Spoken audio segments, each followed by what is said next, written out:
negotiate an end to the war in Ukraine.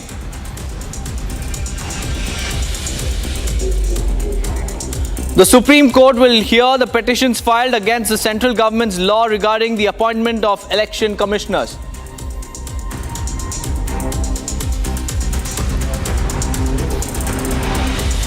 Nepal government says it may stop issuing NOCs to students who wish to study in Odisha if the matter of students' death at KIIT University is not resolved.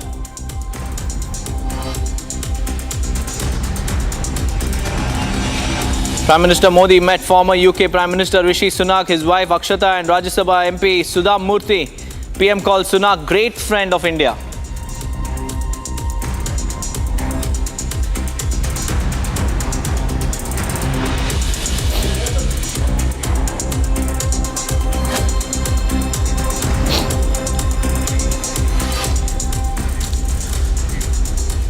Viewers, there's a lot of action happening in Riyadh. It's diplomatic action that we are talking about because the US Secretary of State met the Russian counterpart in Saudi Arabia to negotiate a peace deal in the ongoing Russia-Ukraine war and also to better ties between US and Russia. But Zelensky, the Ukrainian president, has stayed out of this meeting, saying that he demands fair talks and nothing else. Here's a report and then we get you an expert view. US Secretary of State Marco Rubio and his Russian counterpart Sergei Lavrov met in the Saudi capital of Riyadh on Tuesday to discuss the Ukraine war. After the meeting, Marco Rubio told the press that concessions are needed to be made by all sides to end the conflict. He further said that the goal is to bring an end to the conflict in a way that's fair, enduring, and acceptable to all parties involved. In order to bring an end to any conflict, there has to be concessions made by all sides. We're not going to predetermine what those are. We're certainly not going to negotiate this today or in a press conference for that matter. But and there are other parties that have sanctions. The European Union is going to have to be at the table at some point because they have sanctions as well that have been imposed. So, but I guess the point here is the goal is, and we agreed on what the goal is to bring an end to this conflict in a way that's fair, enduring, sustainable, and acceptable to all parties involved. What that looks like, well, that's what the ongoing engagement is going to be all about. Rubio also said Russia and the US had agreed to restaff their respective embassies in Washington and Moscow and appoint high-level teams to continue negotiations. The first next step is working through our respective teams at the diplomatic side, just to ensure that our diplomatic missions can function. There's been a series of reciprocal actions taken over the last 10 years that have really diminished our ability to operate in Moscow, as an example, and they would argue their ability to operate in Washington. We're going to need to have vibrant diplomatic missions that are able to function normally in order to be able to continue these conduits. The US Secretary said that he is convinced that the Russians are willing to end the war, but said that the ultimate success depends on willingness on every side to end the conflict. I came away today convinced that they are willing to begin to engage in a serious process to determine how and how quickly and through what mechanism can an end be brought to this war. Whether we can ultimately reach that outcome will obviously depend on every side in this conflict's willingness to agree to certain things. So I think it's important to have this meeting because we haven't really had much engagement with the Russians for almost 3 years, and it sets the table for future conversations. President Trump has upended US policy towards Ukraine and Russia, saying he and Putin had agreed to begin negotiations on ending the war. Now, to give us more insights, we have Dheeraj Kaul, a geopolitical expert, joining us live this morning. A very good morning to you, Mr. Kaul. The talks are ongoing in Riyadh, but Zelensky, on the other hand, has stayed out of these talks, saying that he demands a fair, share of his demands to be met. So how do you see this negotiations going on? Because there seems to be no end to this war anytime soon. Namaskar, thank you for having me on the show. I think this is a great move. As President Trump promised during his election campaign, then within the next few days, 2 weeks, he will act decisively to come to bring halt on this bloodshed in Ukraine and Russia. I have personally been to Russia a few times and Ukraine as well. And it's one of the most avoidable wars you can imagine. and it is called destruction and devastation. So the policy has been that we will cut the support to Ukraine for weaponry and push them more towards coming to the table of peace, and as well as European Union, who has been supplying big time arms and financial aid to Ukraine to put more pressure to Ukraine, as well as talk to Putin so that the war is halted and come to an agreement which is mutually understandable and acceptable to both sides. I think this is a great move, and coming to a neutral country like Saudi, who is friends with Putin and has also good relationship with European Union as time is advancing.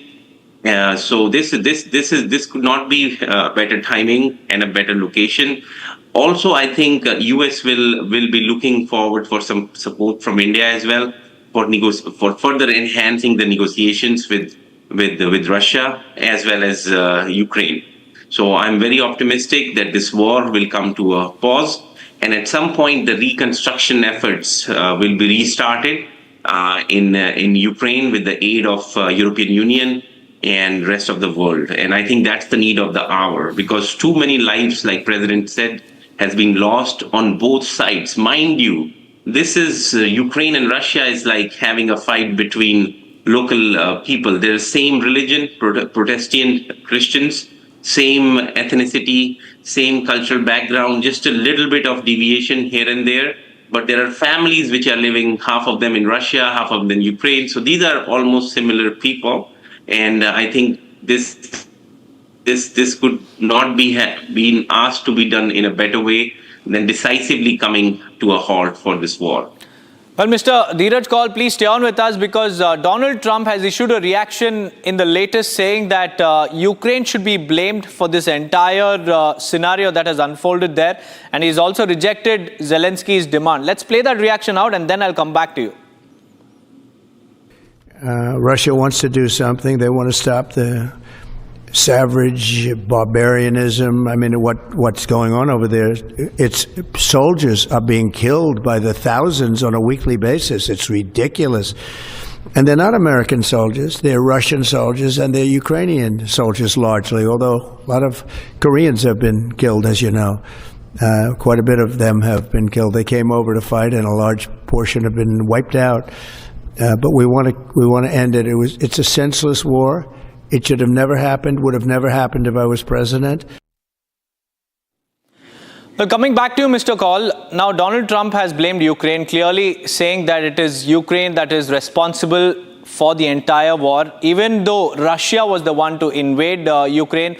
But somewhere Zelensky feels that, Trump is warming up to, Putin just to safeguard his national interests. So how do you see this going forward? Will there be an end game after all?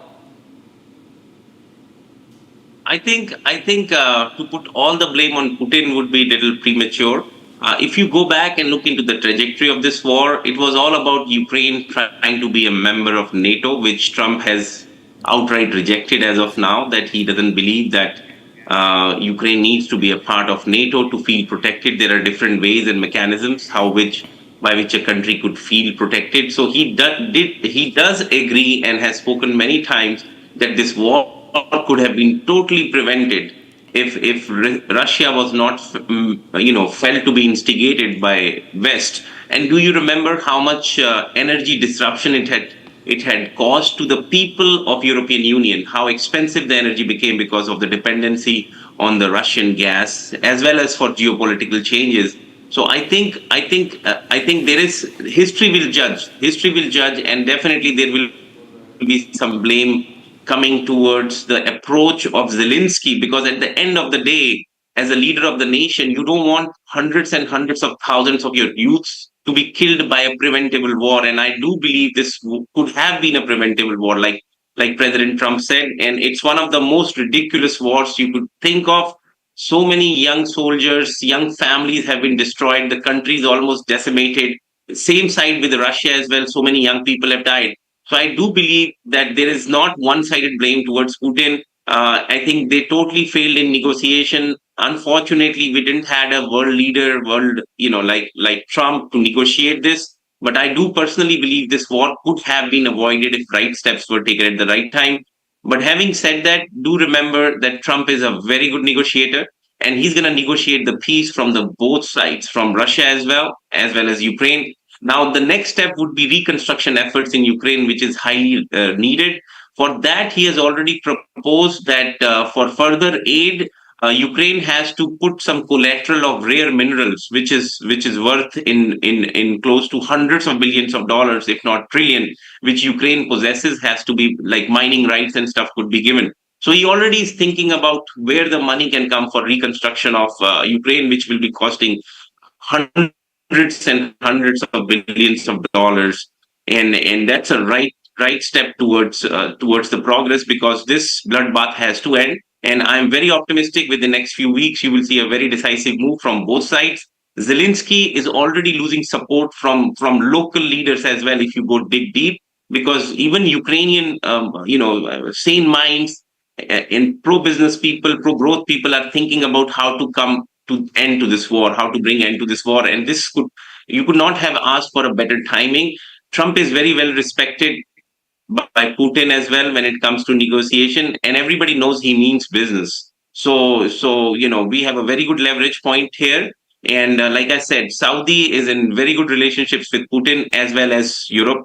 So I think this could have not been a better timing and a place, but I do anticipate Putin and world will be asking for another some level of negotiation, also coming from India as well, having a world class leader like Modi ji, who has say on both sides. So India would also be able to play some crucial role, which will be very good for the world.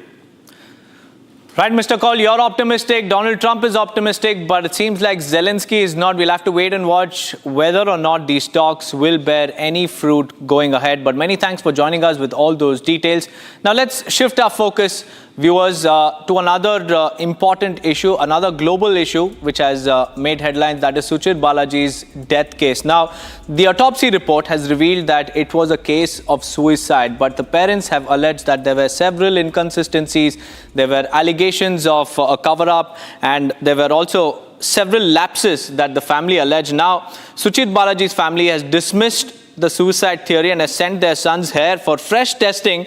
And in a post on the social media platform X, Suchit Balaji's mother Purnima Rao has shared now how that OpenAI whistleblower's family has rejected the autopsy report, and so has their lawyer. And the post reads, and let me read it out for y'all. It says, we received the autopsy report last Friday. Our counsel and we disagree with their decision. There are tons of inconsistencies in their decision. Underlying assumptions are not supporting the facts in the reports. So now, the parents of Suchit Balaji are mulling for a fresh probe by sending the sample of their son's hair for further testing. And to give us more insights on the entire saga, we have Eric Lemkhule joining us live this morning. A very good morning to you, Eric. Firstly, prima facie, what do you think about Suchit Balaji's death? Do you think that it is a case of suicide, or is there a cover-up, a larger angle that the parents are also claiming to be? Well, thanks for having me back. I've been following this case from the beginning. I have had several conversations with Suchir's mother, Purnima, and just from the private investigation that they had paid to have done, and looking into some of the other events that have led up to where we are now, I feel that there is enough doubt there to where a secondary agency such as maybe the Kash Patel FBI hopefully will come in and bring some fresh eyes to this case. To me, it doesn't seem like the facts are adding up to the medical examiner and the San Francisco Police Department's determination of suicide. It doesn't make sense. Also, Mr. Eric, you know, the crime scene looked a little murky because of the way things were scattered and the kind of findings that came to the fore when Purnima Rao visited Suchit Balaji's, U.S. residence. So what's the way forward in this particular case? Will there be justice, or will it be dismissed as a case of suicide? So legally in the United States right now, it is a suicide. What I hope happens is that Suchir's mother will continue her push to get a secondary, agency in there to really look at it. There's a lot of inconsistencies in the story, just as what we know from their report from the investigation, where Suchir's toothbrush was on the floor. It appeared to be blunt force trauma to the back of his head. And so to me, it looks like there was a struggle before he was found deceased.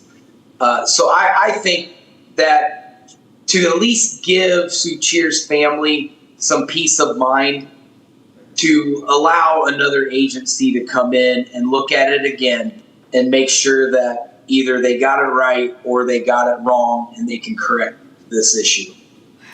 Right, Eric, thank you for joining me with those insights. We'll have to wait and watch whether or not this case will get a fresh pair of eyes, like you mentioned, whether this will be just a case of suicide or whether there is more than what meets the eye. We'll have to wait and watch, but thank you for joining us with all those insights. Now let's move on, viewers, because yesterday, Union Home Minister Amit Shah chaired a review meeting in the national capital in the presence of Jammu and Kashmir Chief Minister Omar Abdullah, LG Manoj Sinha as well, just to review the implementation of the new criminal laws. Here's how the meeting panned out. Union Home Minister Amit Shah held a review meeting of the implementation of new criminal laws in Jammu and Kashmir on Tuesday. The meeting, which was held at the North Block, was also attended by the Chief Minister of Jammu and Kashmir Omar Abdullah and Jammu and Kashmir's Lieutenant Governor Manoj Sinha. The meeting covered the present status of provisions relating to the police, jail, courts, prosecution and forensics under the new 3 criminal laws that were drafted to replace the Indian Penal Code and the Code of Criminal Procedure. Following the meet, Jammu and Kashmir's Chief Minister Omar Abdullah lauded the ministry's role in the successful implementation of the laws in the Union Territory. Home minister साहब के तरफ से लगातार एक सिलसिले के तहत जो नए कानून क्रिमिनल लॉज मुल्क में अब लागू किए गए हैं, गृह मंत्री साहब कह रहे थे कि इससे पहले शायद 11 राज्य और यूनियन टेरिटरीज़ की रिव्यू ली गई। इस सिलसिले में जम्मू कश्मीर का हुआ और काफ़ी हद तक जम्मू कश्मीर का इन कानूनों के इम्प्लीमेंटेशन में रोल ठीक रहा। Chief Minister Abdullah also acknowledged the pertinent loopholes in the state of security in Jammu and Kashmir, while acknowledging that the meet effectively addressed those concerns. Listen in. एक आध जगह जहाँ पे थोड़ी सी कमज़ोरी रही है उसका जिक्र हुआ, उसको भी दुरुस्त किया जाएगा और जहाँ तक लोगों की चुनी हुई हुकूमत, इलेक्टेड गवर्नमेंट का सवाल है, हालांकि यूनियन टेरिटरी में कानून का लागू करना हमारी जिम्मेदारी नहीं है। कानून की जानकारी लोगों को ज़्यादा हो, उसके लिए इलेक्टेड गवर्नमेंट को जो है थोड़ी सी पेशरफ्त और करनी होगी, चाहे यूनिवर्सिटीज़ के लेवल पे, हमारे कॉलेजेस के लेवल पे, सोशल या पॉलिटिकली असेंबली में, तो इस पे भी चर्चा हुई और जो हमें करना होगा हम कर लेंगे। The meeting comes as part of Centre's ongoing efforts to ramp up security in the Union Territory amid growing cross-border terrorism and domestic security breaches. Earlier this month, Shah also chaired a similar meet with Maharashtra's Chief Minister Devendra Fadnavis to ensure that new criminal law framework is effectively implemented across all commissionerates. Viewers, our security forces in Shopian yesterday found a suspected device in Shopian district, and when they examined it, it was an IED device which was about 6 to 7 kilograms fitted in a pressure cooker. And without wasting any time, the bomb disposal squad and the other teams also rushed to the spot, took stock of the situation and they defused the IED. Here's what exactly happened in Shopian yesterday. The security forces in Kashmir's Shopian and Pulwama districts defused 2 improvised explosive devices. A joint patrol team comprising of the Army and the Jammu and Kashmir Police detected a suspected pressure cooker IED planted by terrorists on a link road in Zainapura area of Shopian. In fact, during the joint operation, the security forces also recovered another pressure cooker IED placed by the roadside in the Tral area of the Pulwama district. A bomb disposal squad, which reached the spot immediately after receiving the intel, defused both the IEDs, saving any potential damage. Major tragedy averted by the Indian Army, the one RR who was a part of this operation, because an IED was recovered here at the Chitragam road. I'll ask my VJ for those to show you the exact spot where this IED was located, and as per the sources, the army got an information about the IED which was fitted with a pressure cooker somewhere away of 5 kg, and this is a route that is usually used by the civilian populations, and they touch you to Chitragam. And in December, one more IED on the same route was recovered by the same. This comes as part of the security forces' continued crackdown on terror in the valley.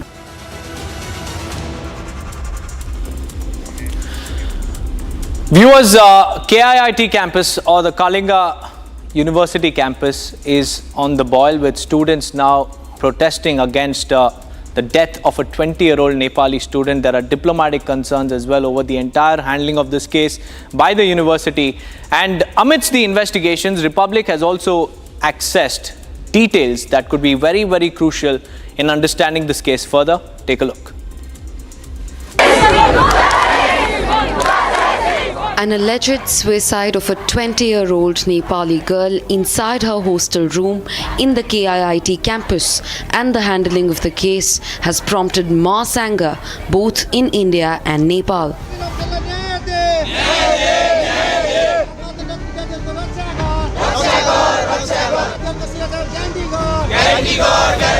Soon after, busloads of Nepali students from the KIIT campus were asked to leave with immediate effect, left stranded to manage on their own at the Cuttack railway station.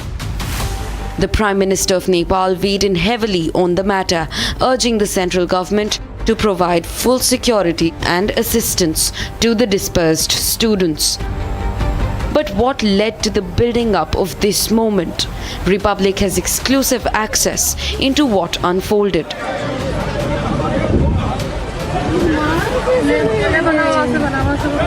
While the ruthless guards were seen hitting the students who were demanding for answers, it comes after the institute issued an immediate eviction notice to these students. The notice, which has now been removed by the college. In fact, the administrative staff of the college was also seen verbally attacking the Nepali students. 2 women in the video can be seen as saying to the students that the budget of the college is more than that of Nepal and its GDP. In a fourth exclusive video, there is a verbal spat between the college administration and the Nepali students. While the 2 women were ordered to issue apologies, the college too has now removed the eviction notice. But the question is, how was it so easy for them to shun responsibility towards the students of their own college?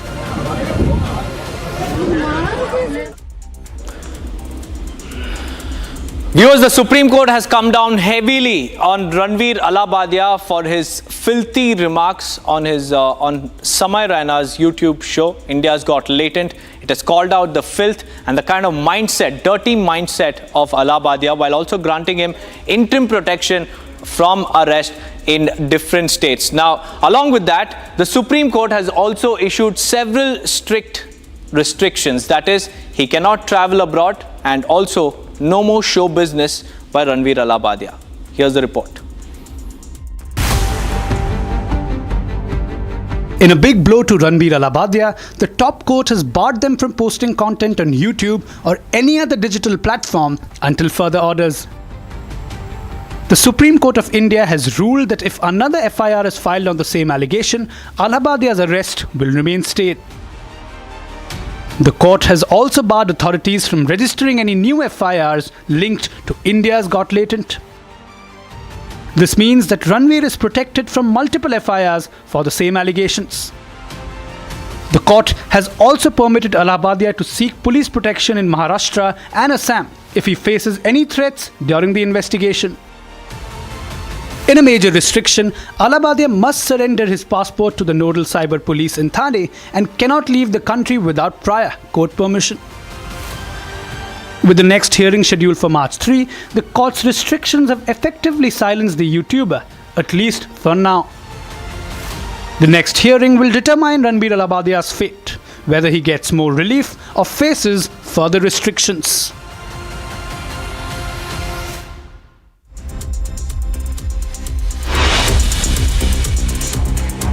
With that, viewers, it's time for a quick break. But on the other side, we'll tell you about how, despite a temporary ceasefire between Israel and Lebanon, IDF continues to station its military forces at 5 different locations across Lebanon. We'll tell you what this means after a quick break. Stay tuned.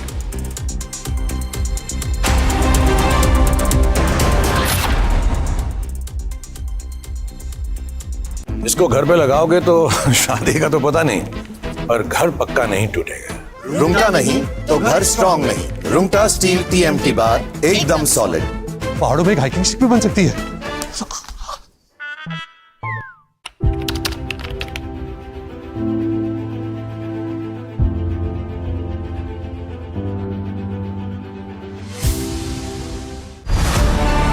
The Limitless India Youth Hackathon.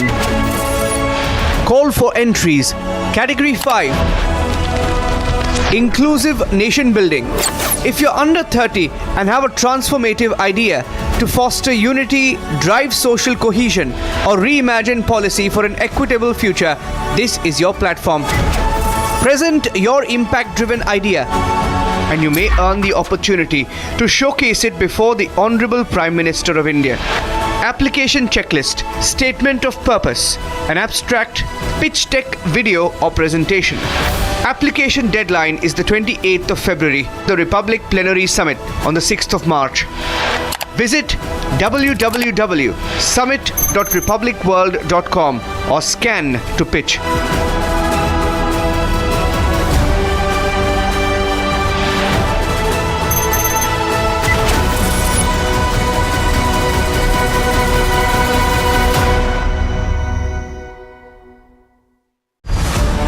The Limitless India Youth Hackathon. Call for entries. Category 4. Equity and empowerment. If you're under 30 and possess a visionary approach to bridge disparities or drive systemic change, this is your platform. Present your impact-driven idea, and you may earn the opportunity to showcase it before the Honorable Prime Minister of India. Application checklist, statement of purpose, an abstract, pitch deck video or presentation. Application deadline is the 28th of February, the Republic Plenary Summit on the 6th of March. Visit www.summit.republicworld.com or scan to pitch.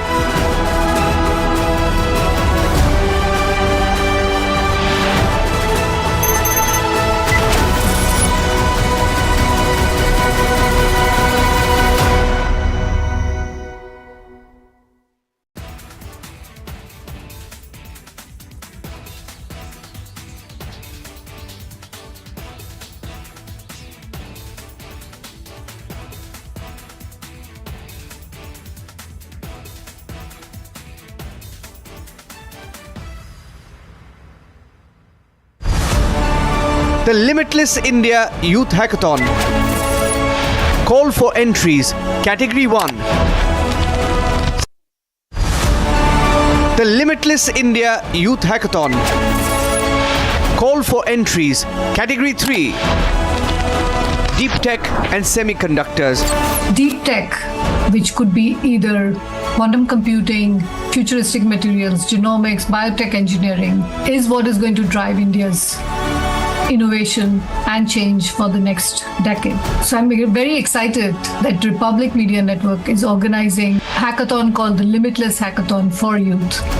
And this is an opportunity for anyone under 30 to be able to come out there with your ideas on deep tech. So if you have that idea, if you strongly believe in it, Please do send in your pictures.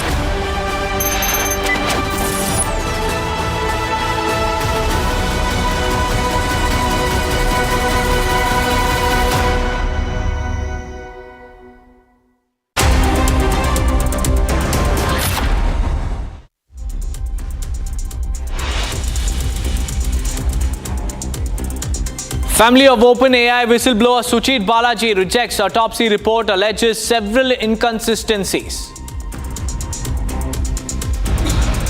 US President Donald Trump questions $21 million funding by USAID to influence voter turnout in India. After Russia-US meet in Riyadh, Ukraine President Zelensky urges fair talks. After Modi-Emir bilaterals, President Murmu hosts Qatar Emir in Rashtrapati Bhavan.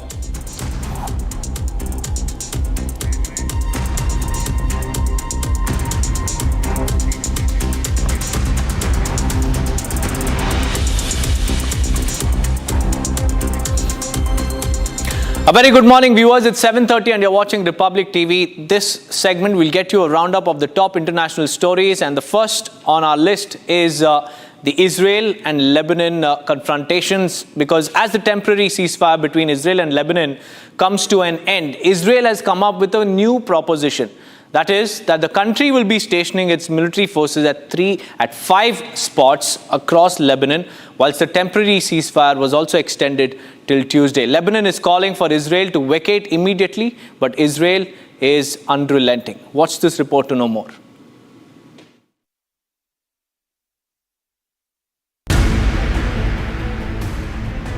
The 60-day Israel-Lebanon ceasefire that was supposed to end on January 27 was extended until Tuesday.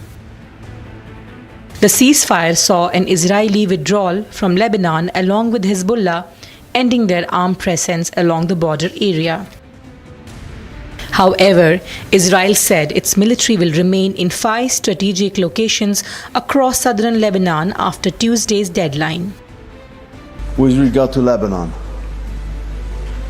as part of the ceasefire agreement in the north, the IDF will complete the withdrawal from Lebanon today. We are temporarily remaining in 5 strategic high points necessary for our security. We are completing the withdrawal despite the violations of the agreement. The most basic violation is the presence of Hezbollah activists south of the Litani River. Unfortunately, it continued to be the reality. Once Lebanon fully implements its side of the deal, there will be no need to hold these points. One of these locations is the Hamamis Hill on the southern outskirts of Qaim. However, bulldozers could be seen in the region, signifying fortifications that Israel's military could be planning to stay long beyond Tuesday deadline. Opposing the order, Hezbollah leader Naim Qasim said that Israel must withdraw fully from Lebanon. He further called for the Lebanese state to prevent Israel from staying in the country any longer than mentioned in the ceasefire deal.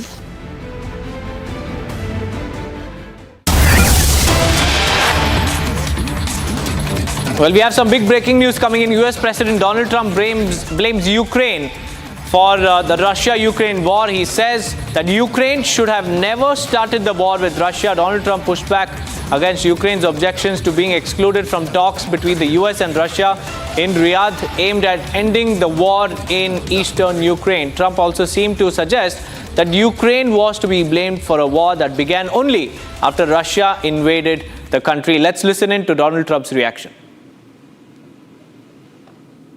And I think I have the power to end this war. And I think it's going very well.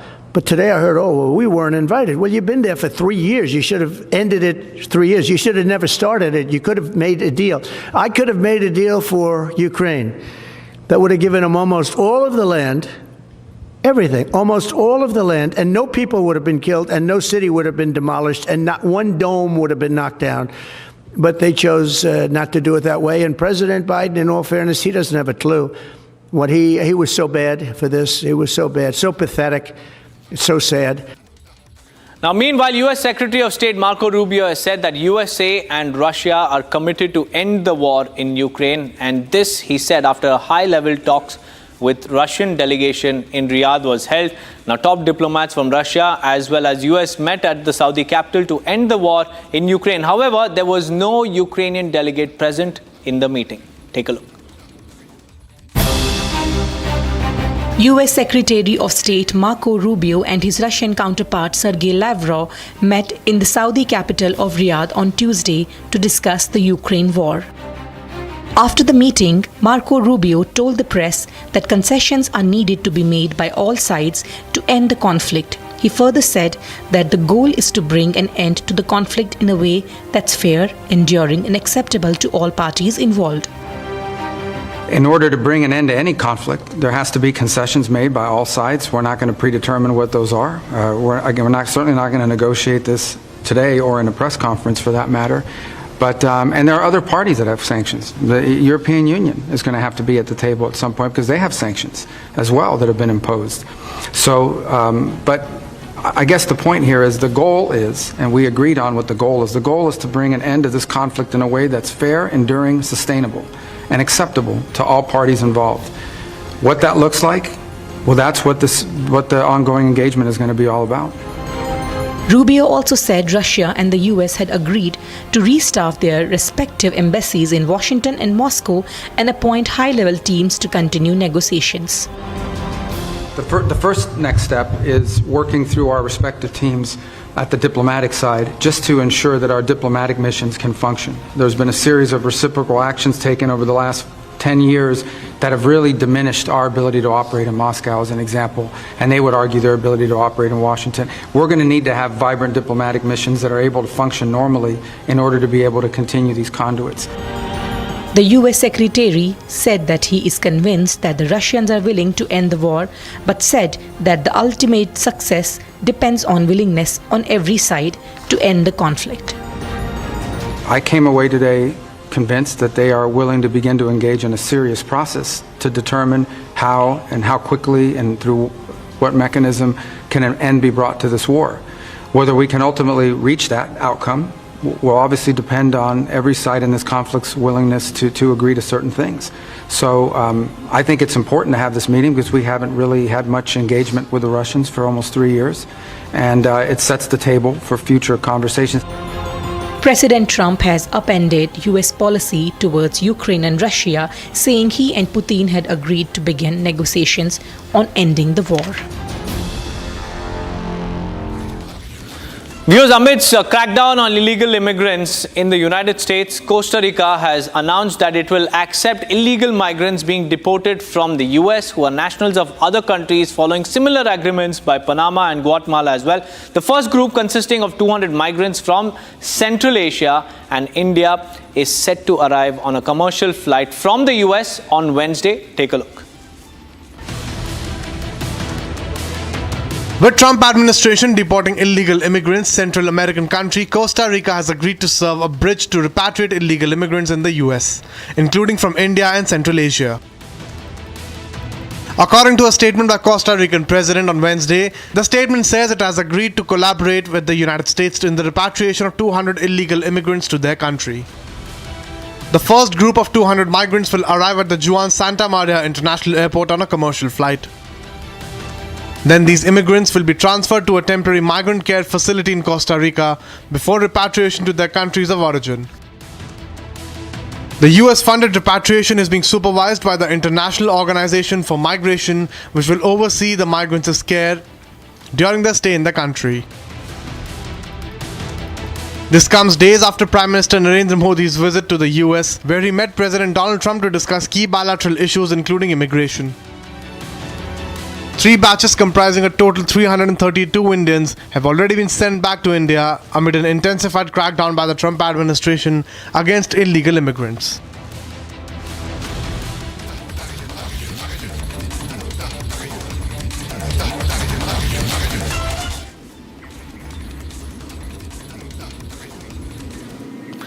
Meanwhile, viewers, schools were shut down and residents were ordered to take shelter in place after a massive fire engulfed an aerospace manufacturing facility in Jenkintown. As authorities made efforts to douse the flames, till now no reports of injuries have been reported so far.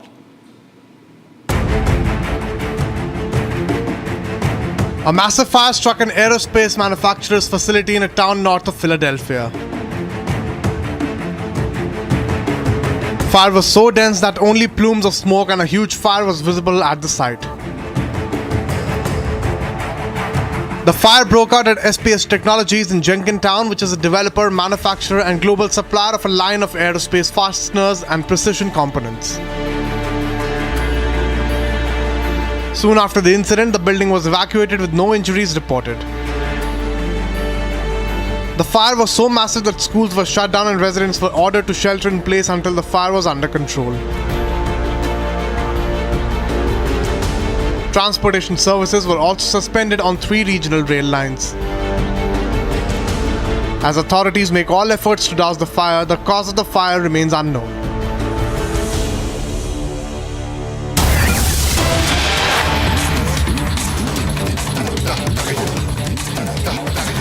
We have some big breaking news coming in from Kerala. More than 30 people were injured due to firecrackers near Arikode in Kerala's Malappuram district. The incident took place at a football ground where firecrackers were being lit before the start of a football match. And the firecrackers burst and spread across the ground where people were seated to watch the match. And the injured were rushed to a nearby private hospital. Fortunately, nobody is reported to be seriously injured, but more details are currently awaited.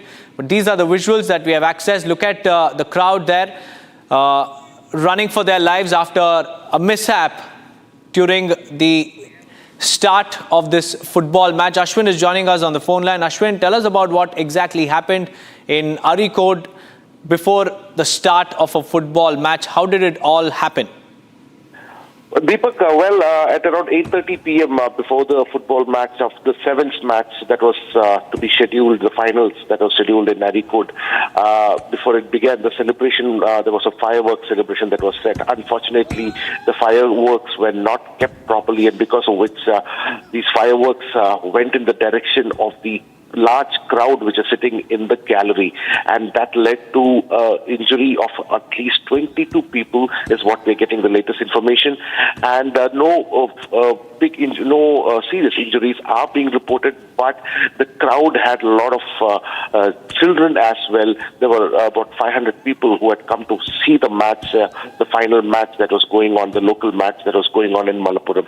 Certainly 22 people are confirmed to be injured, and more details are awaited. What we know from our sources is that the police had not given any permission for these fireworks to happen in the stadium as well. Deepak. Right, Ashwin, thank you for joining me with those details. Well, the visuals are on your screens. There you can see how after a rocket launcher, a firecracker came towards these members, these people who were sitting at the stands. They ran for their lives after the explosions were also reported, because multiple firecrackers went up in flames before the match started. Let's play that video out for our viewers.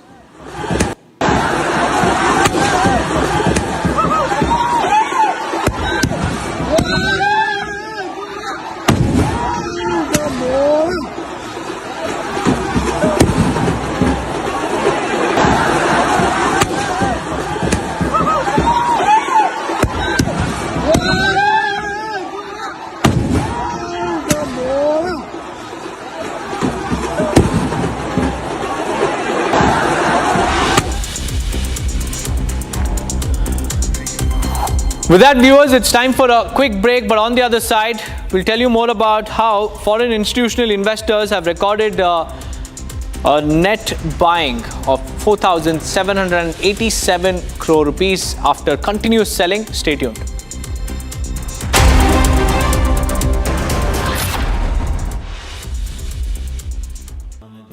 Amity has been ranked India's #1 private university in the recently released Education World Rankings, a testimony to Amity's globally benchmarked standards in education. The Limitless India Youth Hackathon. Call for entries. Category 8. sustainability and environment. If you're under 30 and have a visionary approach to achieve net zero emissions, revolutionize climate finance, or restore natural ecosystems, this is your opportunity. Present your impact-driven innovation, and you may earn the opportunity to showcase it before the Honorable Prime Minister of India. Application checklist, statement of purpose, an abstract, pitch deck video or presentation. Application deadline is the 28th of February, the Republic Plenary Summit on the 6th of March. Visit www.summit.republicworld.com or scan to pitch.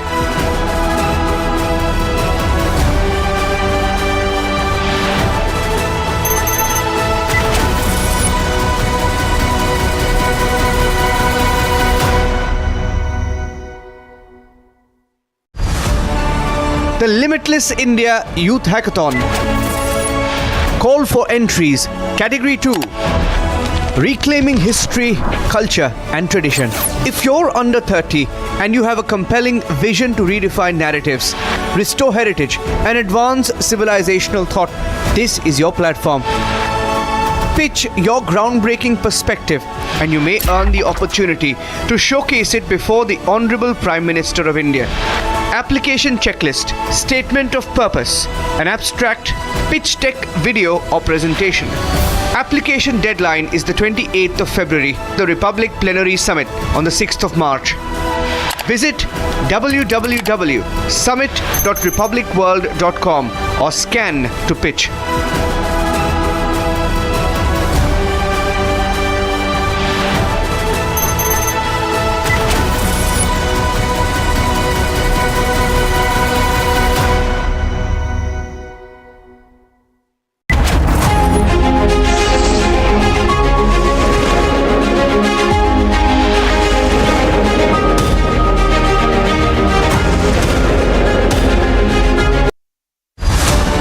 The Limitless India Youth Hackathon. Call for entries. Category 4. Equity and Empowerment. I'm delighted to hear of this new project which Republic TV is bringing to India. India is full of talent. Indian youth is perhaps the most promising asset of the world, not just of India. They need their moment in the sun.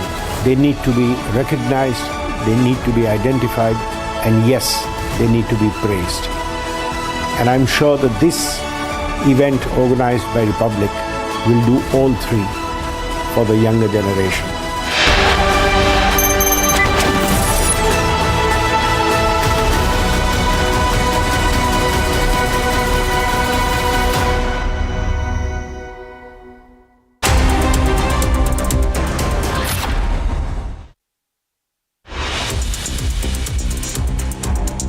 Let's take a look at the top stories from the world of business. Paytm founder and CEO Vijay Shekhar Sharma, in an exclusive conversation with Republic Business, predicted that the country could reach 250 million demat accounts by 2030. He emphasized that India's young and tech-savvy population is driving unprecedented stock market participation, reshaping the nation's investment scenario with deeper stock market.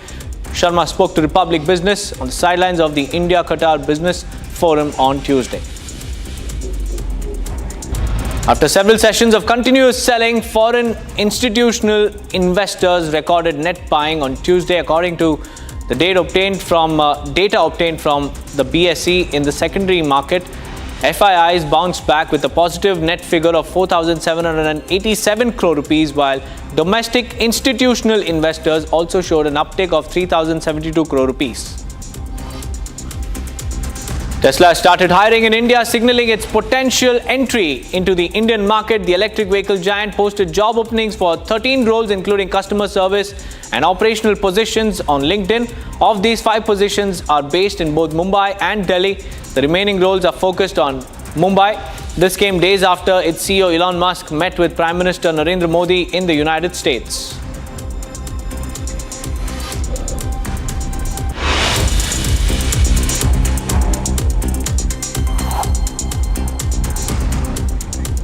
With With that, viewers, it's time for a quick break. On the other side, we'll tell you about Pakistan's lamest excuse so far ahead of the ICC Champions Trophy 2025.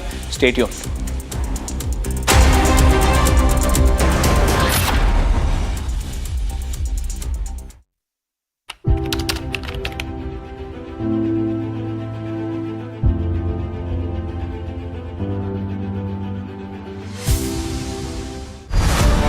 The Limitless India Youth Hackathon.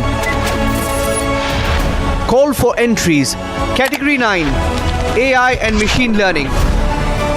If you're under 30 and have a visionary approach to optimize neural architectures, advance generative AI, or enhance reinforcement learning for real-world applications, this is your opportunity. Present your breakthrough innovation in AI-driven automation or self-learning algorithms, and you may earn the opportunity to showcase it before the Honorable Prime Minister of India. Application checklist, statement of purpose, an abstract, pitch deck video or presentation. Application deadline is the 28th of February, the Republic Plenary Summit on the 6th of March. Visit www.summit.republicworld.com or scan to pitch.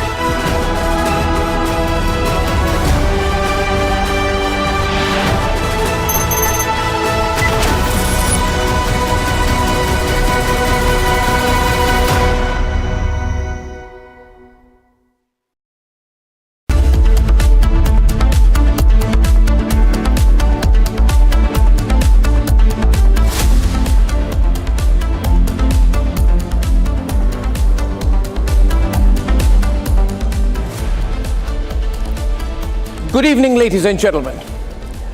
Tonight I come to you with a major network announcement. And this is something that we have been all planning and working on at the Republic Media Network for a while now. On how we can use your beloved network and an influential platform like Republic to build a limitless India. As of now, 900 million of you worldwide are believers in the Republic Media Network. 900 million cumulatively, that is more than the population of 99% of the countries on this planet. So what can you and we at Republic do together, dear viewers? You who are the real strength of Republic. You are Republic and we are your voice. Dear viewers, it is you who are the real propellers of this spectacular phoenix-like growth of Bharat. It is you who are the Vox Populi, the voice of a people, which is the voice of God. It is you who are the Yuva Shakti-driven firepower of India. How can your very own news network work together with you to bring in your brilliant young vision to create a limitless India? A limitless India of unclaimed horizons. A limitless India of unlimited hope. A limitless India of dauntless energy. A limitless India of relentless effort. A limitless India of ceaseless continuity, because after centuries of domination, we have cast aside all the shackles to limitlessly free our fortune and decide our destiny. And that is why tonight, ladies and gentlemen, I am so proud to announce a grand... I'm delighted that the Republic TV is doing a program which is titled appropriately Limitless India, which includes Inclusive India. India has been limitless in thought because it never circumscribed its thoughts that this is the only way to go. We are limitless in our thought, in our reach, in our inclusiveness. And I am happy that such a great initiative is being undertaken. All my best wishes and blessings to the Republic TV and Arnab.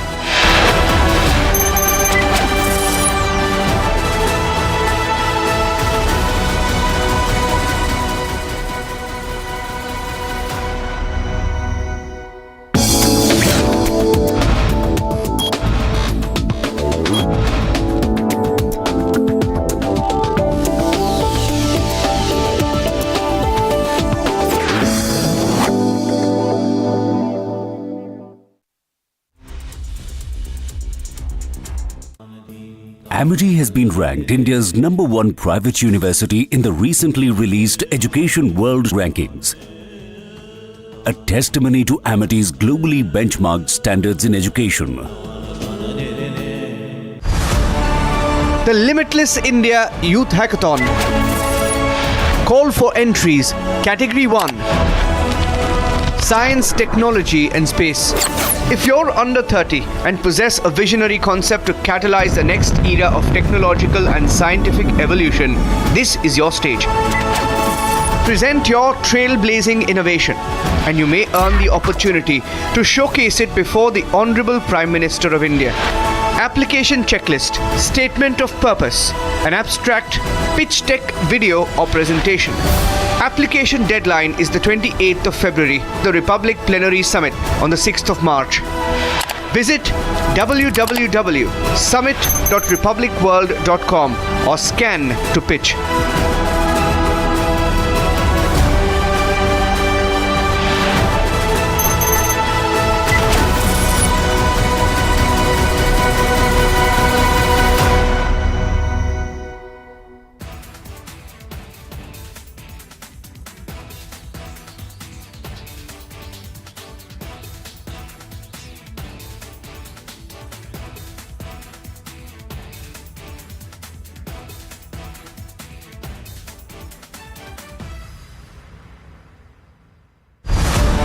The Limitless India Youth Hackathon.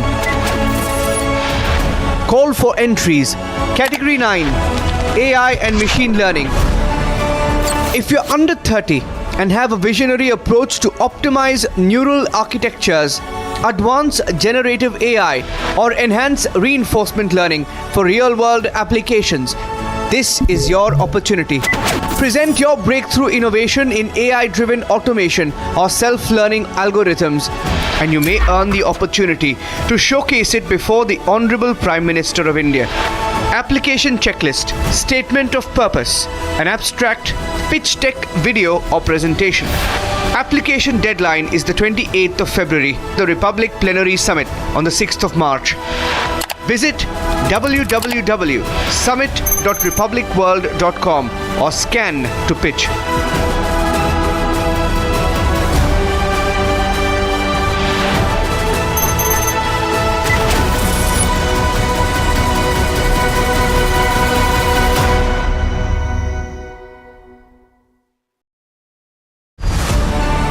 The Limitless India Youth Hackathon. Call for entries. Category 8. Sustainability and Environment. If you're under 30 and have a visionary approach to achieve net zero emissions, revolutionize climate finance, or restore natural ecosystems, this is your opportunity. Present your impact-driven innovation, and you may earn the opportunity to showcase it before the Honorable Prime Minister of India. Application checklist, statement. This is an important time in Indian history. We are at the cusp of when we can become, firstly, the world's third largest economy, but then over the next quarter of a century becoming a developed, Viksit Bharat. At this summit, I am hoping to see a large number of young thought leaders, thinkers, and to see how they will be giving their efforts, ideas, etc., so that the current generation who is in policy making or running industry, we know what is the amazing pipeline of talent that is heading up towards us, and it is our job in some ways to create the stairways and structures for them to be able to reach Viksit Bharat at the end of the next quarter century. So hope to see you there, and I'm sure you'll find it very interesting to meet these young people.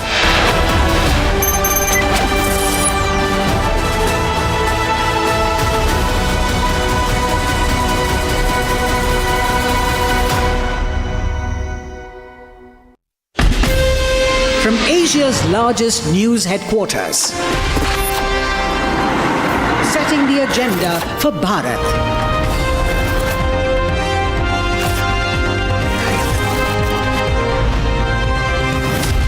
You're watching Republic.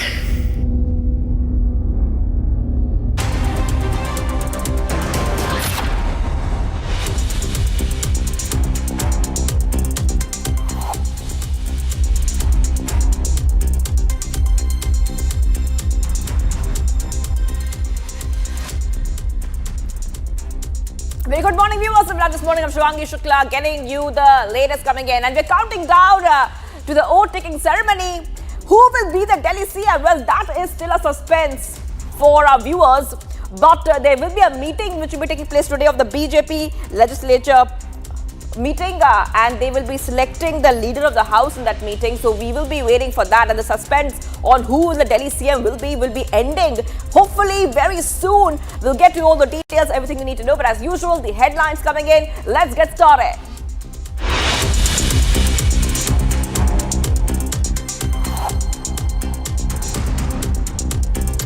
BJP Legislative Party meeting is set to take place today in Delhi. According to sources, the name of the new Chief Minister will be announced during the meeting.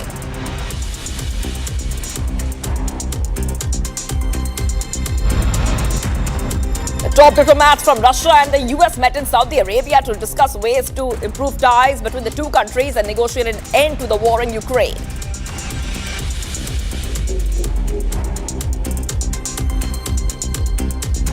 Supreme Court will today hear the petitions filed against the central government's law regarding the appointment of election commissioners.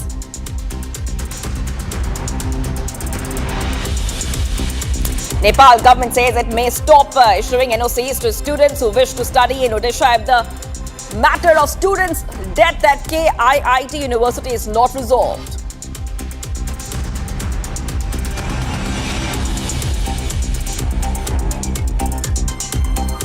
Prime Minister Modi met former UK Prime Minister Rishi Sunak, his wife Akshata and Rajya Sabha MP Sudhamurthy. PM calls Sunak great friend of India.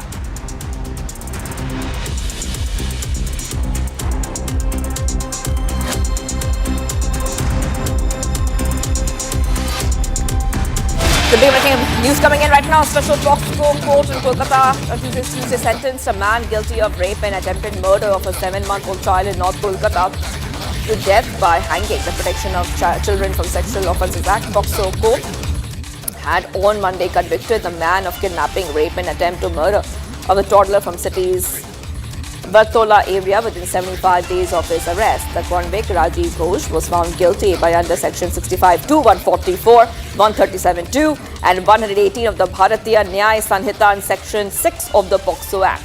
A big update coming in right now on Republic TV. A special POXO court in Kolkata has sentenced a man guilty of rape and attempted murder of a 7-month-old child in North Kolkata to death by hanging. So this is what we see right now, viewers. This is a crime which is falling in the rarest of the rare cases. Of West Bengal, a man has got a death penalty for kidnapping and raping.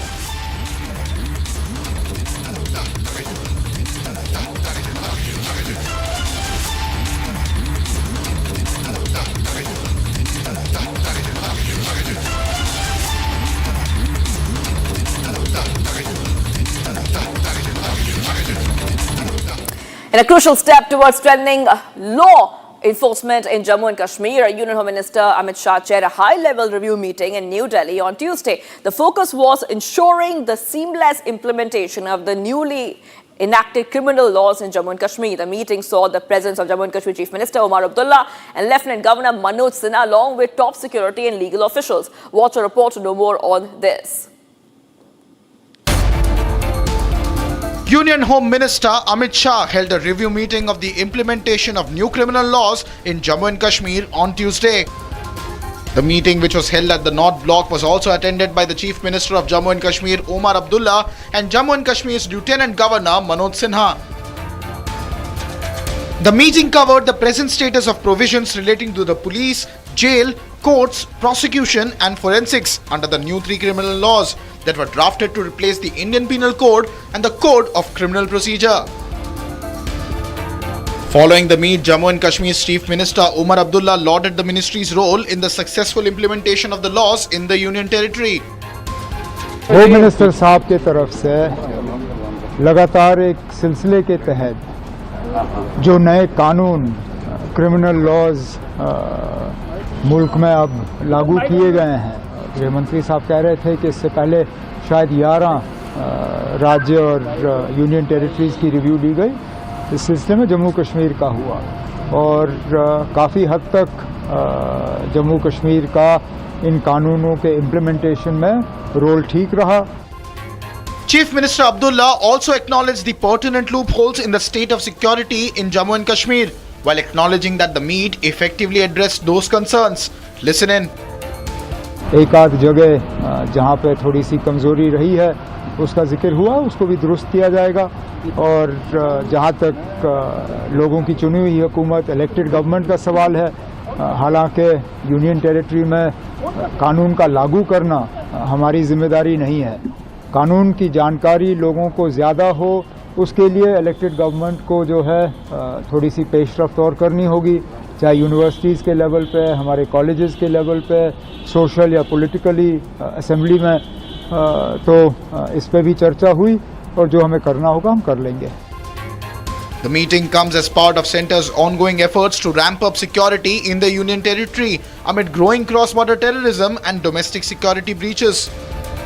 Earlier this month, Shah also chaired a similar meet with Maharashtra's Chief Minister Devendra Fadnavis to ensure that new criminal law framework is effectively implemented across all commissionerates.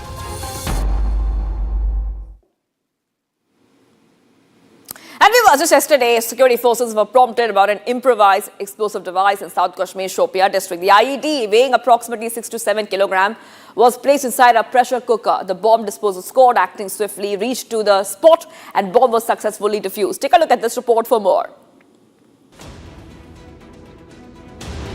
The security forces in Kashmir's Shopian and Pulwama districts defused 2 improvised explosive devices. A joint patrol team comprising of the Army and the Jammu and Kashmir Police detected a suspected pressure cooker IED planted by terrorists on a link road in Zainapura area of Shopian. In fact, during the joint operation, the security forces also recovered another pressure cooker IED placed by the roadside in the Tral area of the Pulwama district. A bomb disposal squad, which reached the spot immediately after receiving the intel, defused both the IEDs, saving any potential damage.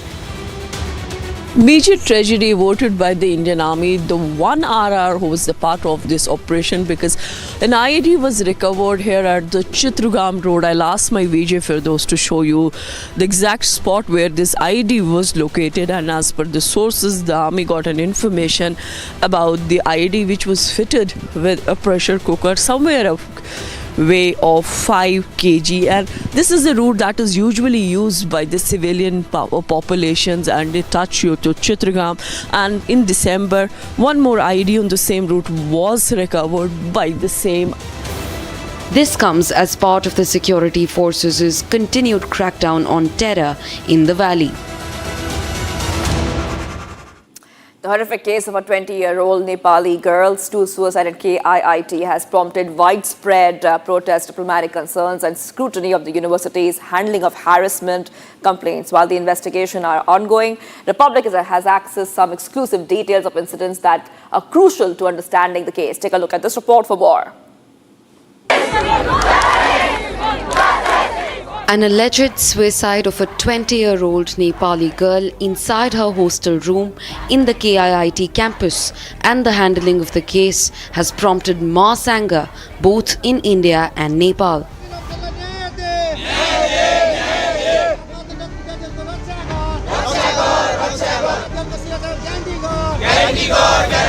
Soon after, busloads of Nepali students from the KIIT campus were asked to leave with immediate effect, left stranded to manage on their own at the Cuttack railway station.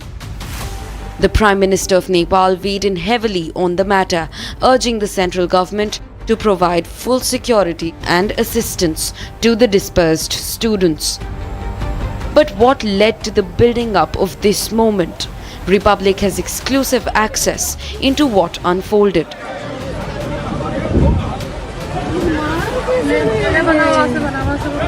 While the ruthless guards were seen hitting the students who were demanding for answers, it comes after the institute issued an immediate eviction notice to these students.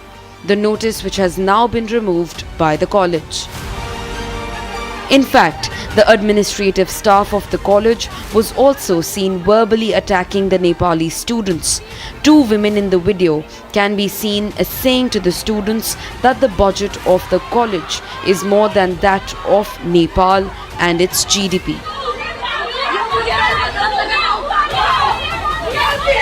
In a fourth exclusive video, there is a verbal spat between the college administration and the Nepali students. While the two women were ordered to issue apologies, the college too has now removed the eviction notice. But the question is, how was it so easy for them to shun responsibility towards the students of their own college?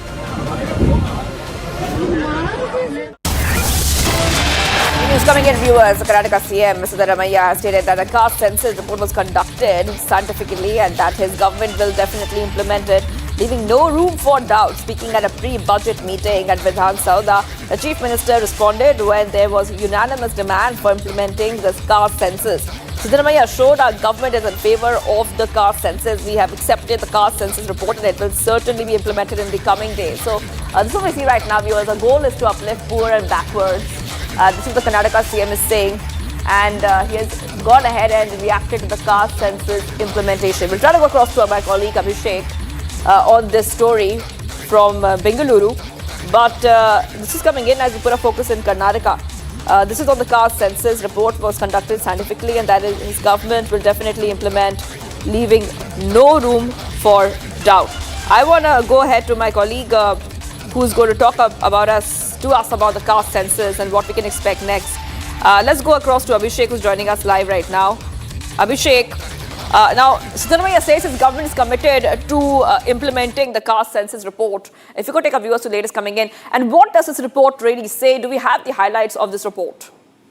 Well, basically, Shivangi, the caste census report is to uplift the minority and the backward classes in the state of Karnataka. But at this hour, previously speaking, a couple of ministers from the Congress government itself belonging to various other communities, say the Vokkaliga community or the Lingayat community, from their own very party, opposed this census as they feel this census hadn't been conducted scientifically and the grounds on which the census had been conducted isn't the actual set up norm. So the very own people of their own party didn't want this census report to be accepted by the government. However, CM Siddaramaiah had previously said that this report will be opened in the cabinet and we'll have a word with all of the cabinet ministers and we'll see if we can get this into action, is what he had previously said. But this comes as a shocker. The statement of Siddaramaiah yesterday says that he would implement the caste census report no matter what, and he is for the backward classes. And this are various other communities of the Karnataka state might go against this decision of Siddaramaiah because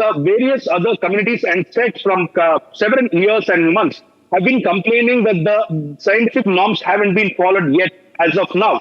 So the demand for another census would increase once again. But we'll have to see what Siddaramaiah will have to do in the upcoming cabinet meeting with the ministers. There is a budget session, that is the pre-budget session that is happening, and anytime soon in the first week of March, the cabinet will begin, and we'll have to see what the ministers of the cabinet will have to say with respect to the caste census report. Would the entire cabinet accept that? Would also the Congress ministers accept that? Will also the BJP in the state accept that? And will also other caste religions in the state accept the report? Will they go any further with respect to the High Court or Supreme Court is a point of question at this hour, Shivangi.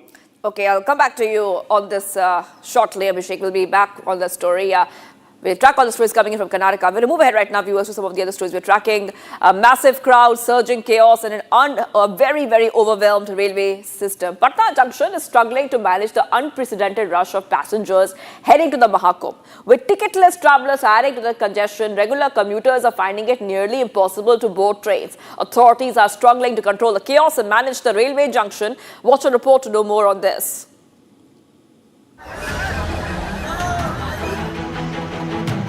Amid tighter curbs enforced by the East Coast Railway to control crowding, chaos continues to unfold in Patna Junction. कुंभ जाने के लिए Magadh express train Patna पर अब पहुंच चुकी है और ये भीड़ देखिए, ये कुंभ जाने वाले यात्रियों की कतार है। अब देखना है कि कैसे ये लोग इस ट्रेन में सवार हो पाते हैं। हर रोज इतनी ही भीड़ लाखों लाख की भीड़ रहती है। ये प्लेटफॉर्म नंबर 5 है पटना का रेलवे स्टेशन और 3 है। देखिए वहाँ पर कैसे वो कूद रहे हैं पैसेंजर्स, और कूद के एसी कंपार्टमेंट में बैठ रहे हैं। और हम तस्वीरों के जरिए दिखाने की कोशिश करेंगे कि कैसे यात्रियों का हुजूम अब इस ट्रेन में सवार होगा। As the number of pilgrims headed to the Mahakumbh keeps on surging, regular passengers are now encountering trouble in their daily commute. The sudden uptake in crowding at the junction can be attributed to the numerous passengers who were travelling ticketless to Prayagraj. वाले जा नहीं रहे, general वाले दौड़ रहे, कैसे करे बताइए? हाँ, 3 महीने पहले टिकट करा रखा है। अभी तक मेरा जा ही नहीं पा रहे, घुस ही नहीं पा रहे थे हम। कल नई दिल्ली, हाँ, हम लोग मेट्रो स्टाफ है फिर भी नहीं जा पा रहे हैं। देखिए, हम लोग को ट्रेन में घुसने नहीं दिया जा रहा है, ये क्या? अगर ऐसा बात है तो लोग टिकट क्यों करवाएंगे बताइए आप ही? अब तो बिना टिकट के अब क्या करा जाए, ये छूट जाएगी फिर दूसरा में जाना पड़ेगा। With the unprecedented rush at the platforms, the railway police struggled to quell the situation. Take a look. Patna DM Dr. Chandrasekhar Singh visited Patna railway station to assess the situation there. The Railway Ministry has been in the process of devising comprehensive means to control the crowd at the stations, especially the crowd which is heading towards Prayagraj. President Draupadi Murmu received the Emir of the State of Qatar, Sheikh Tamim bin Hamad Al Thani, at the Rashtrapati Bhavan and hosted a banquet in his honor. Prime Minister Modi, Vice President Dhankar, Jaishankar and high-level delegations from Qatar were also present at the dinner. Here's a full report. Take a look. The Emir of Qatar, who is on a 2-day visit to India, received a grand welcome at Rashtrapati Bhavan on Tuesday night as President Murmu hosted a banquet in his honor. Vice President Jagdeep Dhankar, Prime Minister Narendra Modi, EM Jaishankar and other leaders, including members of high-level delegation from Qatar, were present at the dinner. महामहिम, आपकी ये यात्रा हमारी ऐतिहासिक संबंध और मैत्री में एक महत्वपूर्ण पड़ाव है। दोनों देशों के बीच विशेष संबंध रहे हैं जो बेहद घनिष्ठ और जीवंत हैं।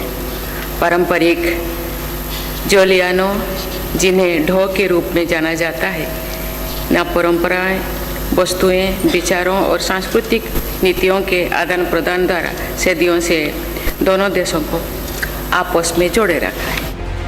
Welcoming the Emir of Qatar on his second state visit to India, the President said India's relation with Qatar are steeped in history spanning centuries. The President said that multifaceted engagement and cooperation between India and Qatar are marked by a deep sense of comfort and time-tested goodwill. She also said that both countries should work together for peace, progress and prosperity of not only for the people of India, but for all people of the world. Early on Tuesday, Prime Minister Narendra Modi and Emir of Qatar held bilateral talks on trade, energy, technology, healthcare, food and pharma.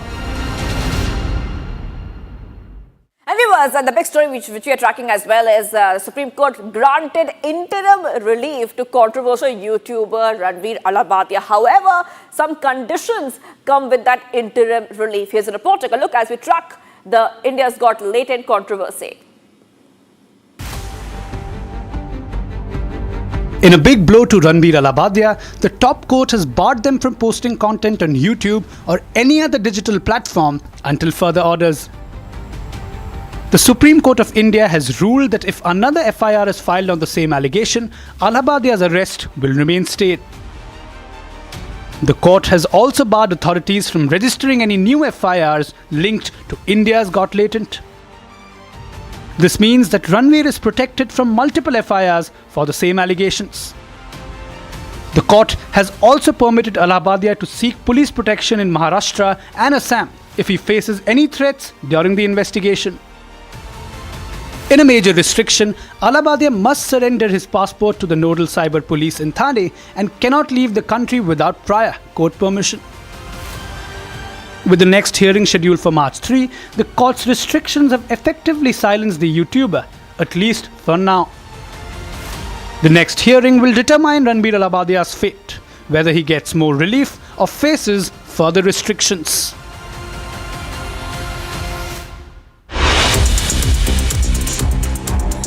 Coming up, viewers, course, we are getting to the top of it coming in as well this morning. As a temporary ceasefire between Israel and Lebanon comes to an end, Israel will be stationing its military forces at 5 spots across Lebanon. Coming right up.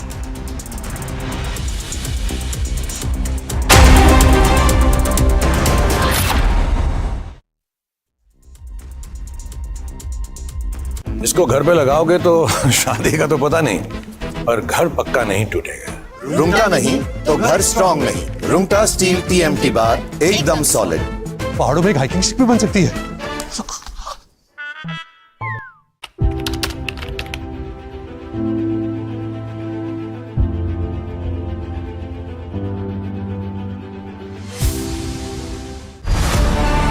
The Limitless India Youth Hackathon.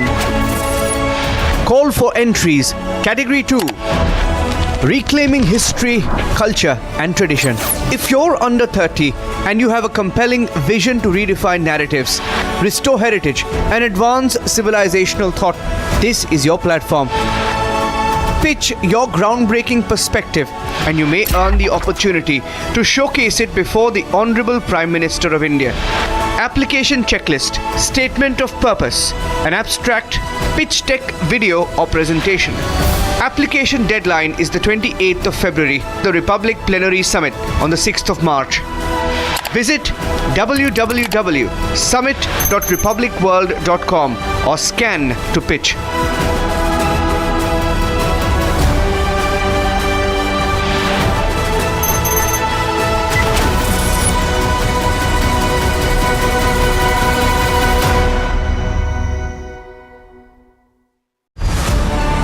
The Limitless India Youth Hackathon. Call for entries. Category 8. Sustainability and environment. If you're under 30 and have a visionary approach to achieve net zero emissions, revolutionize climate finance, or restore natural ecosystems, this is your opportunity. Present your impact-driven innovation and you may earn the opportunity to showcase it before the Honorable Prime Minister of India. Application checklist, statement of purpose, an abstract, pitch deck, video or presentation. Application deadline is the 28th of February, the Republic Plenary Summit on the 6th of March. Visit www.summit.republicworld.com or scan to pitch.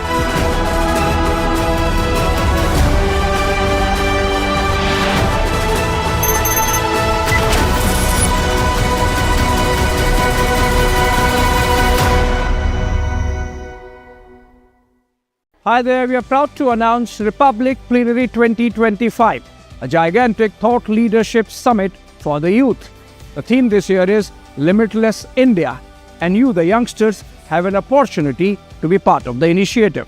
All you have to do is scan the barcode on your screen and send in your ideas on Limitless India. We will showcase the best pitch decks to the Honorable Prime Minister of India, Shri Narendra Modi, who is going to be the chief guest on March 6th. At the Bharat Mandap. Scan the code on your screen or visit summit.republicworld.com and The Limitless India Youth Hackathon. Call for entries. Category 6. Digital Economy. I'm super excited about Republic TV's Republic Plenary Summit, where they're inviting some of the bright young minds of the country to participate in a hackathon. I am going to be part of the digital economy category, the one that excites me the most, because in the next decade, India is going to transition into being a superpower in the digital economy on the back of some amazing homegrown innovations. The best example today is UPI, on which PhonePe has been built. So do come and be a part of this great event, and I'm looking forward to listen to all your pitches.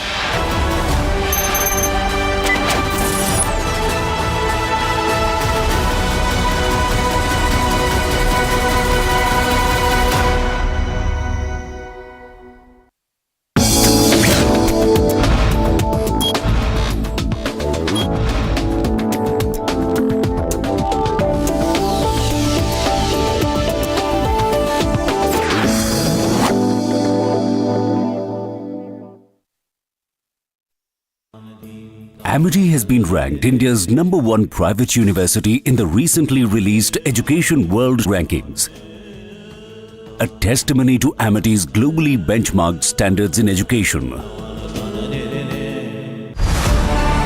The Limitless India Youth Hackathon. Call for entries. Category 3. Deep Tech and Semiconductors. If you're under 30 and possess a disruptive vision to revolutionize chip design, accelerate artificial intelligence hardware, or drive breakthroughs in advanced electronics, this is your platform. Present your idea and you may earn the opportunity to showcase it before the Honorable Prime Minister of India.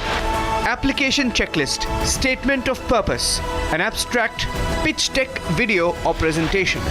Application deadline is the 28th of February, the Republic Plenary Summit on the 6th of March. Visit www.summit.republicworld.com or scan to pitch.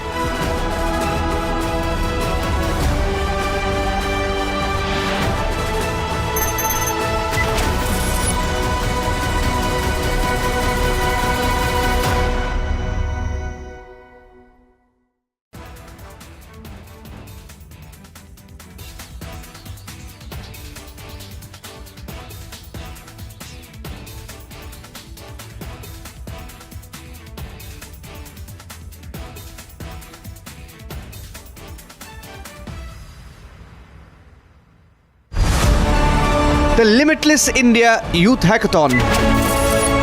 Call for entries. Category 5. Inclusive Nation Building.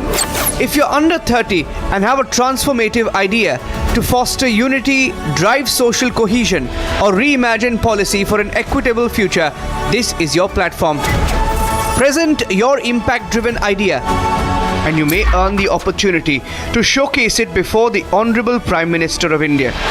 Application checklist, statement of purpose, an abstract, pitch deck video or presentation.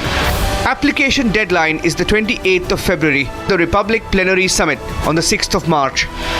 Visit www.summit.republicworld.com or scan to pitch.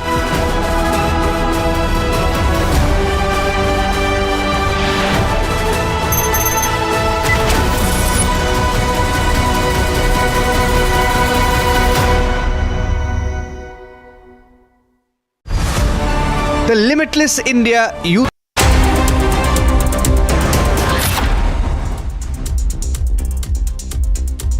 Viewers, a very good morning. We're live this morning. I'm Shivangi Shukla getting you the latest coming in. We'll be tracking all the stories coming in. Now we'll put a focus on the international stories. Which stories are making the news globally? We'll tell you everything you need to know, all the top headlines, everything which is coming in from all across the world. But as usual, the headlines. Let's get started.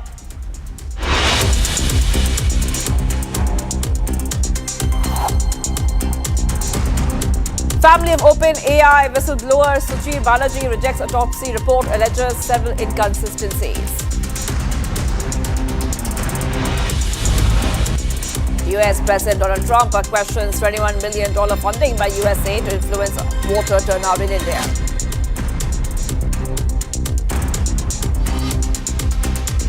After Russia-US meet in Riyadh, Ukraine, President Zelensky urges fair talks.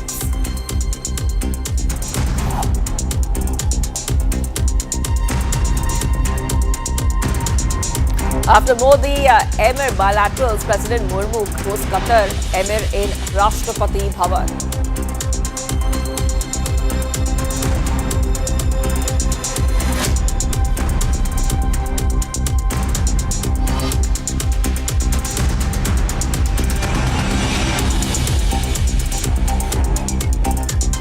As a temporary ceasefire between Israel and Lebanon comes to an end, Israel has come up with a proposition. The country will be stationing its military forces at 5 spots across Lebanon. Whilst the temporary ceasefire was extended till Tuesday, Lebanon is calling for Israel to vacate immediately. Watch a report to know more on this. The 60-day Israel-Lebanon ceasefire that was supposed to end on January 27 was extended until Tuesday. The ceasefire saw an Israeli withdrawal from Lebanon along with Hezbollah, ending their armed presence along the border area. However, Israel said its military will remain in 5 strategic locations across southern Lebanon after Tuesday's deadline. With regard to Lebanon, as part of the ceasefire agreement in the north, the IDF will complete the withdrawal from Lebanon today. We are temporarily remaining in 5 strategic high points necessary for our security. We are completing the withdrawal despite the violations of the agreement. The most basic violation is the presence of Hezbollah activists south of the Litani River. Unfortunately, it continued to be the reality. Once Lebanon fully implements its side of the deal, there will be no need to hold these points. One of these locations is the Hamamis Hill on the southern outskirts of Qaim. However, bulldozers could be seen in the region, signifying fortifications that Israel's military could be planning to stay long beyond Tuesday deadline. Opposing the order, Hezbollah leader Naim Qasim said that Israel must withdraw fully from Lebanon. He further called for the Lebanese state to prevent Israel from staying in the country any longer than mentioned in the ceasefire deal.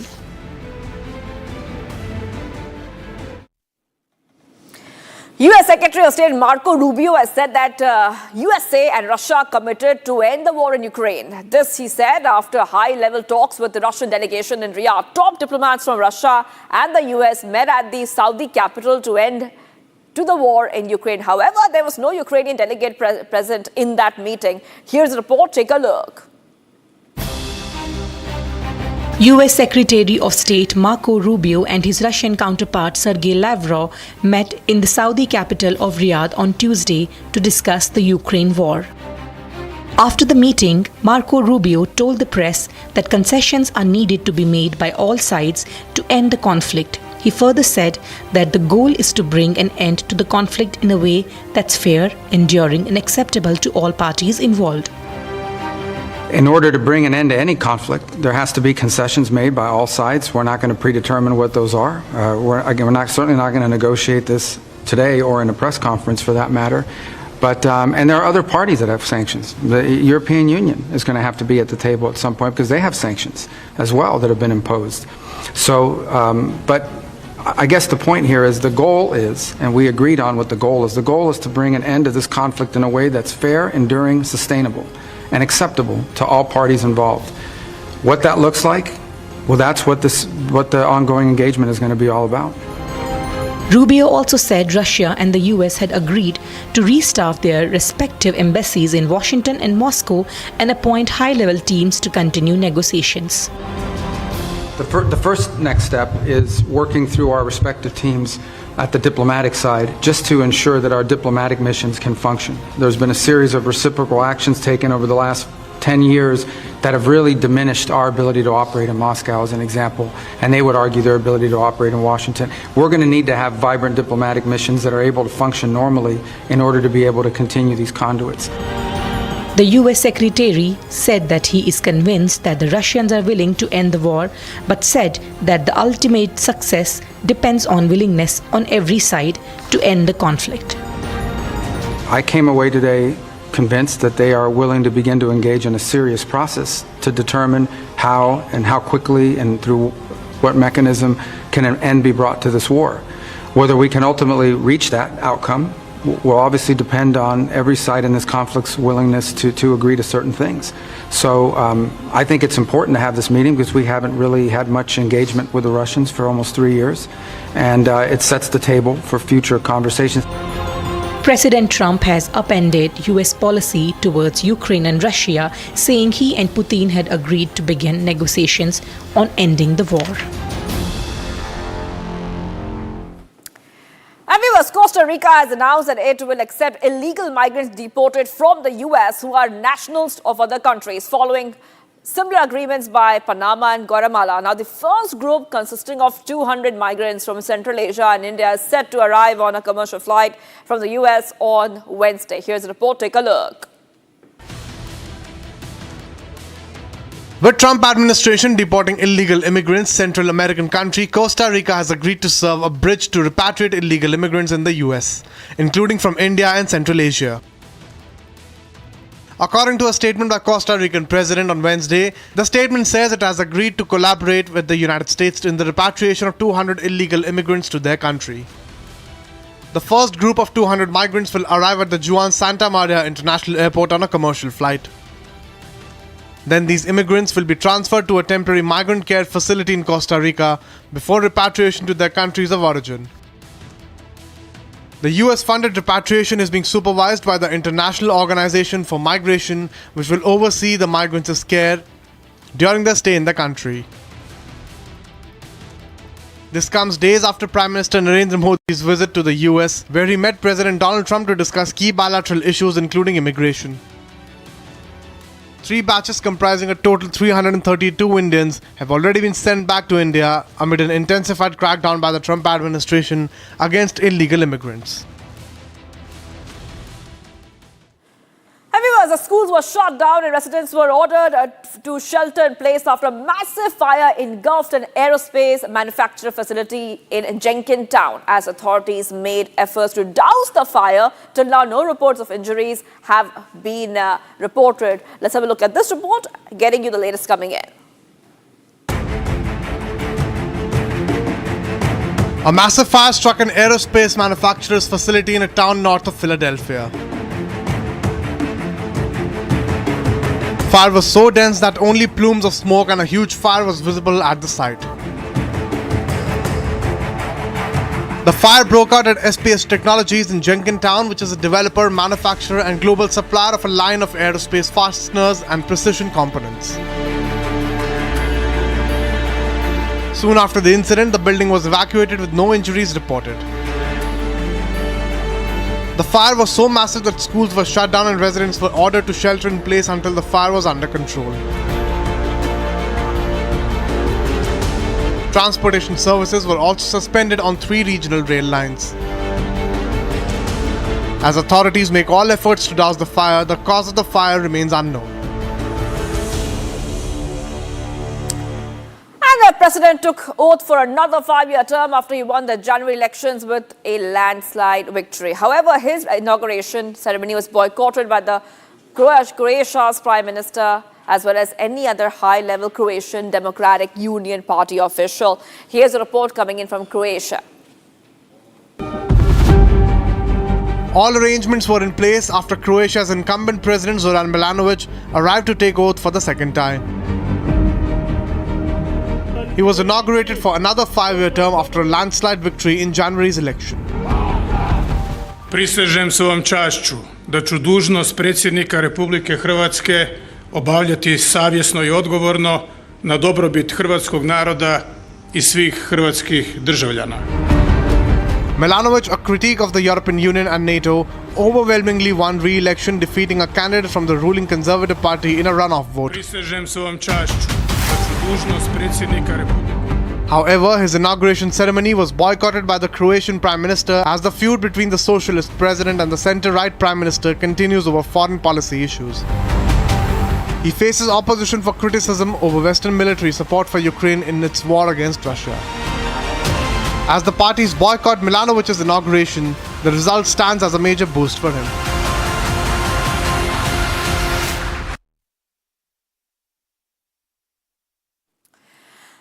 As Moscow-Washington reach to a settlement that might potentially upend the escalations from the troubled region, Kiev is afraid that its exclusion from the talks could lead to its autonomy and sovereignty being compromised. Zelensky has now reached Ankara to garner support for his agenda. Watch our report to know more on this latest development we are tracking.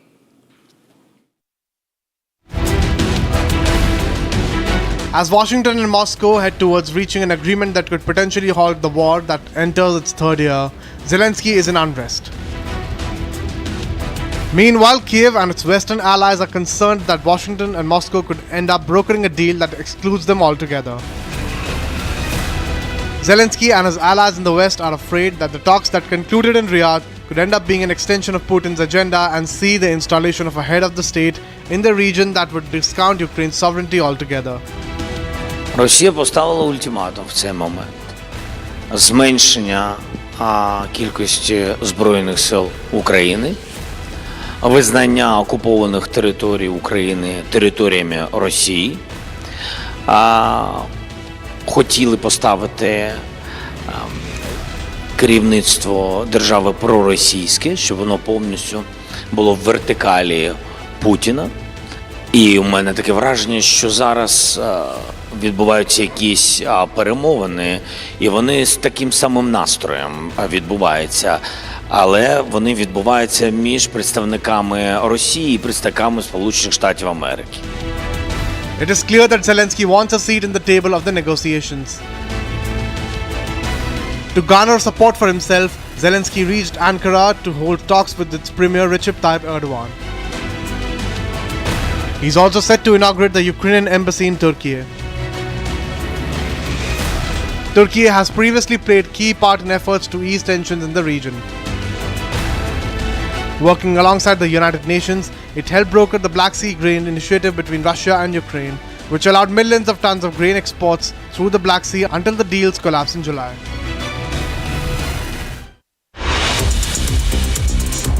Much more coming up, viewers. We're live this morning after several sessions of continuous selling. Foreign institutional investors recorded net buying on Tuesday. Coming right up.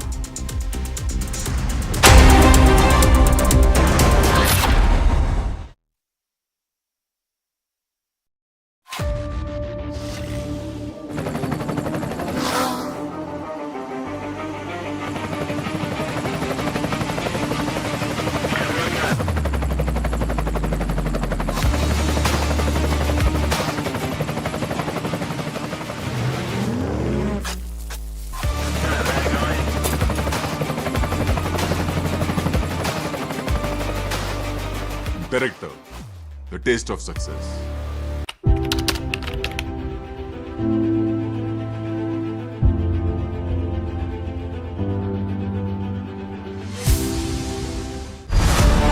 The Limitless India Youth Hackathon. Call for entries. Category 4. Equity and Empowerment. If you're under 30 and possess a visionary approach to bridge disparities or drive systemic change, this is your platform. Present your impact-driven idea and you may earn the opportunity to showcase it before the Honorable Prime Minister of India. Application checklist, statement of purpose, an abstract, pitch deck video or presentation. Application deadline is the 28th of February, the Republic Plenary Summit on the 6th of March. Visit www.summit.republicworld.com or scan to pitch.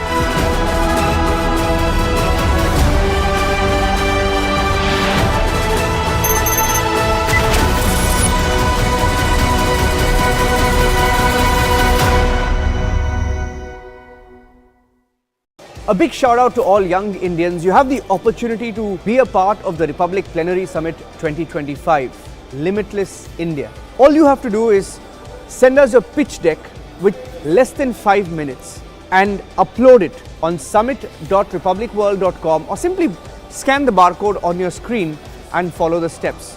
This year, there are 9 categories you can choose from, ranging from digital economy to artificial intelligence, and the best ideas will be chosen and showcased in front of the Honorable Prime Minister of India, Shri Narendra Modi, who has agreed to be the chief guest at the Republic Plenary Summit 2025, Limitless India. So go ahead and send us that pitch deck. The Limitless India Youth Hackathon. Call for entries. Category 3.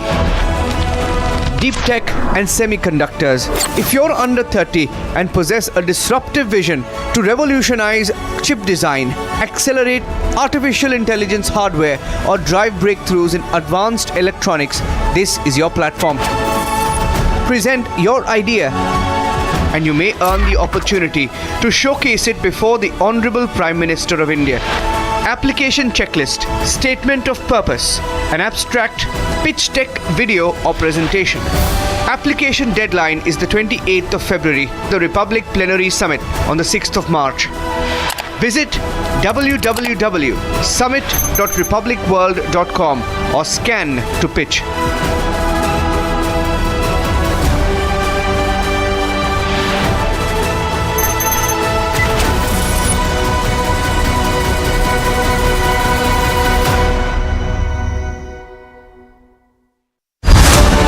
The Limitless India Youth Hackathon. Call for entries. Category 1. Science, Technology and Space. I'm excited to hear about the proposals that have been submitted at the Youth Hackathon at the Republic Plenary, and I can't wait to see them and discuss them and look forward to transforming India with these limitless possibilities.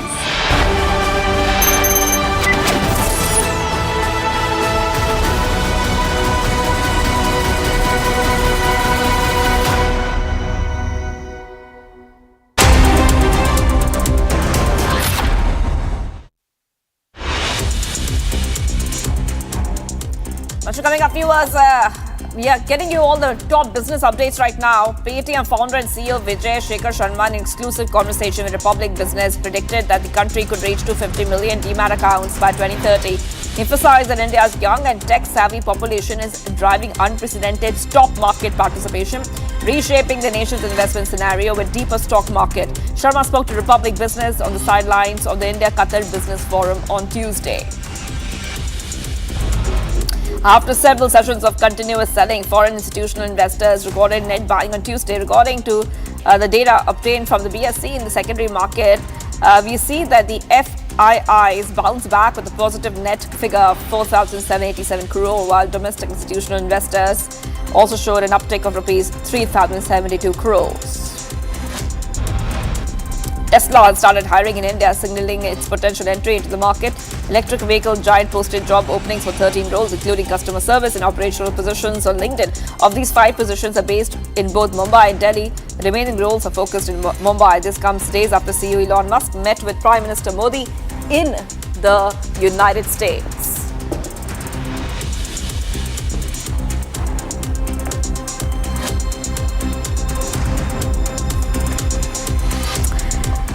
Let's get you the big sports story. We're tracking ahead of the ICC Champions Trophy 2025. A new controversy has emerged from Pakistan after a viral video revealed that India's flag was missing from the stadiums set to host the matches. In response, the Pakistan Cricket Board has now provided an explanation for the omission. Here's a detailed report on that matter. Take a look. Ahead of the ICC Champions Trophy 2025, another controversy emerged from Pakistan after a video went viral which showed that India's flag was not displayed at the stadiums that will host the matches. Many question why Pakistan chose to omit India's flag from the stadiums, given they are one of 8 participants in the marquee ICC event. And now the Pakistan Cricket Board have offered up a reason as to why it is that India's flag was not displayed in their stadiums. As you know, India is not coming to Pakistan to play its matches during the ICC Champions Trophy 2025. The National Stadium in Karachi, Rawalpindi Cricket Stadium and the Gaddafi Stadium, Lahore have hoisted flags of countries that are going to play at the said venues, said a PCB source. The source also pointed out that the Indian flag is there at the Dubai International Stadium, where the Rohit Sharma-led side will be playing all of their matches. That the Pakistan Cricket Board have chosen to not display the Indian flag in Lahore's Gaddafi Stadium as well as the others ahead of the ICC Champions Trophy 2025 has still not gone down well with many. And this is just the latest issue that has cropped up in the build-up to the marquee ICC event. The tournament was shifted to the hybrid model on India's insistence, as the BCCI did not want to send the Indian players to Pakistan over security concerns. Pakistan's continuous delays in getting the stadiums ready for the event and subsequent cancellation of the opening ceremony also did not help their public image. And even on the cricket field, there have been a number of issues that have shown the spotlight on Pakistan's poor preparations. Firstly, New Zealand cricketer Rachin Ravindra suffered a nasty head injury while attempting a catch during an ODI Tri-Series game against Pakistan in Lahore. Many felt the stadium's faulty floodlights played a part in the injury, as Ravindra seemed unaware of the ball's trajectory before he was struck on the head. Then a video went viral where a number of fans were seen looking to illegally enter the National Stadium in Karachi, which is a serious breach of security.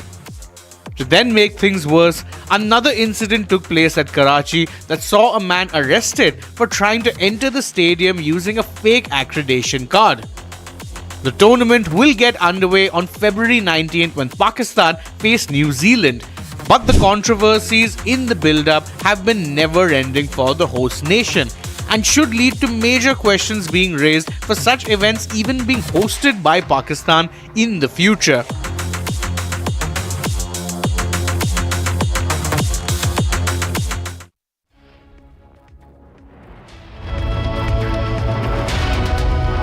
Good morning, viewers. The BJP Legislature Party meet is going to take place today, and we are expecting that the party will announce the name of the next Delhi Chief Minister. So will the suspense finally end today? Stay tuned to Republic. We go live and breaking with that at 9 a.m. The Limitless India Youth Hackathon. Call for entries. Category 3. Deep Tech and Semiconductors. Deep Tech, which could be either quantum computing, futuristic materials, genomics, biotech engineering, is what is going to drive India's innovation and change for the next decade. So I'm very excited that Republic Media Network is organizing a hackathon called the Limitless Hackathon for Youth. And this is an opportunity for anyone under 30 to be able to come out there with your ideas on deep tech. So if you have that idea, if you strongly believe in it, please do send in your pictures.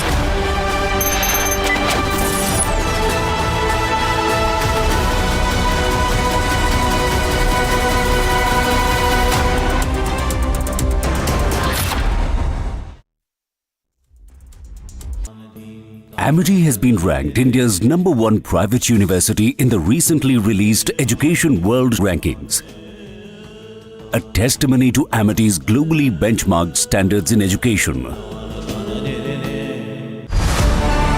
The Limitless India Youth Hackathon. Call for entries. Category 5. Inclusive Nation Building. If you're under 30 and have a transformative idea to foster unity, drive social cohesion, or reimagine policy for an equitable future, this is your platform. Present your impact-driven idea, and you may earn the opportunity to showcase it before the Honorable Prime Minister of India.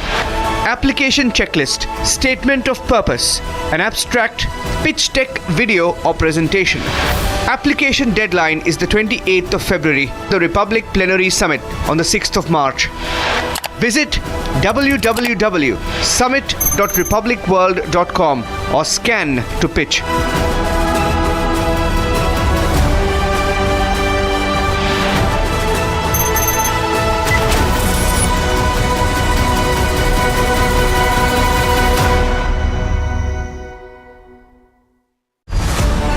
The Limitless India Youth Hackathon. Call for entries. Category 4. Equity and Empowerment. If you're under 30 and possess a visionary approach to bridge disparities or drive systemic change, this is your platform. Present your impact-driven idea, and you may earn the opportunity to showcase it before the Honorable Prime Minister of India. Application checklist, statement of purpose, an abstract, pitch deck, video or presentation. Application deadline is the 28th of February, the Republic Plenary Summit on the 6th of March.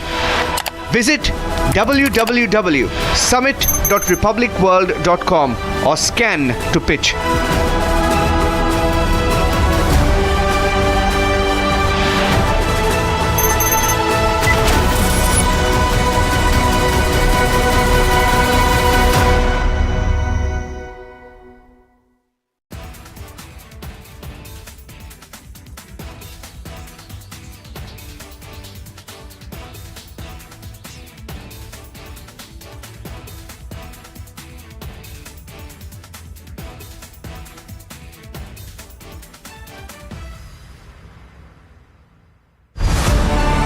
The Limitless India Youth Hackathon.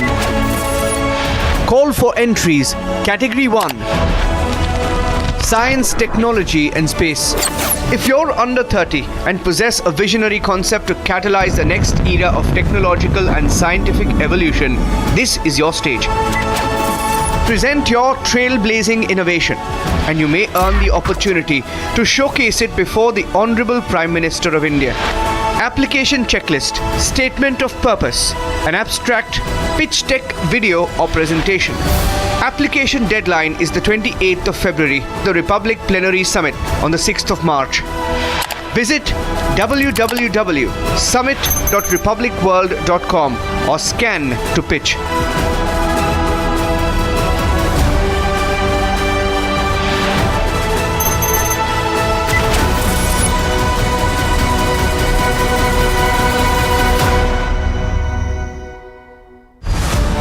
The Limitless India Youth Hackathon. Call for entries. Category 9. AI and Machine Learning. If you're under 30 and have a visionary approach to optimize neural architectures, advance generative AI, or enhance reinforcement learning for real-world applications, this is your opportunity. Present your breakthrough innovation in AI-driven automation or self-learning algorithms, and you may earn the opportunity to showcase it before the Honorable Prime Minister of India. Application checklist, statement of purpose, an abstract, pitch deck video or presentation. Application deadline is the 28th of February, the Republic Plenary Summit on the 6th of March. Visit www.summit.republicworld.com or scan to pitch.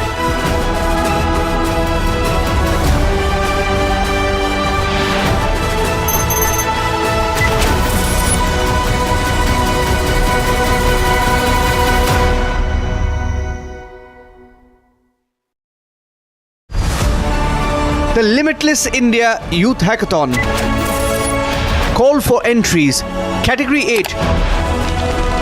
Sustainability and Environment. If you're under 30 and have a visionary approach to achieve net zero emissions, revolutionize climate finance, or restore natural ecosystems, this is your opportunity. Present your impact-driven innovation, and you may earn the opportunity to showcase it before the Honorable Prime Minister of India. Application checklist, statement of purpose, an abstract, pitch deck video or presentation. Application deadline is the 28th of February, the Republic Plenary Summit on the 6th of March. Visit www.summit.republicworld.com.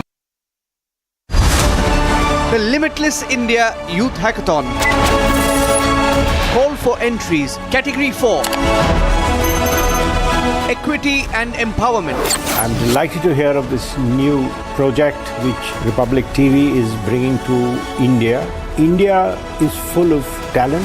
Indian youth is perhaps the most promising asset of the world, not just of India.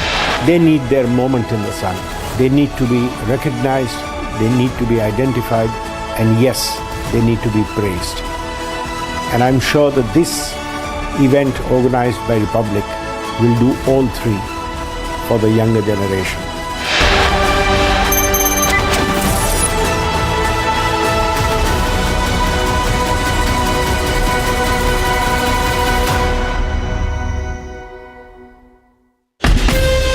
From Asia's largest news headquarters, setting the agenda for Bharat.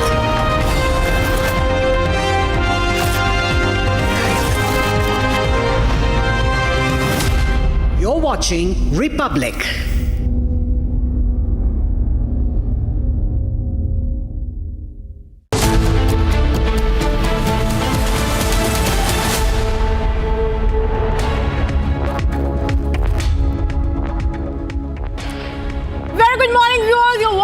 Republic TV live and breaking this Wednesday 9 a.m. with me, Kriti Mehta. Now, the BJP legislature party meet is going to take place today, and we are expecting that the party will announce the name of the new Delhi Chief Minister. We will be looking out for that. A lot of other news stories lined up for you in this bulletin. Let's take a quick check of the headlines first.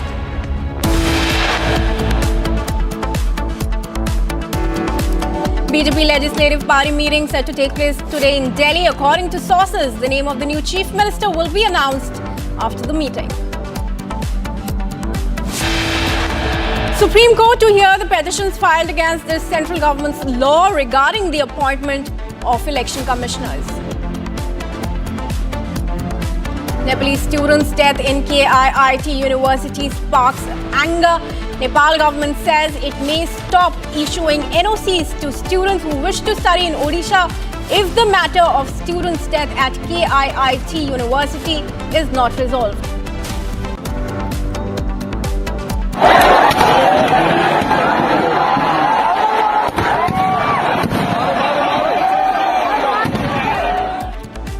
Over 30 injured as the firecrackers misfire at a football match in Kerala's Malappuram.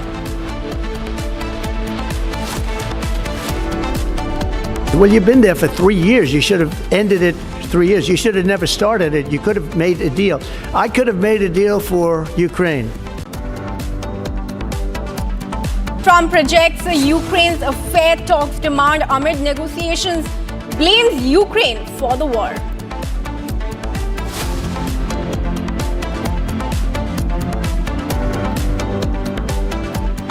And viewers, the biggest story of the day, the BJP legislature party meeting in Delhi is set to take place today. And according to BJP sources, the new Chief Minister of Delhi will be announced today and the oath ceremony is likely tomorrow at Ram Leela Maidan and the timing has been announced at 11 a.m. Let's go across to Harsha, my colleague who's joining us live to get us more scoop on who the next Delhi CM will be. Harsha, very good morning to you. Now, there are several names doing the rounds, including that of Parvesh Verma, Virender Sachdeva, Vijender Gupta. But we are also hearing that it could be a woman that could be the Chief Minister of the national capital. Talk to us about the profiles of these candidates and who is most likely to become the next Delhi Chief Minister. You rightly pointed out, Kriti, today is a very important day as BJP Legislative Council meeting will commence today at around 1 o'clock at the Delhi BJP headquarters. It's a very important meeting, keeping in mind that there will be an announcement of Delhi Chief Minister today. Who is going to be the Chief Minister? Almost 7 to 8 names are already doing rounds. But yes, these all are speculation. But this is Bharatiya Janata Party. It never reveals its card, and what's on the card actually we have seen in the past as well, when there was the announcement of the CM for Rajasthan, Chhattisgarh and Madhya Pradesh. The names were never known in the public domain, and also those names were not even popular names. And now this could be the same situation with Delhi as well. There could be some face which no one was thinking even about. There could be a woman, there could be a Purvanchali face, there could be a person who has won with the highest margin in national capital.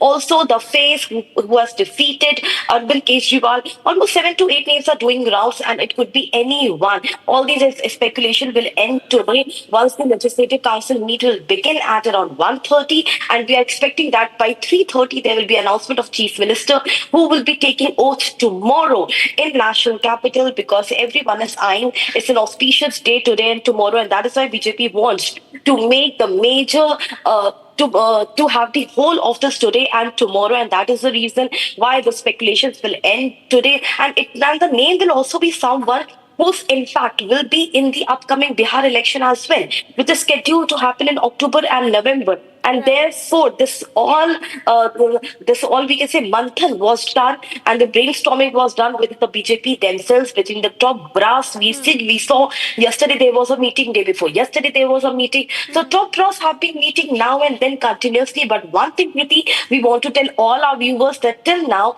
no phone calls have been made to any of the MLAs. We have got to know through our sources, none of the MLAs yet have gotten the phone call that yes, you have been elected, or prepare yourself, or you will be the minister. None of the MLAs have got the phone call. So we're expecting that after 1 o'clock likely, this entire speculation will actually uncovered and we'll get to know who's it is.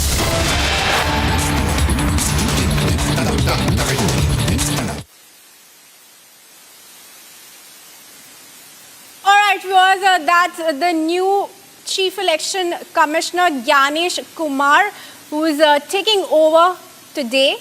Remember, his name was announced after a meeting was held and chaired by the Prime Minister, where the opposition Congress, of course, gave its dissent. However, that was shot down by the meeting members, and Gyanesh Kumar was named as the new Chief Election Commissioner. And remember, his appointment is quite historic, given that he's the first Chief Election. सेवा के लिए पहला कदम है मतदान। इसलिए भारत का हर नागरिक जो 18 वर्ष की आयु पूरी कर चुके हों, उन्हें मतदाता जरूर बनना चाहिए और मतदान अवश्य करना चाहिए। भारत के संविधान, लोक प्रतिनिधित्व कानूनों, नियमों और उनके अंतर्गत जारी निर्देशों के अनुरूप चुनाव आयोग हमेशा मतदाताओं के साथ था, है और रहेगा। First step for national building is voting. Therefore, every citizen of India who has completed 18 years of age should become an elector and should always vote. In accordance with the Constitution of India, electoral laws, rules and instructions issued therein, the Election Commission of India was, is and will always be with the voters. Jai Hind. Thank you. You welcome, sir. Thank you.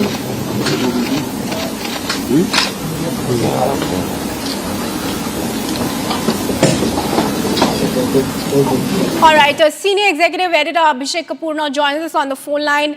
Abhishek, we're getting in visuals of the new Chief Election Commissioner taking over amidst a massive row and opposition from the Congress party over his election.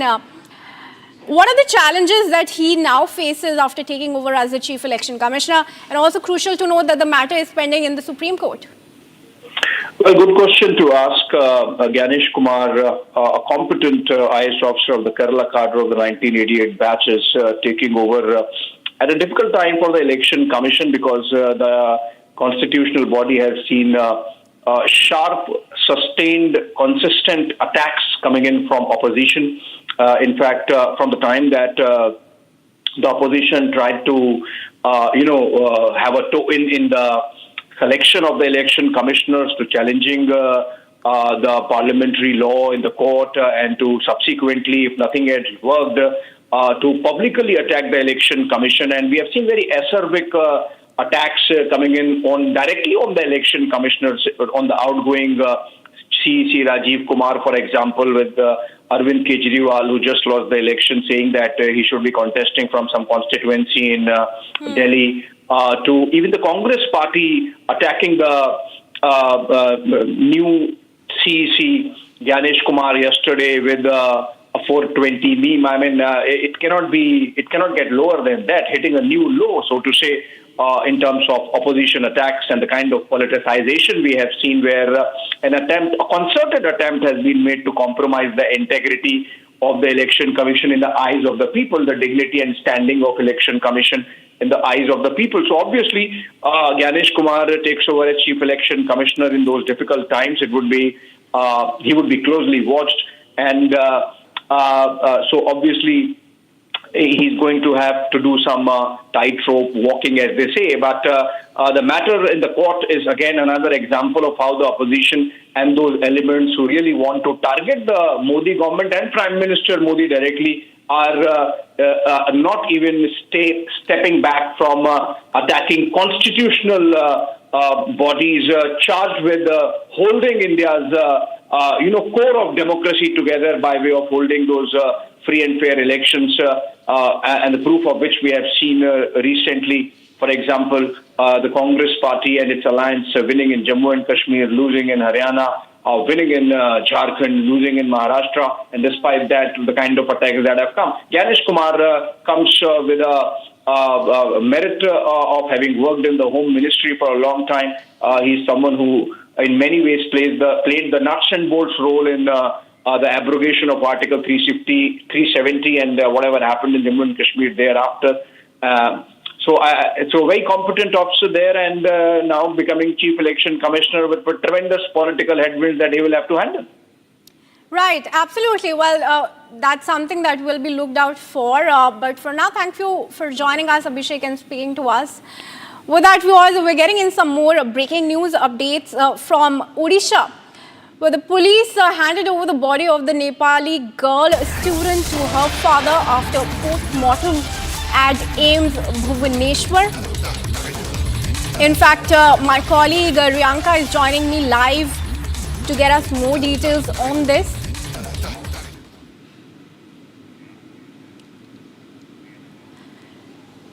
Priyanka, very good morning to you. Now, the police have handed over the body of the deceased student to her parents. So once again, take us through the atmosphere that's prevailing at the university campus as of now and the demands of the parents.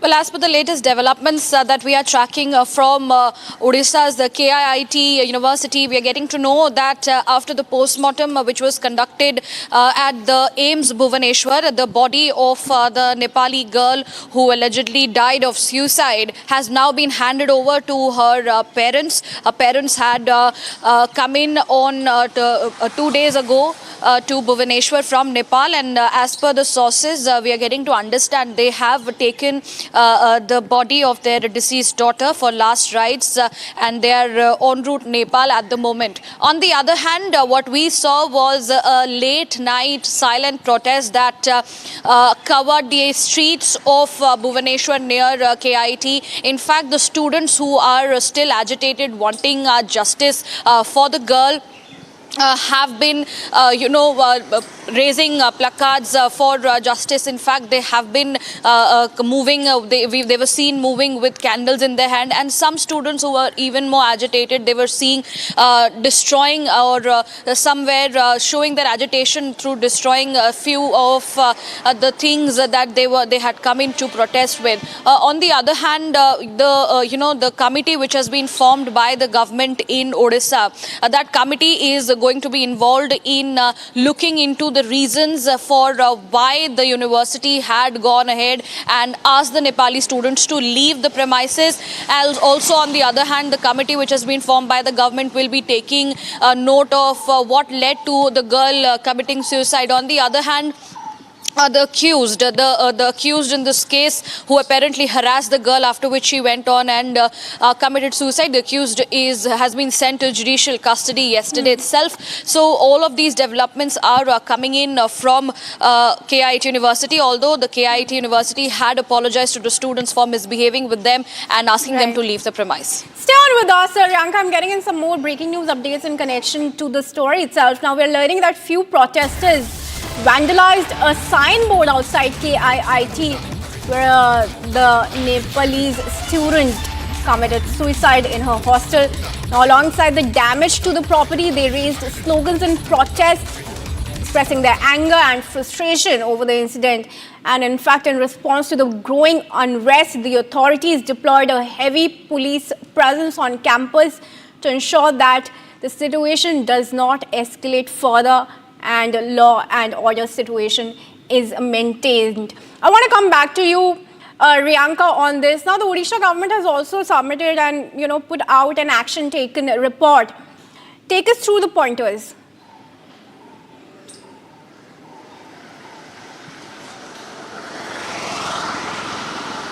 Well, at the moment, as I rightly mentioned, the Odisha government has gone ahead and they had formed in a committee yesterday, and several actions have been taken at the moment, given the condition of the situation goes on to become quite tense after the suicide of the Nepali student there. And on the other hand, there are several measures that have been taken by the government of from the side of deploying a massive number of police forces there in order to maintain peace and calm in the university. But the students who continue to protest, they have been seen vandalizing the signboards near the university, also causing some sort of a disturbance to the public property. On the other hand, there are certain measures that have been taken by the university itself. It has been appealing the students, the Nepali students who they earlier asked to leave, appealing them to come back to the university, and also to the female students. The university has been asking them to file an undertaking. But if we talk about the Nepali students, they continue to say that they do not feel safe going back to the university. They do not feel safe given the university has shown racism towards them by asking them to leave. On the other hand, the government formed committee is doing its work, finding out the reasons for what prompted the girl to commit the suicide, and also the committee is also taking note as to why did the university not inform the state government before asking the Nepali students to leave the premise. So a lot of tension going on there in Bhubaneswar KIT University. All right. Viewers, we continue to track all those updates and developments coming up from the KIIT campus in Odisha. For now, let's shift our focus. And thank you, Riyanka, for joining us. Viewers, the Supreme Court has granted interim relief to YouTuber Ranveer Allahabadia, staying his arrest in multiple cases. However, the court has imposed strict conditions, including barring him from airing content on YouTube and any other platform. Take a look at this report with the Supreme Court observations. In a big blow to Ranveer Allahabadia, the top court has barred them from posting content on YouTube or any other digital platform until further orders. The Supreme Court of India has ruled that if another FIR is filed on the same allegation, Allahabadia's arrest will remain stayed. The court has also barred authorities from registering any new FIRs linked to India's Got Latent. This means that Ranveer is protected from multiple FIRs for the same allegations. The court has also permitted Allahabadia to seek police protection in Maharashtra and Assam if he faces any threats during the investigation. In a major restriction, Allahabadia must surrender his passport to the nodal cyber police in Thane and cannot leave the country without prior court permission. With the next hearing scheduled for March 3, the court's restrictions have effectively silenced the YouTuber, at least for now. The next hearing will determine Ranveer Allahabadia's fate, whether he gets more relief or faces further restrictions.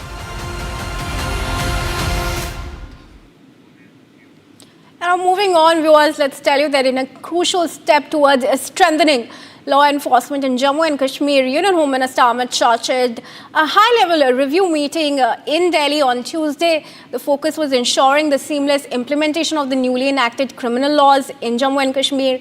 The meeting, in fact, also saw Jammu and Kashmir's Chief Minister Umar Abdullah and Lieutenant Governor Manoj Sinha in attendance, along with other top security and legal officials. Take a look at this report. Union Home Minister Amit Shah held a review meeting of the implementation of new criminal laws in Jammu and Kashmir on Tuesday. The meeting, which was held at the North Block, was also attended by the Chief Minister of Jammu and Kashmir, Umar Abdullah, and Jammu and Kashmir's Lieutenant Governor, Manoj Sinha. The meeting covered the present status of provisions relating to the police, jail, courts, prosecution and forensics under the new 3 criminal laws that were drafted to replace the Indian Penal Code and the Code of Criminal Procedure. Following the meet, Jammu and Kashmir's Chief Minister Umar Abdullah lauded the ministry's role in the successful implementation of the laws in the Union Territory. Home minister साहब की तरफ से लगातार एक सिलसिले के तहत जो नए कानून क्रिमिनल लॉज मुल्क में अब लागू किए गए हैं, गृह मंत्री साहब कह रहे थे कि इससे पहले शायद 11 राज्य और यूनियन टेरिटरीज़ की रिव्यू ली गई। इस सिलसिले में जम्मू कश्मीर का हुआ और काफ़ी हद तक जम्मू कश्मीर का इन कानूनों के इम्प्लीमेंटेशन में रोल ठीक रहा। Chief Minister Abdullah also acknowledged the pertinent loopholes in the state of security in Jammu and Kashmir, while acknowledging that the meet effectively addressed those concerns. Listen in. एक आध जगह जहाँ पे थोड़ी सी कमज़ोरी रही है उसका जिक्र हुआ, उसको भी दुरुस्त किया जाएगा। और जहाँ तक लोगों की चुनी हुई हुकूमत, इलेक्टेड गवर्नमेंट का सवाल है, हालांकि यूनियन टेरिटरी में कानून का लागू करना हमारी ज़िम्मेदारी नहीं है। कानून की जानकारी लोगों को ज़्यादा हो, उसके लिए इलेक्टेड गवर्नमेंट को जो है थोड़ी सी पेशरफ्त और करनी होगी, चाहे यूनिवर्सिटीज़ के लेवल पे, हमारे कॉलेजेस के लेवल पे, सोशल या पॉलिटिकली असेंबली में। तो इस पे भी चर्चा हुई और जो हमें करना होगा हम कर लेंगे। The meeting comes as part of Centre's ongoing efforts to ramp up security in the Union Territory amid growing cross-border terrorism and domestic security breaches. Earlier this month, Shah also chaired a similar meet with Maharashtra's Chief Minister Devendra Fadnavis to ensure that new criminal law framework is effectively implemented across all commissionerates.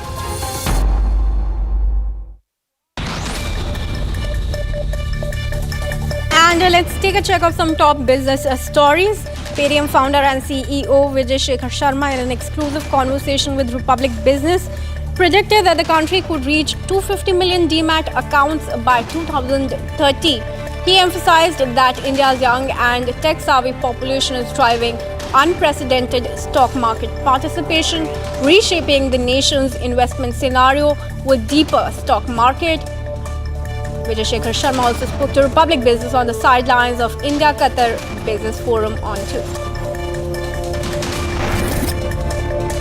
After several sessions of continuous selling, foreign institutional investors recorded net buying on Tuesday. According to data obtained from the BSE, in secondary market, FIIs bounced back with a positive net figure of Rs 4,787 crore, while domestic institutional investors also showed an uptick of Rs 3,072 crore.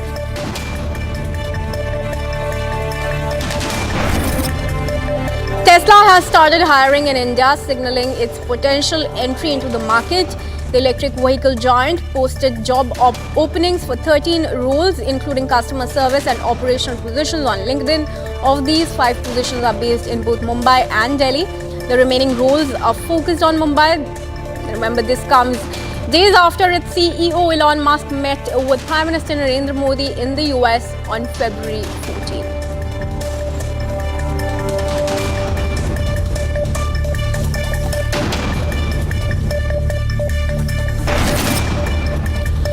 The Securities and Exchange Board of India has cancelled the registration of 19 foreign venture capital investors after they were found violating several SEBI regulations.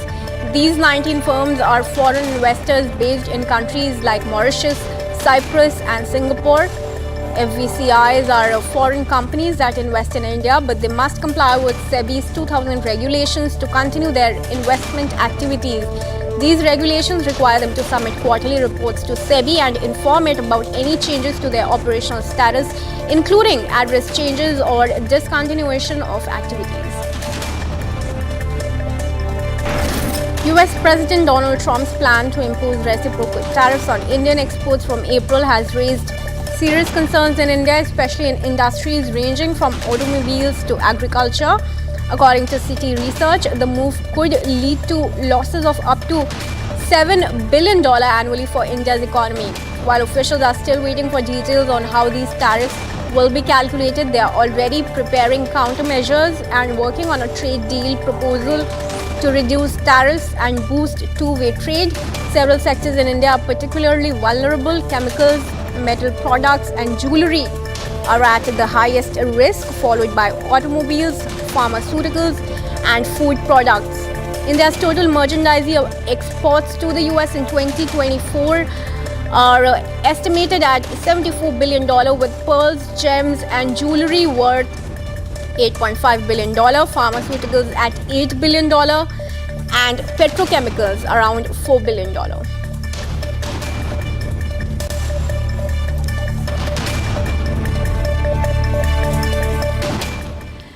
And now, viewers, moving on, we're getting in some visuals.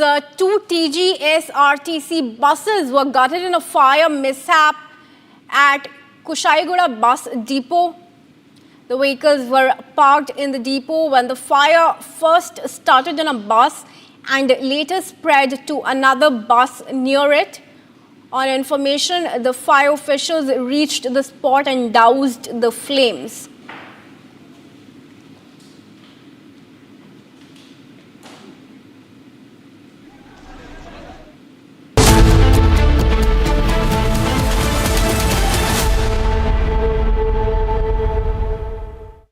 इसको घर पे लगाओगे तो शादी का तो पता नहीं, पर घर पक्का नहीं टूटेगा। रुंगटा नहीं तो घर स्ट्रॉन्ग नहीं। रुंगटा स्टील TMT बार एकदम solid.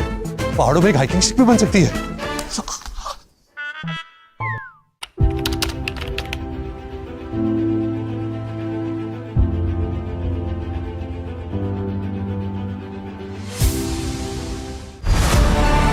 The Limitless India Youth Hackathon.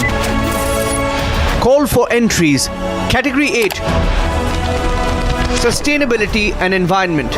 If you're under 30 and have a visionary approach to achieve net zero emissions, revolutionize climate finance, or restore natural ecosystems, this is your opportunity. Present your impact-driven innovation, and you may earn the opportunity to showcase it before the Honorable Prime Minister of India. Application checklist, statement of purpose, an abstract, pitch deck, video or presentation. Application deadline is the 28th of February, the Republic Plenary Summit on the 6th of March. Visit www.summit.republicworld.com or scan to pitch.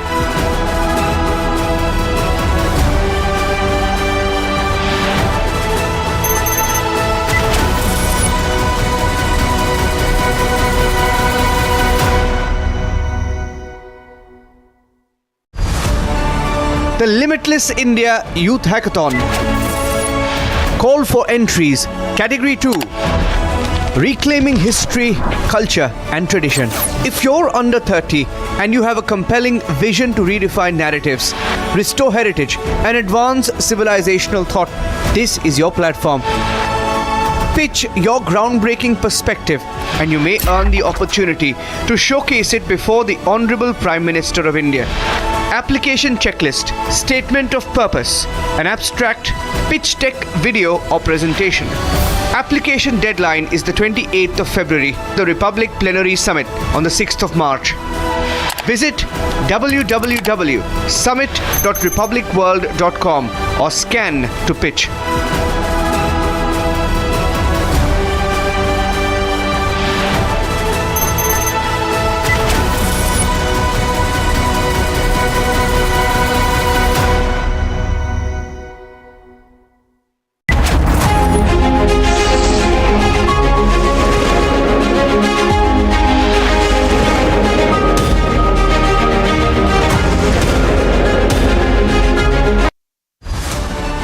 Delighted that the Republic TV is doing program which is titled appropriately Limitless India, which includes inclusive India. India has been limitless in thought because it never circumscribed its thoughts that this is the only way to go. We are limitless in our thought, in our reach, in our inclusiveness. And I am happy that such a great initiative is being undertaken. All my best wishes and blessings to the Republic TV and Arnab.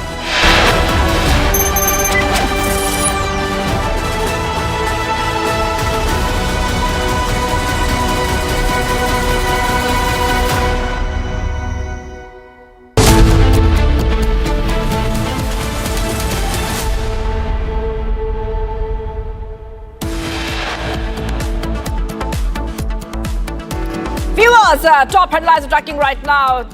BJP Legislative Party meeting is set to take place today in Delhi. According to sources, the name of the new Chief Minister will be announced during the meeting.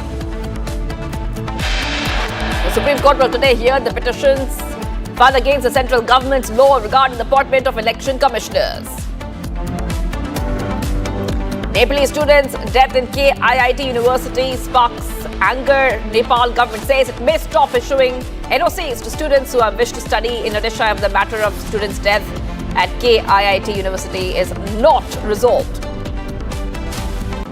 Gyanesh Kumar takes charge as the new Chief Election Commissioner of India. Well, you've been there for 3 years. You should have ended it 3 years. You should have never started it. You could have made a deal. I could have made a deal for Ukraine. Trump rejects Ukraine's fair talks demand amid negotiations, blames Ukraine for the war.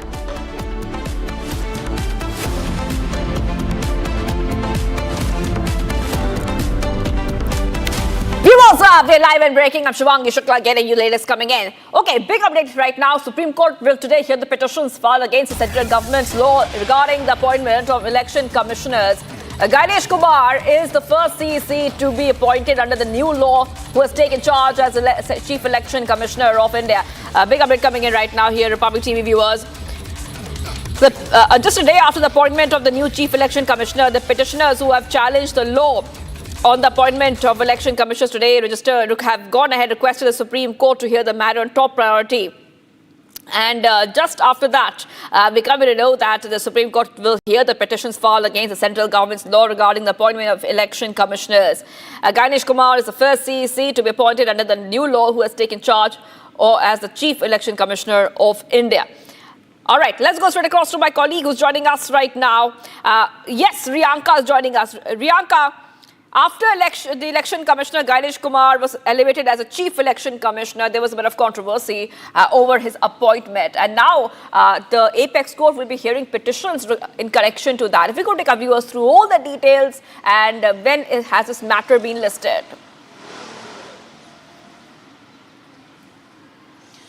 Well, we just saw that election commissioner who has been uplifted to the position of the chief election commissioner, Gyanesh Kumar, has taken over. And there have been a lot of controversy regarding the way in which he was being, put up in the position. Given that, after the appointment was made earlier, there have been several petitions that have been filed in the Supreme Court challenging, challenging this very move, challenging the appointment of the CEC and the ECs, which have come under the new rule, which was made in 2023. Now, on the other hand, what the problem that has been, raised by the petitioner is that when, there is a selection of the election commissioners and the chief election commissioner, that panel, the panel which selects it, must comprise of the Chief Justice of India. But as per the new law, which had come out in 2023, it included, the CEC included the Prime Minister, the Leader of Opposition as well on the other hand, but it did not see the inclusion of the Chief Justice of India. So this is something that has been challenged at the moment, and the petitioners say that the appointments were made without including the CJI, and that is something that has gone undemocratic in the ways that has come out. On the other hand, the matter has been listed today as item number 41. But what we have seen that Advocate Prashant Bhushan had asked for a priority hearing in this case, given item number 41 is something that usually does not come for hearing.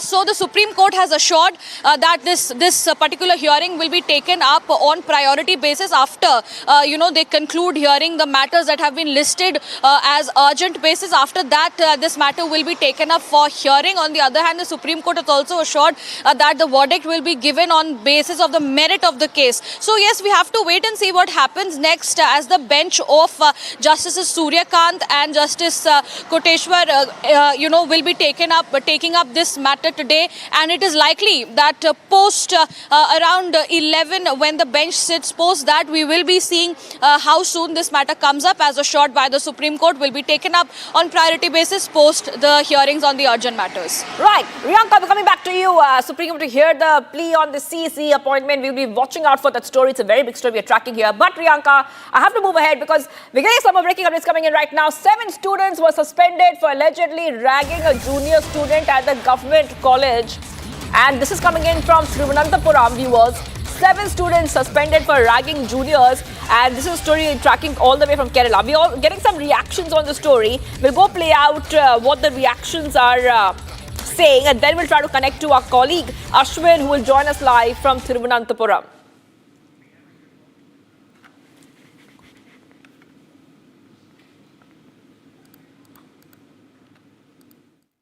Bin's father, Jose, is right now with us. Bins has filed a complaint with the Karakutam police station. Let's hear from him what he has to say. എന്താ സംഭവിച്ചത് Hindi complaint register ചെയ്യാണ്. അപ്പോൾ അവിടെ സംഭവിച്ചതെന്ന് പറഞ്ഞാൽ മോൻ ഇങ്ങനെ practice ചെയ്യാൻ പോയ സമയത്ത് സീനിയർ വിദ്യാർത്ഥികൾ കൂട്ടം കൂടി മോനെ മർദ്ദിക്കുകയാണ് ഉണ്ടായത്. മോനെയും ഒരു കൂട്ടുകാരൻ ഓടി രക്ഷപ്പെട്ട് പ്രിൻസിപ്പലിൻ്റെ റൂമിൽ കയറി മോനെ എല്ലാവരുടെ വട്ടം ഇട്ട് പിടിച്ച് കൊണ്ടുവന്ന് റൂമിൽ കൊണ്ടുവന്ന് അവനെ മർദ്ദിക്കുകയാണ് ഉണ്ടായത്.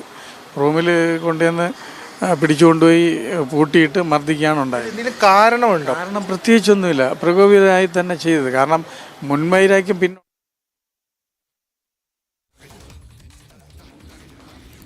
All right, we'll try to connect to my colleague and try to play out that reaction once more for our viewers. But just recapping what the story is all about. 7 students were suspended for allegedly ragging a junior student at the government college in Thiruvananthapuram.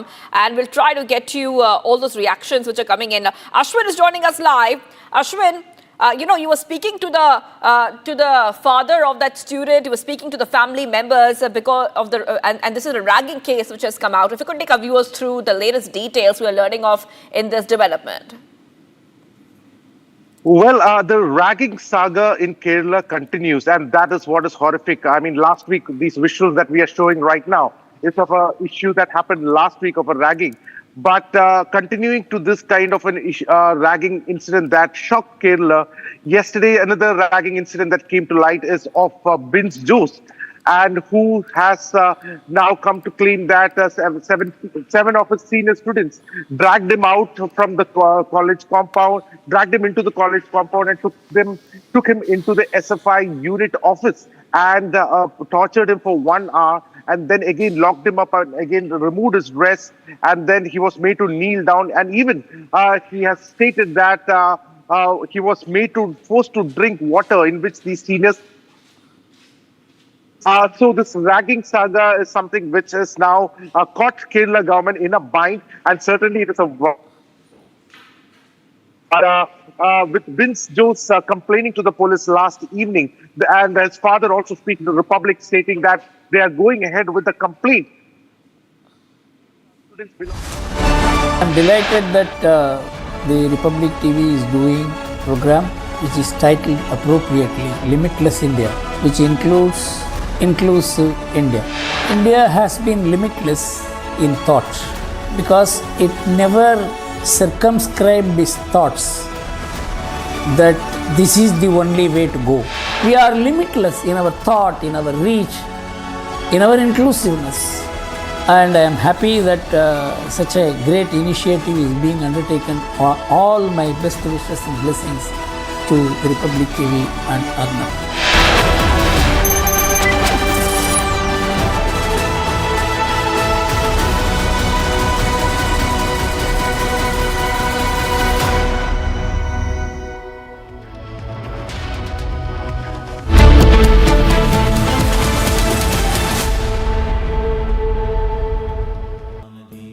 Amity has been ranked India's #1 private university in the recently released Education World Rankings.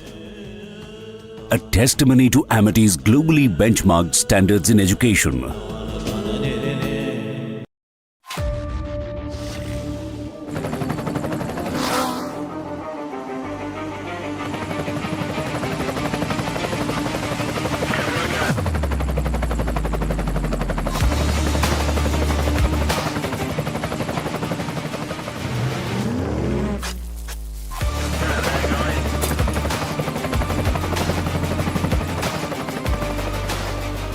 Director, the taste of success.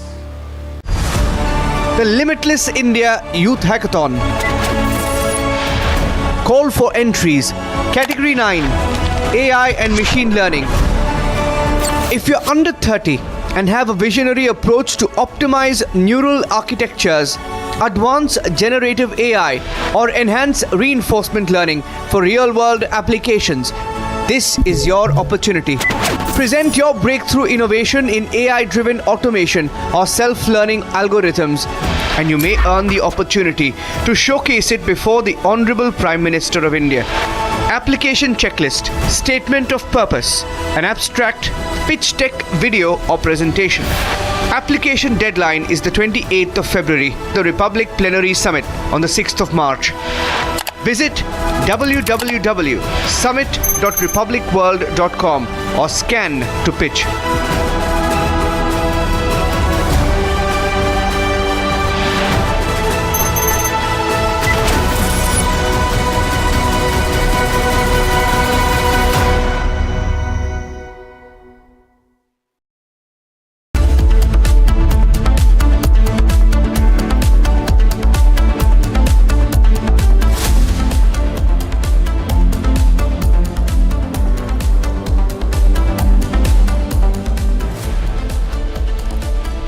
Good evening, ladies and gentlemen. Tonight I come to you with a major network announcement. And this is something that we have been all planning and working on at the Republic Media Network for a while now. On how we can use your beloved network and an influential platform like Republic to build a limitless India. As of now, 900 million of you worldwide are believers in the Republic Media Network. 900 million cumulatively, that is more than the population of 99% of the countries on this planet. So what can you and we at Republic do together, dear viewers? You who are the real strength of Republic. You are Republic and we are your voice. Dear viewers, it is you who are the real propellers of this spectacular phoenix-like growth of Bharat. It is you. This is an important time in Indian history. We are at the cusp of when we can become firstly the world's third largest economy, but then over the next quarter of a century becoming a developed Viksit Bharat. At this summit, I am hoping to see a large number of young thought leaders, thinkers, and to see how they will be giving their efforts, ideas, etc. so that the current generation who is in policy making or running industry, we know what is the amazing pipeline of talent that is heading up towards us, and it is our job in some ways to create the stairways and structures for them to be able to reach Viksit Bharat at the end of the next quarter century. So hope to see you there, and I'm sure you'll find it very interesting to meet these young people.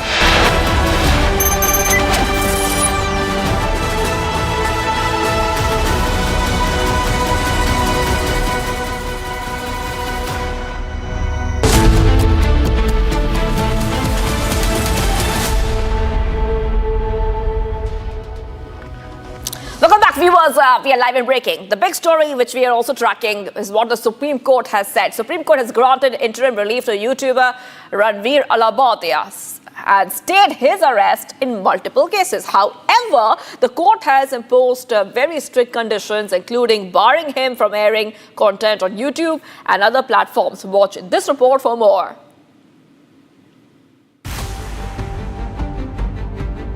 In a big blow to Ranveer Alabadia, the top court has barred them from posting content on YouTube or any other digital platform until further orders. The Supreme Court of India has ruled that if another FIR is filed on the same allegation, Alabadia's arrest will remain stayed. The court has also barred authorities from registering any new FIRs linked to India's Got Latent. This means that Ranveer is protected from multiple FIRs for the same allegations. The court has also permitted Alabadia to seek police protection in Maharashtra and Assam if he faces any threats during the investigation. In a major restriction, Alabadia must surrender his passport to the nodal cyber police in Thane and cannot leave the country without prior court permission. With the next hearing scheduled for March 3, the court's restrictions have effectively silenced the YouTuber, at least for now. The next hearing will determine Ranveer Alabadia's fate, whether he gets more relief or faces further restrictions.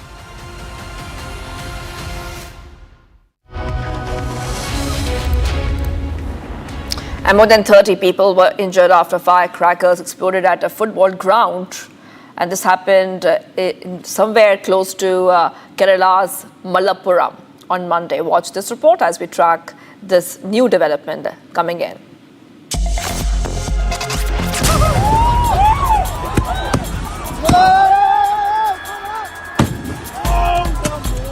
Firecracker explosion during a football game in Kerala's Mallapuram turned injurious for many people there.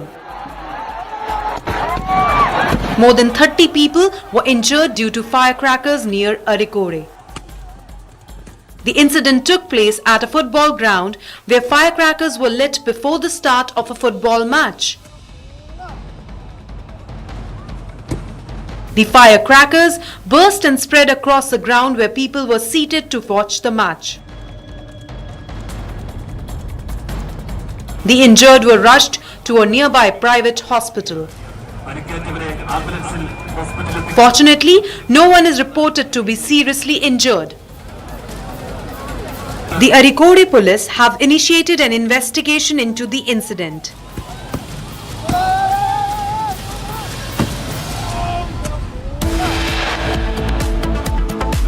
Now, coming up, viewers, Gyanesh Kumar takes charge as the new Chief Election Commissioner of India, and much more coming up on that as well. Stay tuned.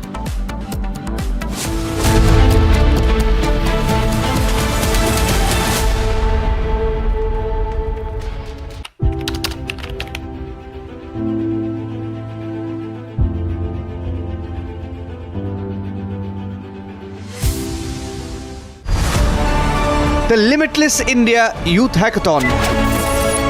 Call for entries. Category 1. Science, Technology and Space. If you're under 30 and possess a visionary concept to catalyze the next era of technological and scientific evolution, this is your stage. Present your trailblazing innovation, and you may earn the opportunity to showcase it before the Honorable Prime Minister of India. Application checklist, statement of purpose, an abstract, pitch deck, video or presentation. Application deadline is the 28th of February, the Republic Plenary Summit on the 6th of March.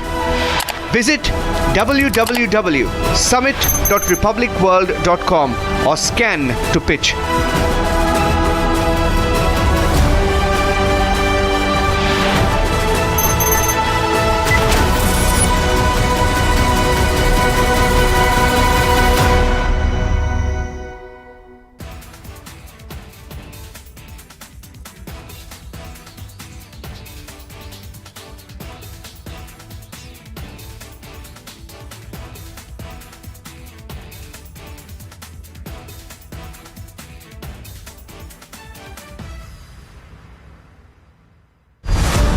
The Limitless India Youth Hackathon.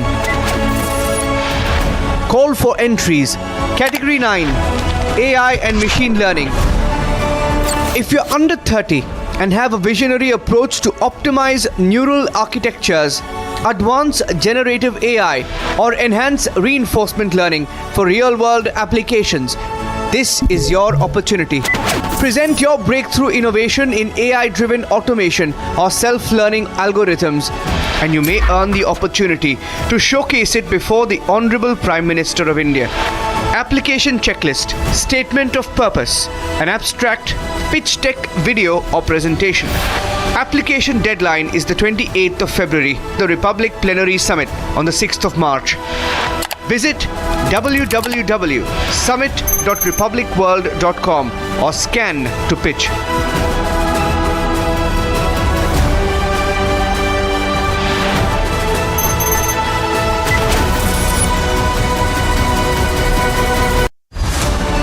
The Limitless India Youth Hackathon. Call for entries. Category 6. Digital Economy. I'm super excited about Republic TV's Republic Plenary Summit, where they're inviting some of the bright young minds of the country to participate in a hackathon. I am going to be part of the digital economy category, the one that excites me the most, because in the next decade, India is going to transition into being a superpower in the digital economy on the back of some amazing homegrown innovations. The best example today is UPI, on which PhonePe has been built. So do come and be a part of this great event, and I'm looking forward to listen to all your pitches.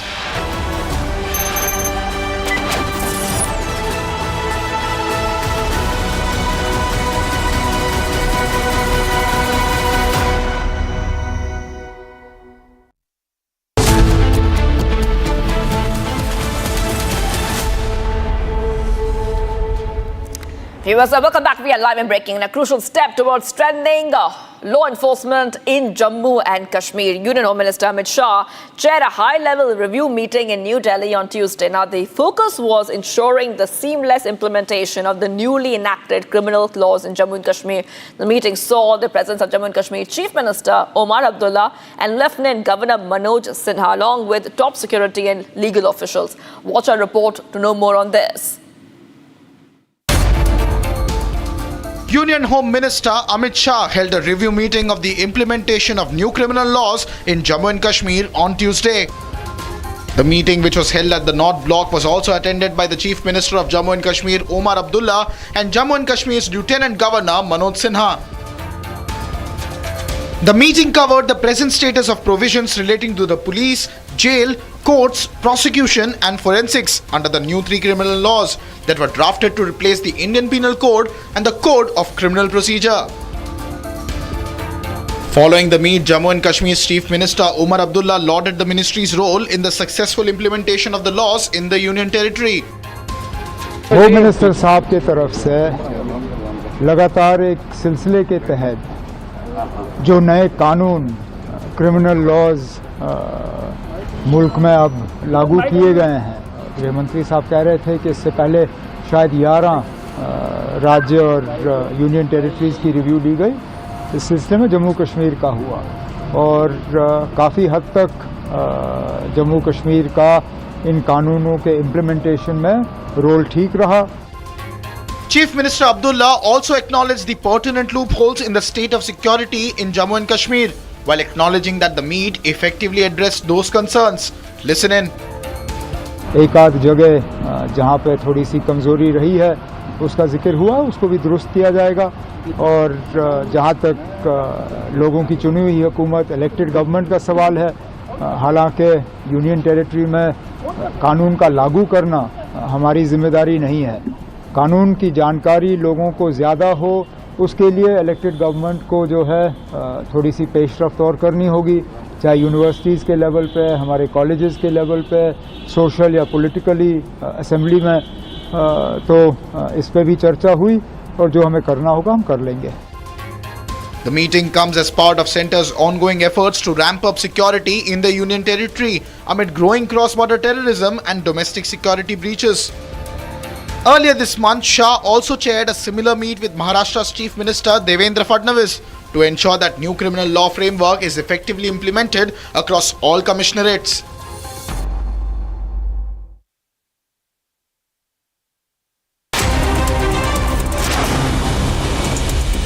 And getting you some more updates coming in next time in Bharat in 2 minutes, viewers. The final autopsy findings of the OpenAI whistleblower Suchir Balaji have confirmed his death to be a suicide despite his family's allegations about lapses in the report. In a post on the social media platform X, Suchir Balaji's mother Purnima Rao has shared how the OpenAI whistleblower's family has rejected the autopsy report, and so has the lawyer, as the bid for justice continues.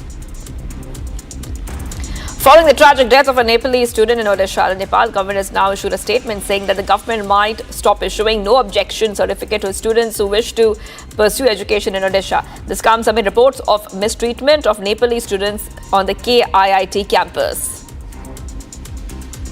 Following the BJP legislature meeting set to take place today, the oath-taking ceremony for the new Chief Minister will take place on February 20th at Ram Leela Maidan. Preparations for the oath-taking ceremony are underway as Delhi gears up for its new Chief Minister. A ceremony will be attended by top leaders and dignitaries from across the country.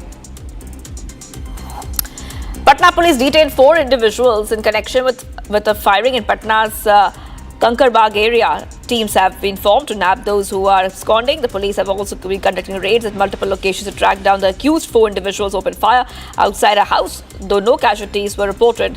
The city has been on high alert as further probe continues.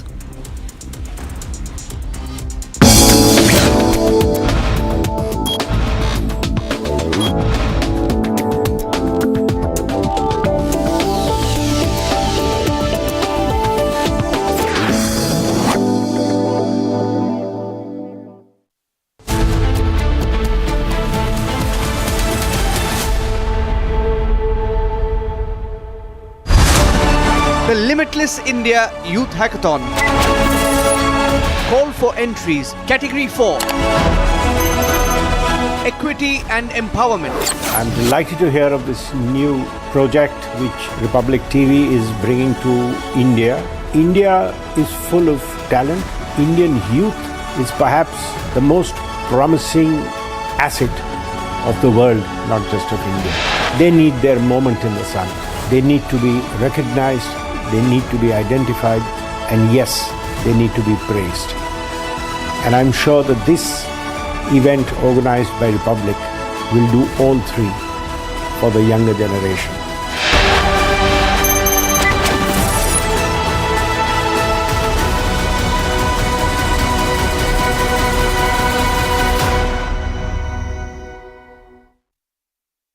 इसको घर पे लगाओगे तो शादी का तो पता नहीं, पर घर पक्का नहीं टूटेगा। रुंगटा नहीं तो घर स्ट्रॉन्ग नहीं। रुंगटा स्टील TMT बार एकदम सॉलिड। पहाड़ों में हाइकिंग स्टिक भी बन सकती है। The Limitless India Youth Hackathon. Call for entries. Category 2. Reclaiming history, culture and tradition. If you're under 30 and you have a compelling vision to redefine narratives, restore heritage and advance civilizational thought, this is your platform. Pitch your groundbreaking perspective and you may earn the opportunity to showcase it before the Honorable Prime Minister of India. Application checklist, statement of purpose, an abstract, pitch deck video or presentation. Application deadline is the 28th of February, the Republic Plenary Summit on the 6th of March. Visit www.summit.republicworld.com or scan to pitch.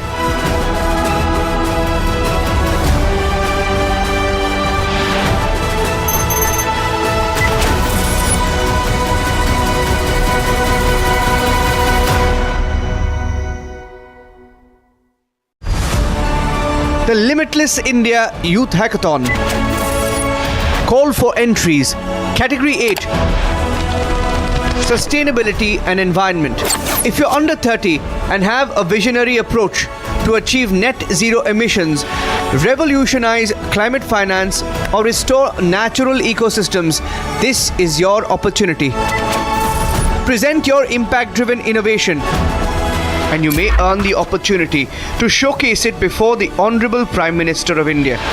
Application checklist, statement of purpose, an abstract, pitch deck video or presentation. Application deadline is the 28th of February, the Republic Plenary Summit on the 6th of March. Visit www.summit.republicworld.com or scan to pitch.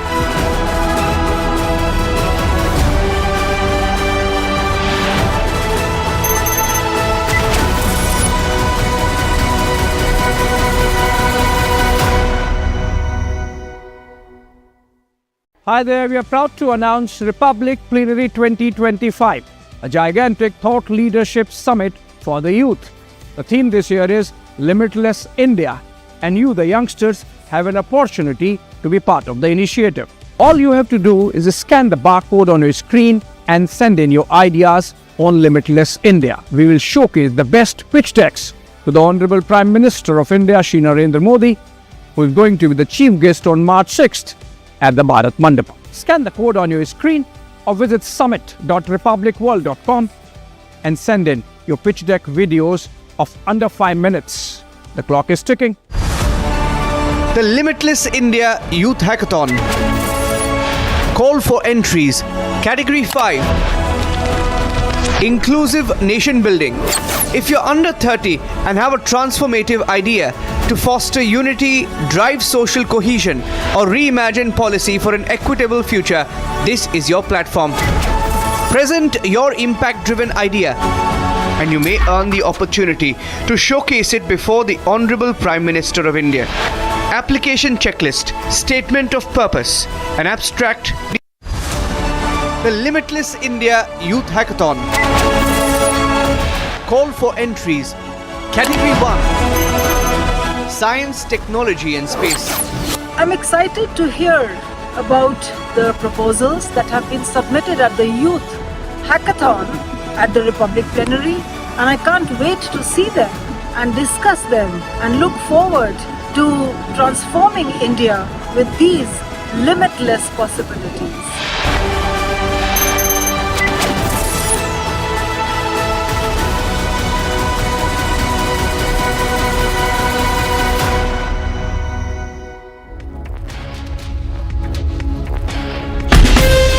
From Asia's largest news headquarters, setting the agenda for Bharat.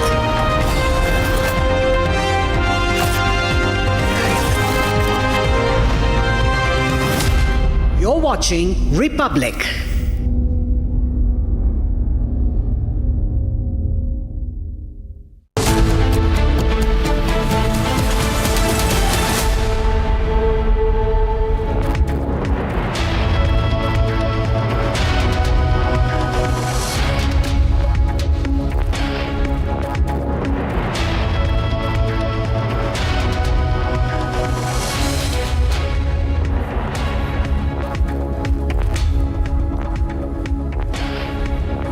A very good morning, viewers. You're watching Republic TV and I'm Deepak Suresh Kumar. Today, the BJP is all set to announce the chief ministerial face for the national capital. Are these the only contenders, or will BJP throw a curveball with a woman chief minister this time around? All eyes will be on the legislative meeting. But first, we'll get you the latest headlines that we're tracking in the run-up.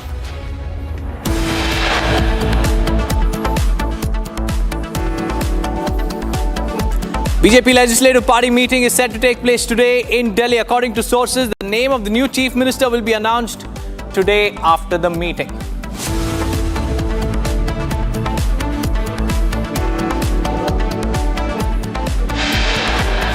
Supreme Court will hear the petitions filed against central government's law regarding the appointment of election commissioners today.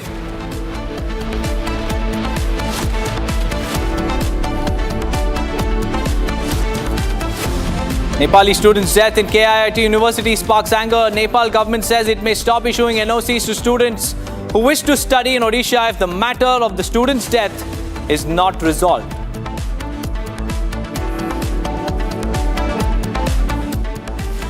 Gyanesh Kumar takes charge as the new Chief Election Commissioner of India.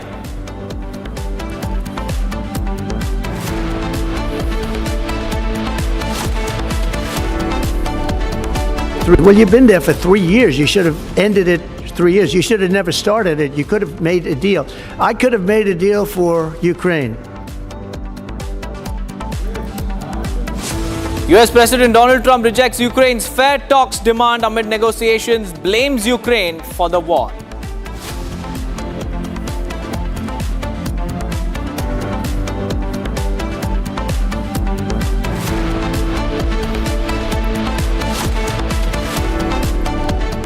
First up, viewers, we have some big breaking news coming in today. The BJP is all set to hold its legislative party meeting, during which it will decide the next chief minister for the national capital.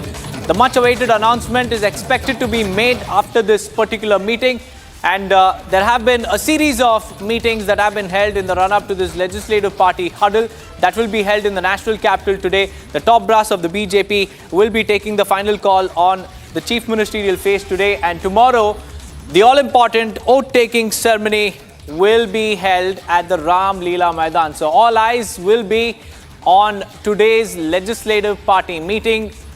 The faces that you see on your screens are the top contenders for the top post in the national capital. Paresh Verma, Rekha Gupta and the others are also in the race for the Delhi chief ministerial post, which will be announced after the high-level meeting that will be chaired in the national capital today by the BJP top brass, Union Home Minister Amit Shah, BJP National President JP Nadda will be part of this particular meeting. Harsha is live with us. Harsha, tell us about the meeting that will be held by the BJP top brass today, and also the latest that's coming in the run-up to this key huddle.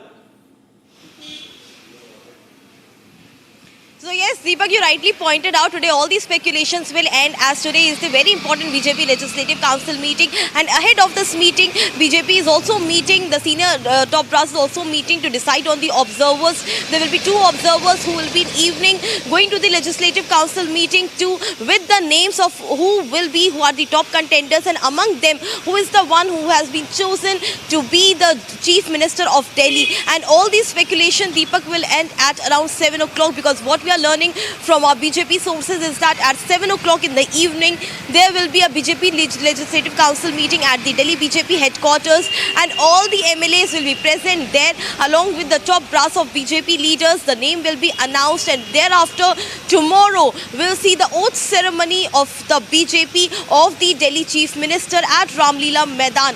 Preparations are already underway, which we have shown to our viewers that how preparations are on full swing in Ramlila Maidan. And as Deepak, you were also pointing out, there are almost several names which are doing the rounds in political corridor.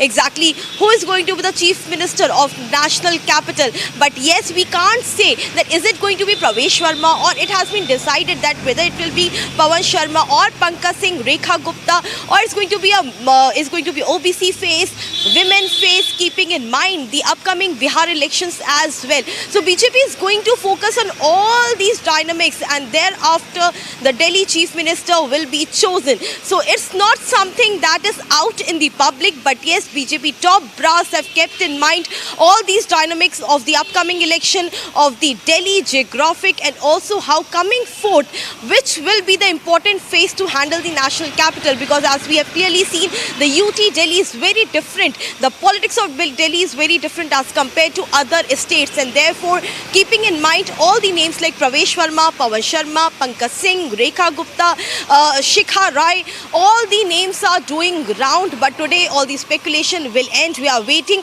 because late evening is what meeting has been decided so far, and in around 30 minutes in the evening, by 7:30, everyone will get to know who is the Chief Minister of National Capital, who will be taking oaths tomorrow. Already the invitations have been sent to all the Chief Ministers of the BJP Harsha, stay on states. with me. Hold your thoughts, Harsha. We have more breaking news coming in. All the 48 MLAs who have been elected in the recently concluded elections will be part of this particular selection process, because the 48 BJP MLAs will together choose the leader of the house in the Delhi Assembly, who will become the Chief Minister. And the Chief Minister, after being chosen by the party MLAs, will meet the Delhi LG, VK Saxena, at the Raj Niwas to stake claim to form the government. And around 50,000 people, including Prime Minister Narendra Modi, his cabinet colleagues, and the Chief Minister of the NDA ruled states, among other guests, will attend this particular ceremony.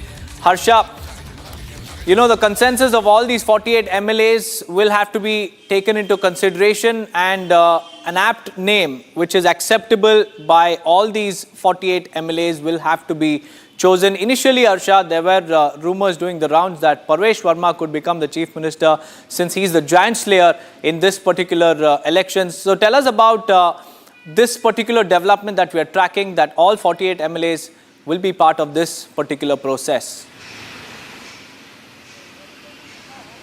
So Deepak, that's the process of the Legislative Council meeting. As I was already telling you earlier, at around 4 or 5 o'clock, all the MLAs, all the 48 MLAs will start arriving at the Delhi BJP headquarters, and the process includes the voting and the voting and the acceptance of the face from all the 48 MLAs. Their acceptance and their approval in this entire process is very much important, and that is the reason why there is a nay and yes. So this is what happens in the meeting. When the observers will come, there will be 48 MLAs in the room, and there will be and everyone will raise their hands on the particular name which will be announced from the side of the observer.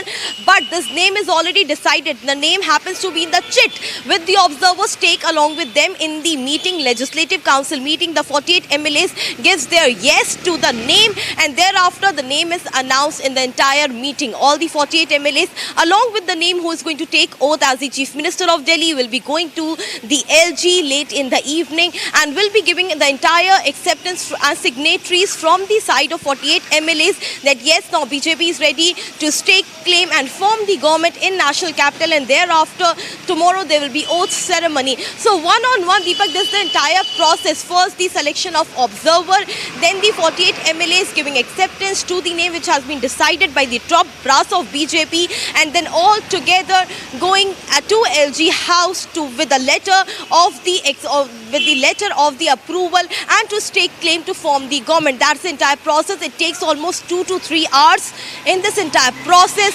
So all the movements, Deepak, in Delhi will start from around 4 o'clock late in the evening. We'll see back-to-back developments at different vantage points in national capital, which will be Delhi BJP headquarters, LG House, and also JP Nadda's residence. And then we'll get to know that who is the Chief Minister of Delhi. Back to you.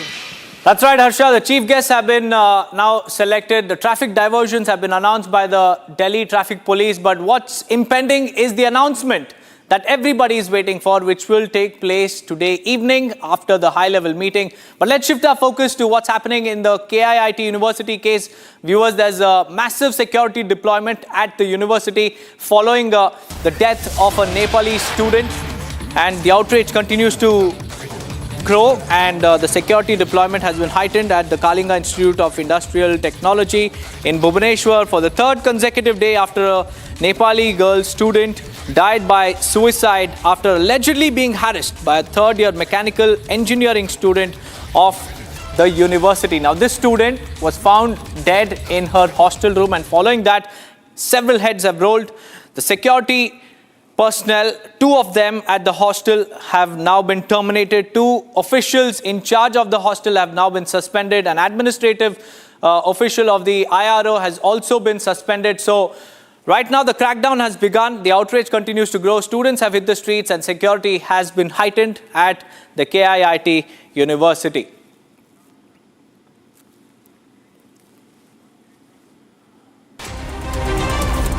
Let's now take a look at the other top stories we are tracking. Prime Minister Narendra Modi met former British Prime Minister Rishi Sunak and praised him for being a great friend of India. Sunak was accompanied by his mother-in-law and MP, Sudha Murthy, an author, and other family members.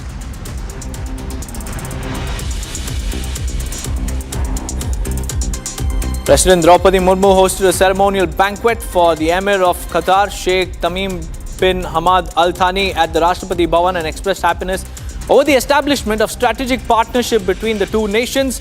In a special gesture, the president greeted him in front of the iconic Rampurva bull statue placed near the steps of the Grand Complex. Vice President Jagdeep Dhankar, Prime Minister Modi, and other dignitaries, including members of the high-level delegation from Qatar, attended this banquet. महामहिम, आपकी ये यात्रा हमारी ऐतिहासिक संबंध और मैत्री में एक महत्वपूर्ण पड़ाव है। दोनों देशों के बीच विशेष संबंध रहे जो बेहद घनिष्ठ और जीवंत हैं। पारंपरिक जोलियानो, जिन्हें ढो के रूप में जाना जाता है, न परंपराएं, वस्तुएं, विचारों और सांस्कृतिक नीतियों के आदान प्रदान द्वारा सदियों से दोनों देशों को आपस में जोड़े रखा है। BJP is set to hold its legislative party meeting today as the capital gears up for a new chief minister. The oath-taking ceremony will take place tomorrow, and BJP General Secretaries Vinod Taude and Tarun Chugh are set to oversee the event. Several top leaders from across the country are expected to be in attendance. NDA rule states the chief ministers will be part of the chief guest list.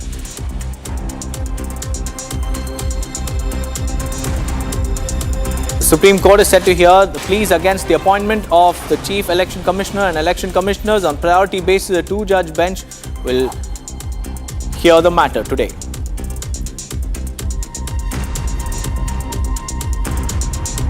In a bid to curb cyber frauds, the Cyber Cell of Goa Police has launched 4 new initiatives to fast-track investigations. A 24/7 cyber helpline has been set up to tackle cyber fraud, and the country's second artificial intelligence and machine learning lab has also been set up in Goa to curb cyber frauds. Goa police department के cyber cell का मैं बहुत बहुत अभिनंदन करता हूं, क्योंकि उन्होंने 4 इनिशिएटिव्स आज ले लिया है. The first initiative is the cyber helpline, which is an 1930 number. Second initiative is in AI ML lab. Third is in Cyber Yoddha initiatives. Fourth one is in Quick Pass mobile app. और आज उन्होंने initiatives किया है. Union Minister Pratap Rao Jadhav shared that a new vaccine was being developed to target cancerous cells in women's body. The vaccine is set to launch within the next 5 to 6 months and will be for girls undergoing puberty. The vaccine will be administered to ages between 9 to 16. Cancer के लिए भी बहुत सारे hospital district wise बनाए गए. हमारे संभाजी नगर में भी कैंसर हॉस्पिटल बना है, नागपुर में भी बना है और हर डिस्ट्रिक्ट लेवल पे भी कैंसर के बारे में हमारा जो स्वास्थ्य विभाग है वो बहुत ही कैंसर पे. Amid ruckus over DMK government in Tamil Nadu targeting the centre over Hindi imposition, State Bharatiya Janata Party President K. Annamalai hit out against the DMK and said that political parties don't want a particular class to have mobility in life.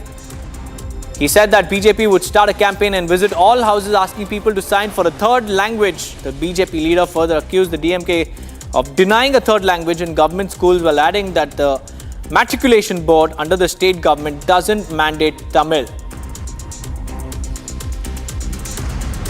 To push Hindi into Tamil Nadu, that is where the problem is, because it is a blatant lie. When more number of students in private schools are studying a third language as a medium, why are you denying it to a government school? The worst part, forget CBSE, there is a third language, fine now. Even the English medium matriculation syllabus, Tamil is not compulsory, which is under the control of the state government, the matriculation board, English medium. You can study Tamil or you can study Sanskrit or French or Urdu or Hindi. So even for the private sector, what the state government is running, there you haven't made Tamil compulsory. After West Bengal Chief Minister Mamata Banerjee's comments on Mahakumbh, BJP hit out against Bengal Chief Minister, remarking that it showed how low the West Bengal CM can go to strengthen her political standing. Speaking in the State Assembly, Mamata Banerjee said that Mahakumbh being organized in the BJP-ruled Uttar Pradesh has turned into a Mrityu Kumbh due to incidents of stampede, alleging that the actual death toll was suppressed by the authorities. देखिए, ममता बनर्जी ने अपनी vote bank को वापिस करने के लिए, यानी पश्चिम बंगाल में मुस्लिम वोट बैंक वापिस करने के लिए ममता बनर्जी ने हिंदुओं की इतनी बड़ी त्योहार को, जो 144 साल बाद आया है, तो ममता बनर्जी अपने वोट बैंक पॉलिटिक्स कर रही है, खुद को हिंदू बोल रही है, ब्राह्मण बोल रही है. तो इतना अगर हिंदू धर्म से प्यार है, आप तो हर बार हर साल ईद के नमाज में जाते हैं कोलकाता के रोड पर, रेड रोड पर, और वो गर्व के साथ आप शेयर भी करते हैं. करिए, कोई बात नहीं, आप आइए एक बार कुंभ में नहा के दिखाइए. 7 students have now been suspended for allegedly ragging a junior student at the government college in Karyavottam in Thiruvananthapuram. This is the second such case that has come to light in Kerala. It is another ragging case in Kerala where seniors have beaten up the first-year student, giving him water after spitting in it. And according to the complainant, the campus had witnessed a clash between seniors and juniors on February 11th, after which a first-year student who was injured in the incident complained to the police, after which 7 members of the Student Federation of India, student wing of the Kerala's ruling CPIM, were suspended from the government college in Thiruvananthapuram for allegedly assaulting a first-year student of the college. A police case has also been registered against the 7 seniors, so-called seniors of this particular college. The suspension came after the anti-ragging cell of Karyavottam Government College submitted a report on the complaint of a first-year student who was assaulted, and he was also made to drink water that had human urine in it. According to the complainant, the campus had allegedly witnessed a clash between the seniors as well as the juniors on February 11th, following which the police have also taken cognizance of this particular matter and 7 individuals have been suspended. Let's now listen in to the victim's father.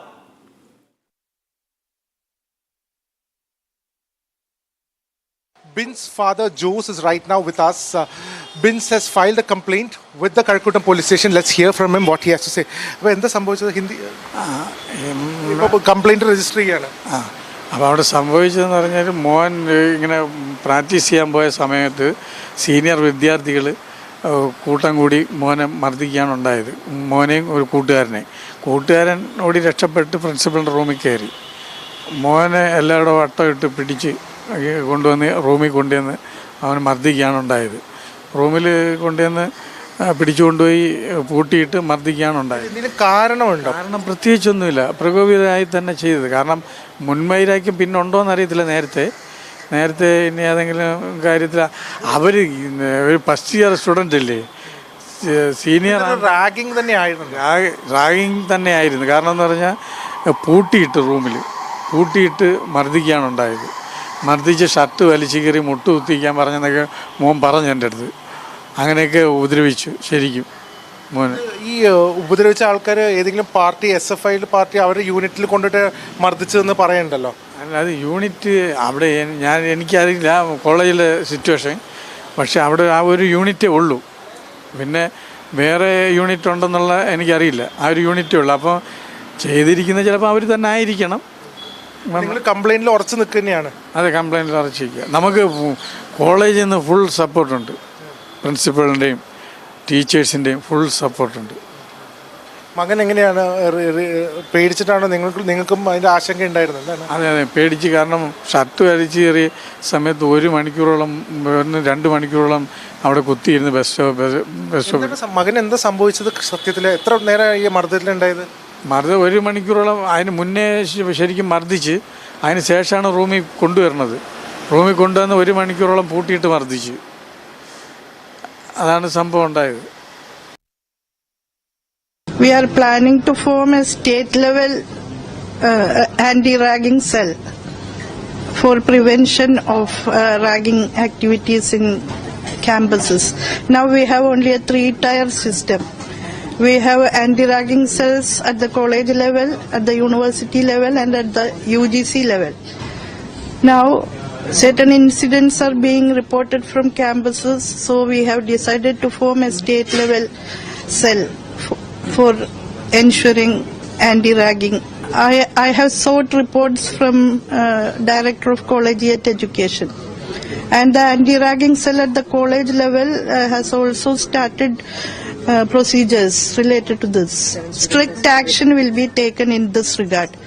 This particular incident happened to take place in a college under Higher Education Department. So it's our obligation to take action against such activities. Immediate intervention happened from the part of the anti-ragging cell, and the alleged students are already suspended from the campus. Viewers, the NASA has now flagged a new threat out of this world. A newly discovered asteroid 2024 YR4 is all set to, impact the Earth, is what NASA has said. And if it impacts, it could wipe out an entire city. Here's a report to know more.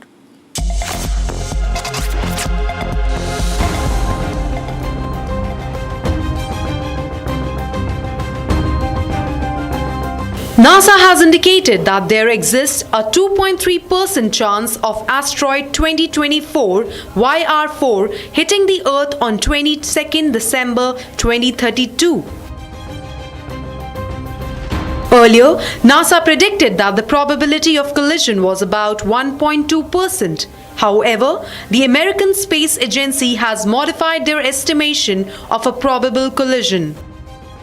In late December of 2024, a NASA-funded near-Earth asteroid survey, the one that I operate called ATLAS, discovered an asteroid that, as it came by the Earth this time around, we realized it has an orbit that comes back every 4 years, and in 2032, there's a statistical chance that this asteroid might hit the Earth, and the current probability of that is about 2%. According to NASA, the size of the asteroid might be between 40 and 90 meters, but it has sufficient potential to destroy a city. If it were to collide, the asteroid will hit the Earth at a speed of 17 kilometers per second. releasing an energy of 7.7 megatons of TNT. The asteroid is now in its orbit and moving away from the Earth in its approach towards orbiting the Sun.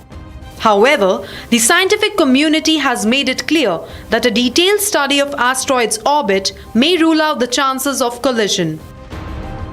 NASA has planned to track the orbit of asteroid 2024 YF4 as it revolves around the Sun using the James Webb Space Telescope.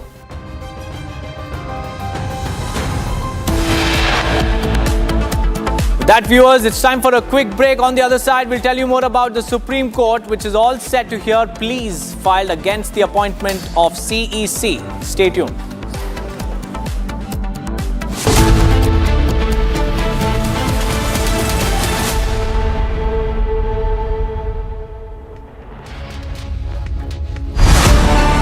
The Limitless India Youth Hackathon.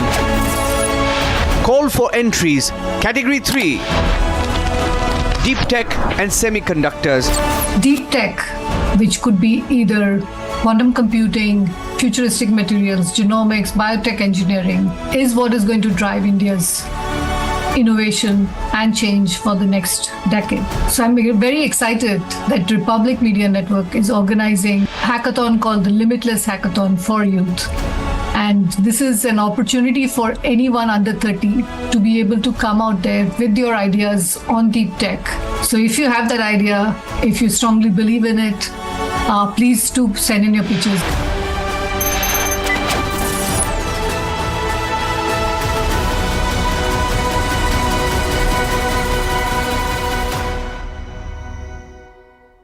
इसको घर पे लगाओगे तो शादी का तो पता नहीं, पर घर पक्का नहीं टूटेगा।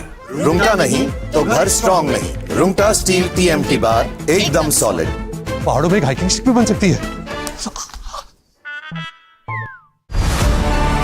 The Limitless India Youth Hackathon. Call for entries. Category 3. Deep Tech and Semiconductors. If you're under 30 and possess a disruptive vision to revolutionize chip design, accelerate artificial intelligence hardware, or drive breakthroughs in advanced electronics, this is your platform. Present your idea and you may earn the opportunity to showcase it before the Honorable Prime Minister of India. Application checklist, statement of purpose, an abstract, pitch deck video or presentation. Application deadline is the 28th of February, the Republic Plenary Summit on the 6th of March. Visit www.summit.republicworld.com or scan to pitch.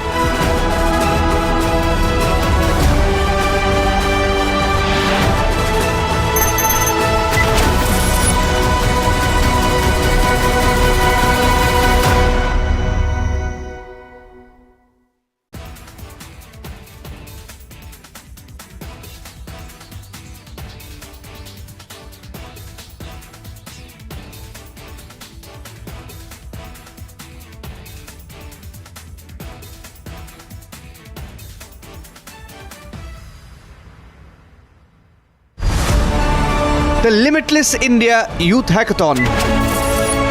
Call for entries. Category 5. Inclusive Nation Building.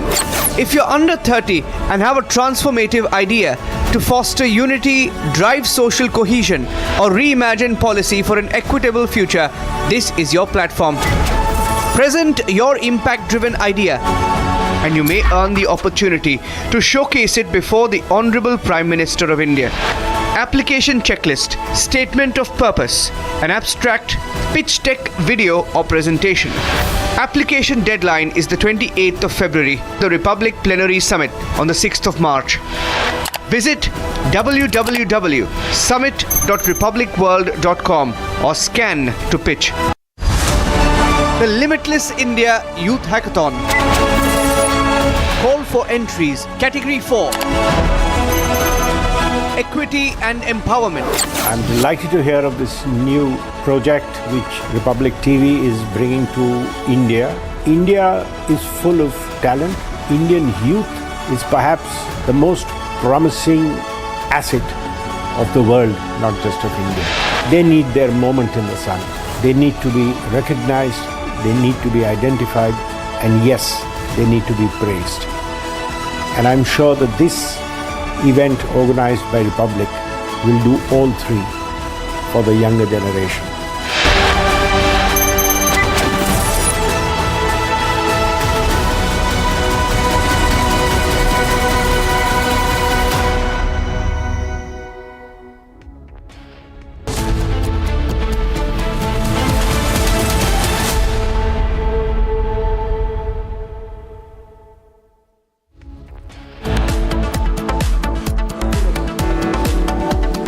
Viewers from headlines coming in. BJP Legislative Party meeting is set to take place today in Delhi. According to sources, the name of the new Chief Minister will be announced during the meeting.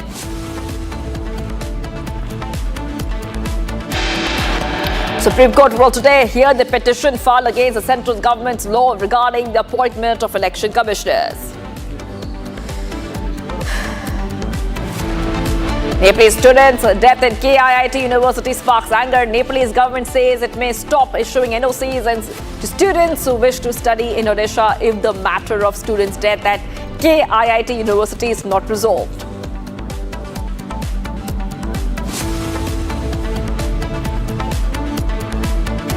Gyanesh Kumar takes charge as the new Chief Election Commissioner of India.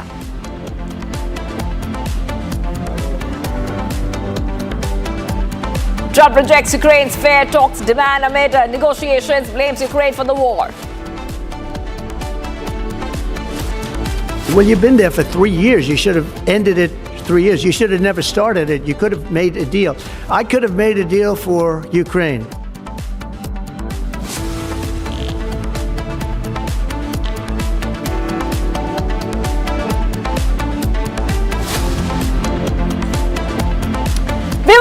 We are live and breaking. I'm Shivangi Shukla getting you the latest coming in, and we are getting you back-to-back updates coming in. Now, as we see that Gyanesh Kumar is taking charge as a CEC, a new comment has come in from RJD leader at Bihar, LOP, Tejasvi Yadav, and who has taken a dig at the appointment of Gyanesh Kumar, saying that the trust of the people in the Election Commission is gradually diminishing, and the Election Commission has become a cheerleader for the BJP government. And Tejasvi also did not stop there. He went one step further and says that the Election Commission is becoming a cancer. Repeat, Election Commission is becoming a cancer for the public.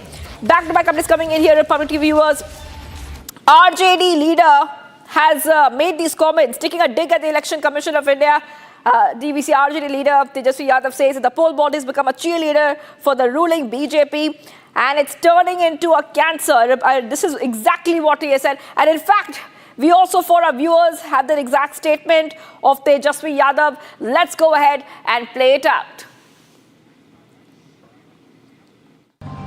और ये लोकतंत्र के लिए, संविधान के लिए चुनाव आयोग कैंसर बनता जा रहा है। आप सब लोगों ने देखा होगा बिहार में जब 20 का जो चुनाव हुआ था, तो पहली बार इतिहास में रिजल्ट वाले दिन जो है 3 बार प्रेस कॉन्फ्रेंस इन लोगों ने किया। काउंटिंग को रुकवाया गया, 5 बजे रुकवा दिया गया, हम लोग जीत रहे थे, और रात के 2-2 बजे तक जो है इन लोगों ने डिक्लेयर किया। जो कई सीटों पर बेईमानी हुई, हमारे कई जो जीते हुए प्रत्याशी थे वो कोर्ट भी गए, एविडेंस भी उन लोगों ने पेश किया, लेकिन चुनाव आयोग को कोई लेना देना इस बात का नहीं रह गया। तो ये चुनाव आयोग जो है, हम बार बार कह रहे हैं कि ये कैंसर की भूमिका निभा रहा है। लोकतंत्र और संविधान को खत्म करने का प्रयास जो है किया जा रहा है। राजीव कुमार जो आउटगोइंग इलेक्शन कमिश्नर है, उन्होंने कहा कि विपक्ष जो है लूजर्स है और वो हमें ब्लेम नहीं कर रहे। तो कौन ब्लेम क्यों नहीं करेगा भाई? बेईमानी करोगे तो ब्लेम कौन नहीं करेगा? करेंगे, एकदम करेंगे। आप उसका तार्किक जवाब दीजिए। जो पॉइंटर क्वेरीज होती है उसका पॉइंट टू पॉइंट जवाब दीजिए। आप तो उसका जवाब ही नहीं देते। तो कोई भी बने हैं नहीं बने, जो बने हैं, हम चाहेंगे कि संविधान, नियम, कायदा से चलें, ना कि कोई पार्टी का चेयर लीडर या पार्टी का सेल बन करके काम करें। तो ये काम होना चाहिए। पटना में और जब हम लोगों की सरकार कभी भी जब बनेगी केंद्र में, तो हम लोग जीतने के बाद जो है ईवीएम को खत्म करेंगे। All right, let's go ahead to my colleague Riyanka joining us. Riyanka, I'm coming across to you right now. You know, this is the comment which you said, trust of people is gradually diminishing. RJD leader Tejasvi Yadav says EC has become a cheerleader. EC has become a cheerleader for BJP and is becoming a cancer for the public. He's talking about a constitutional body. Yes, Riyanka. Well, Shivangi, RJD leader Tejasvi Yadav has hit out at the central government and has taken a dig at the appointment of the new Chief Election Commissioner of India. And what we are seeing, he has made the statements calling the Election Commission as a cheerleader of the BJP. He also goes ahead and says that the trust of the people, through the course of these many elections that he Yes. We will talk more about this, but for more reactions, I just want to go across to Neeraj Kumar, senior JDU leader, joining us here on the phone line. Thank you for joining us, Mr. Kumar. Your first reaction to this comment which has come in, because calling the ECI as a cancer, and I was talking to my colleague Riyanka on that, is also insulting a constitutional body. First of all, I want to speak in Hindi. Oh yes, please do. माननीय तेजस्वी यादव जो 420 के आरोपी है, तो natural उन्होंने जो बयान बोला है, भाई देश के संवैधानिक व्यवस्था के एक महत्वपूर्ण व्यक्ति चीफ इलेक्शन कमिश्नर हो सकते हैं। Note of dissent Rahul Gandhi ji ने दिया, तो आप किसी को कैंसर का दीजिएगा? ये कौन सा तरीका है? आपके पिता को कोई कन्विक्टेड कहता है तो आप उसके लिए भारत रत्न मांगते हैं, और ये दुर्भाग्यजनक बात है। भाई यह जो चीफ इलेक्शन कमिश्नर की नियुक्ति हुई, पार्लियामेंट के अंदर पार्लियामेंट ने कानून पारित किया, उसके तहत नियुक्ति की गई। और राहुल गांधी हो या दूसरे लोग हो, भाई जब पार्लियामेंट में ये कानून 2023 में बनाया गया था, उस समय क्या कर रहे थे? और अब जब सुप्रीम कोर्ट में ये मामला चल रहा है, सब जुडिस है, आज सुनवाई होनी है, उसके पहले ऐसा राजनीतिक बयान देना और कह रहे हैं कि जब हमारी सरकार कभी बनेगी। अरे 2 दिन पहले तो आपने तेजस्वी यादव बोला कि एनडीए की सरकार ही रहेगी, हमारे पिता भारत रत्न देना पड़ेगा, भारत रत्न इनको चाहिए कैदी रत्न के बदले में। तो अब ये दुर्भाग्यजनक है, ऐसे ही लोग बोलते हैं कि कॉन्स्टिट्यूशन क्राइसिस में है, और जो देश के कॉन्स्टिट्यूशनल बॉडी के बारे में बोल रहे हो कि कैंसर है, ये राजनीति के कैंसर हो गए ये लोग। यस मिस्टर कुमार, यस आपको लगता है कि अभी तेजस्वी यादव को अपोलोजाइज करना चाहिए, उनको सॉरी बोलना चाहिए इसके ऊपर? देखिए, सॉरी बोलना है, पोलाइज करना है तो उनका मामला। ऐसे ये लोग चूंकि कोर्ट में हाजिरी देने वाले लोग हैं, ये लोग राजनीति में शर्म नाम का कोई चीज ही नहीं है। भाई देश के कॉन्स्टिट्यूशनल बॉडी पर आप असहमति व्यक्त कर सकते हैं। राहुल गांधी ने असहमति व्यक्त किया तो कहाँ कोई आरोप लगा रहा है राहुल गांधी पर? लेकिन आप कौन होते हैं, इस ढंग का बयान दिया जाता है? ममता बनर्जी कह रही है मृत्यु कुंभ है, ये कह रहे हैं चीफ इलेक्शन कमिश्नर को कि कैंसर है। क्या हो रहा है देश के अंदर में? अपोजिशन एकदम लगता है कि मेंटली टायर्ड हो गया है। Alright, yes, thank you for joining us, Mr. Neeraj Kumar, JDU leader, senior JDU leader, joining us here on Republic TV on this comment coming in from RJD leader Tejasvi Yadav. Election Commission becoming a cancer, that's what he says. And I want to go back to Riyanka, who was also giving us some details on this from the ground. Yes, Riyanka, go ahead. Yes, Riyanka, go ahead. We're getting some reactions coming in. Absolutely. We also heard the JDU leader there. Exactly. The JDU leader has condemned what Tejasvi Yadav had to say, calling the constitutional process, the electoral process as a cancer for the people. He also goes ahead and mentions the fact that, he must apologize. Mr. Yadav must apologize for the statements he's made. And, he's also condemned how the Indie bloc leaders are making several of these statements, citing one of the controversial statements made by West Bengal Chief Minister Mamata Banerjee as well. So what we are seeing earlier during the CEC meeting, where the appointment of the Gyanesh Kumar as the Chief Election Officer, Election Commissioner was in fact made. Even then Rahul Gandhi had given his dissent note for the way the appointment was done.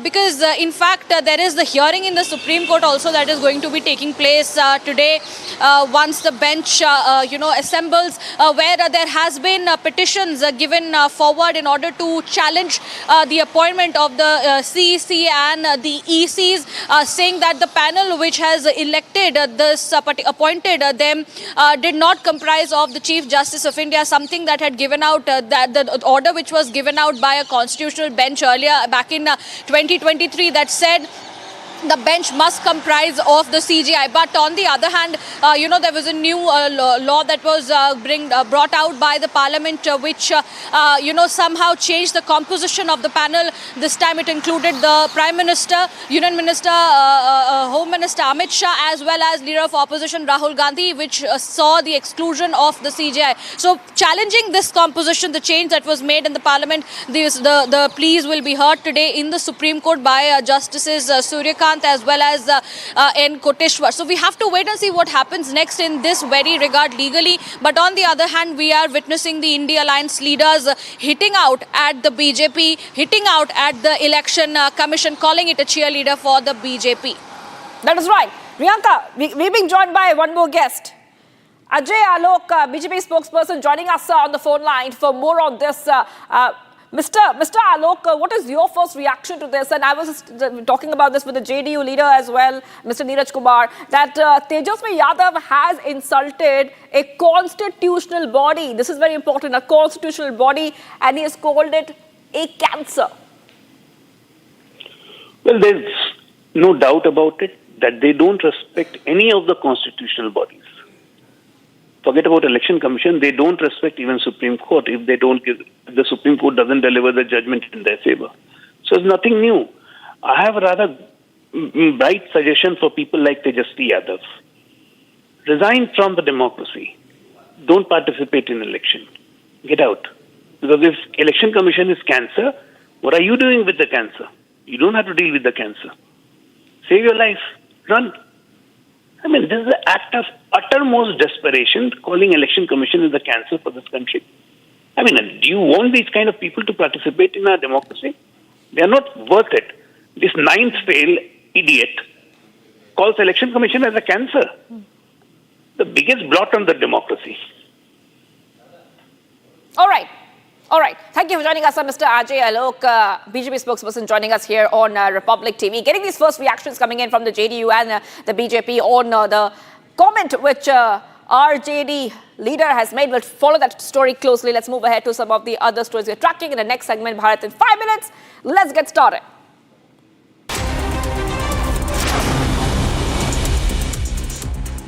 Starting off with the top story that we're getting for our viewers right here, as Prime Minister Modi met former British Prime Minister Rishi Sunak and praised him for being a great friend of India. Sunak was accompanied by his mother-in-law Sudha Murthy, an author, and other family members.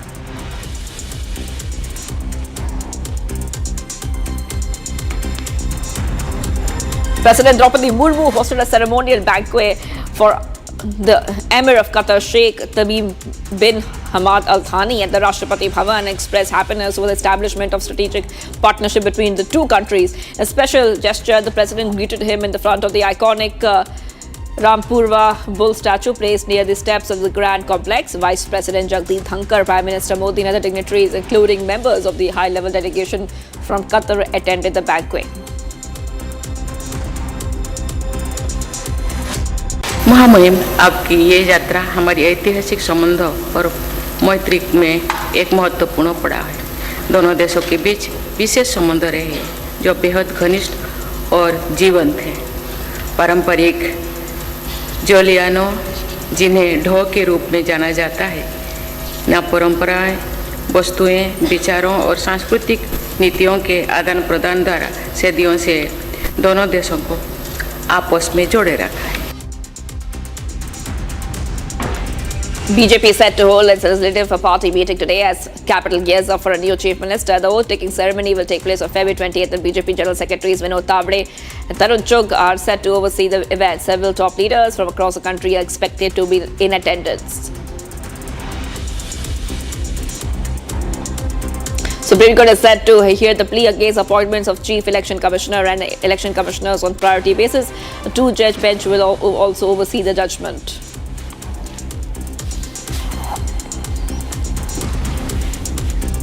In a bid to curb cyber frauds, a cyber cell of Goa police has launched a 4 new initiatives to fast-track investigations. 24/7 cyber helpline has been set up to tackle cyber fraud, and the country's second artificial intelligence and machine learning lab has also been set up in Goa to curb cyber frauds.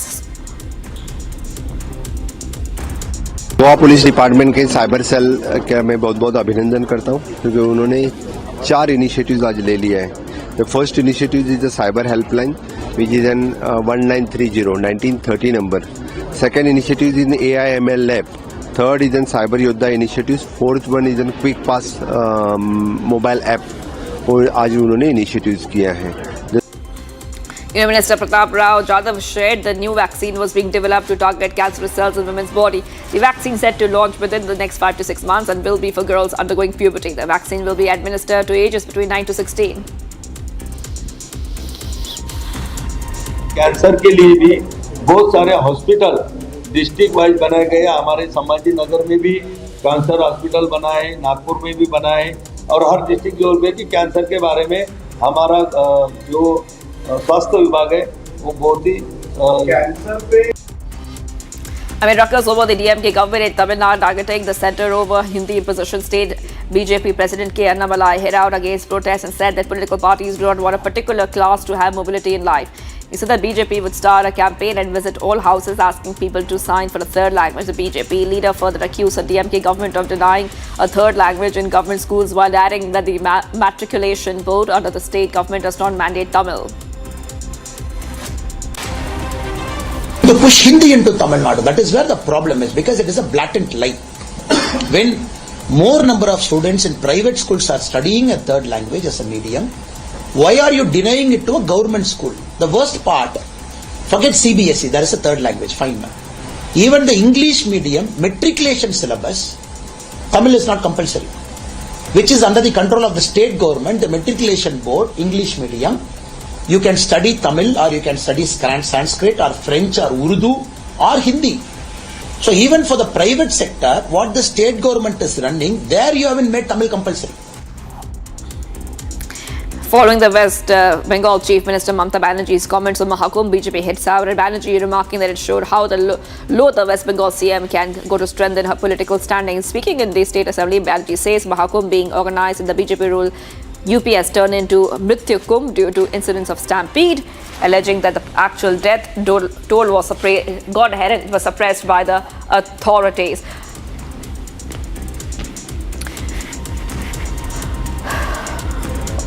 All right, we're getting you much more coming up, viewers. All eyes on the next Delhi CM phase. The BJP Legislative Party meeting is set to take place soon. Stay tuned as we keep getting you back-to-back updates.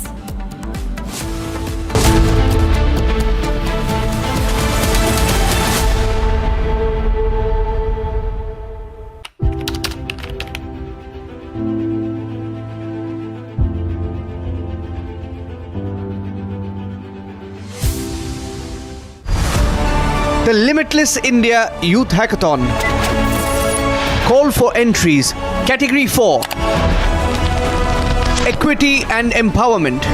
If you're under 30 and possess a visionary approach to bridge disparities or drive systemic change, this is your platform. Present your impact-driven idea and you may earn the opportunity to showcase it before the Honorable Prime Minister of India. Application checklist, statement of purpose, an abstract, pitch deck video or presentation. Application deadline is the 28th of February, the Republic Plenary Summit on the 6th of March. Visit www.summit.republicworld.com or scan to pitch.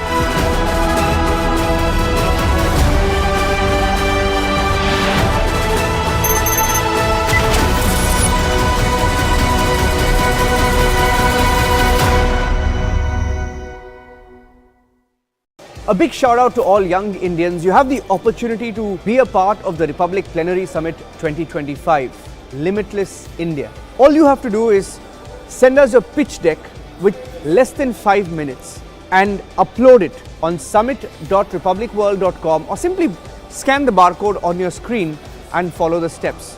This year, there are 9 categories you can choose from, ranging from digital economy to artificial intelligence, and the best ideas will be chosen and showcased in front of the Honorable Prime Minister of India, Shri Narendra Modi, who has agreed to be the chief guest at the Republic Plenary Summit 2025, Limitless India. So go ahead and send us that pitch deck.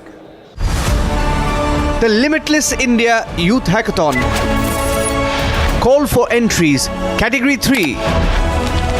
Deep Tech and Semiconductors. If you're under 30 and possess a disruptive vision to revolutionize chip design, accelerate artificial intelligence hardware, or drive breakthroughs in advanced electronics, this is your platform.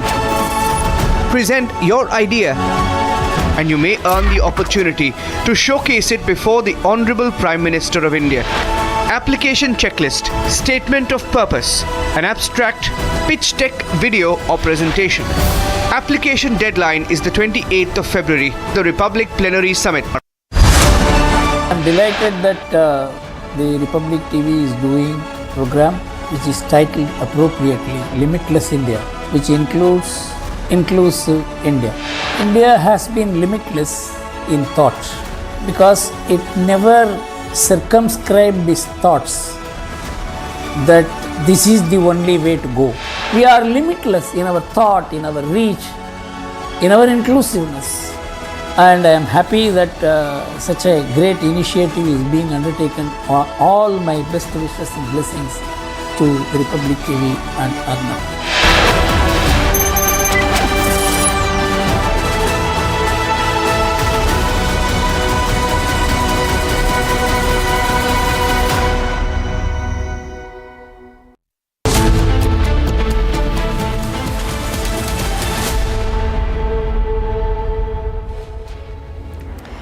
Welcome back, viewers. We're live and breaking. Now we'll show this footage for you. It's a raw video coming in where two TGS RTC buses were gutted in a fire mishap at the Kushaiguda bus depot. The vehicles were parked in the depot when the fire first started in the bus and later spread to another bus near it. Now, on information, the fire officials reached the spot and doused the flames. So you can see those pictures.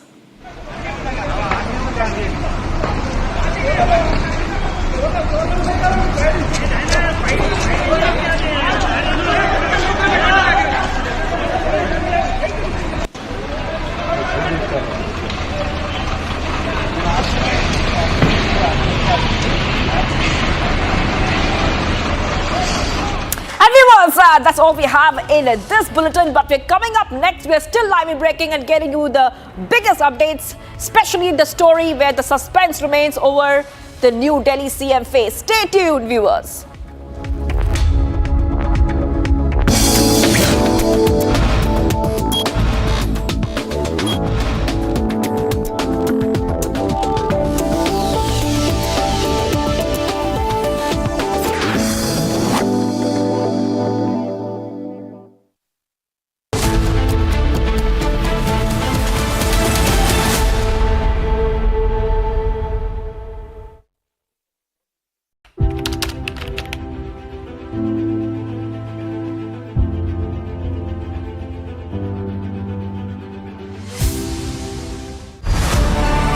The Limitless India Youth Hackathon. Call for entries. Category 5. Inclusive Nation Building. If you're under 30 and have a transformative idea to foster unity, drive social cohesion, or reimagine policy for an equitable future, this is your platform. Present your impact-driven idea and you may earn the opportunity to showcase it before the Honorable Prime Minister of India. Application checklist, statement of purpose, an abstract, pitch deck video or presentation. Application deadline is the 28th of February, the Republic Plenary Summit on the 6th of March. Visit www.summit.republicworld.com or scan to pitch.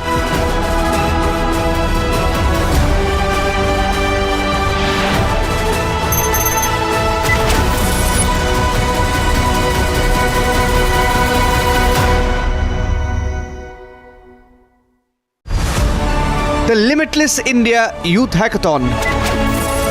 Call for entries. Category 4. equity and empowerment. If you're under 30 and possess a visionary approach to bridge disparities or drive systemic change, this is your platform. Present your impact-driven idea and you may earn the opportunity to showcase it before the Honorable Prime Minister of India. Application checklist, statement of purpose, an abstract, pitch deck, video or presentation. Application deadline is the 28th of February, the Republic Plenary Summit on the 6th of March. Visit www.summit.republicworld.com or scan to pitch.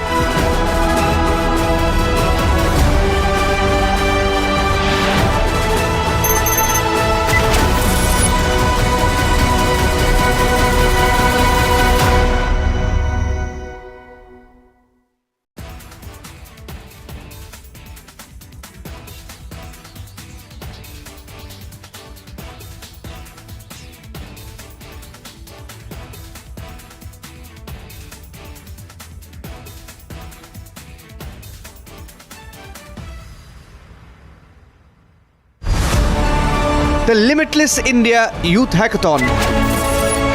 Call for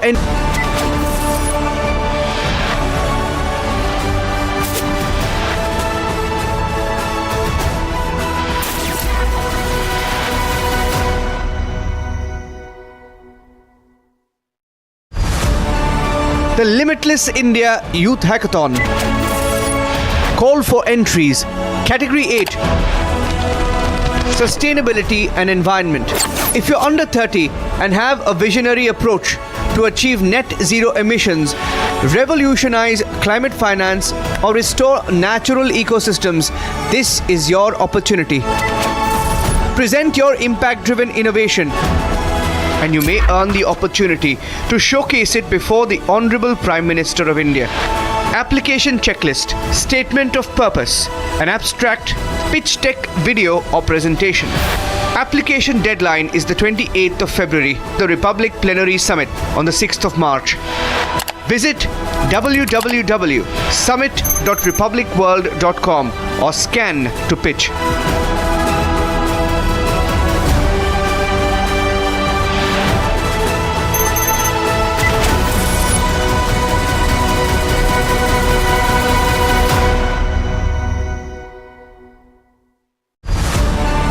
The Limitless India Youth Hackathon. Call for entries. Category 2. Reclaiming history, culture and tradition. If you're under 30 and you have a compelling vision to redefine narratives, restore heritage and advance civilizational thought, this is your platform. Pitch your groundbreaking perspective and you may earn the opportunity to showcase it before the Honorable Prime Minister of India. Application checklist, statement of purpose, an abstract, pitch deck, video or presentation. Application deadline is the 28th of February, the Republic Plenary Summit on the 6th of March. Visit www.summit.republicworld.com or scan to pitch.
The Limitless India Youth Hackathon.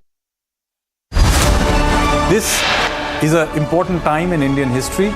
We are at the cusp of when we can become firstly the world's third largest economy, but then over the next quarter of a century becoming a developed Viksit Bharat. At this summit, I am hoping to see a large number of young thought leaders, thinkers, and to see how they will be giving their efforts, ideas, etc., so that the current generation who is in policy making or running industry, we know what is the amazing pipeline of talent that is heading up towards us, and it is our job in some ways to create the stairways and structures for them to be able to reach Viksit Bharat at the end of the next quarter century. So hope to see you there, and I'm sure you'll find it very interesting to meet these young beings.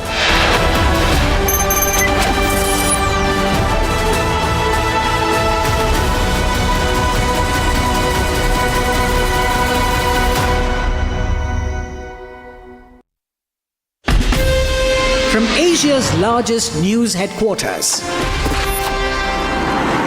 setting the agenda for Bharat.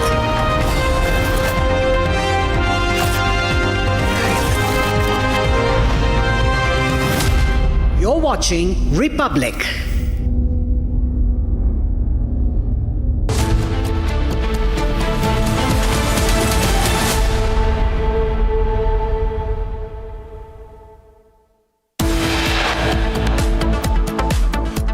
Supreme Court begins hearing pleas challenging the appointment of the new CEC.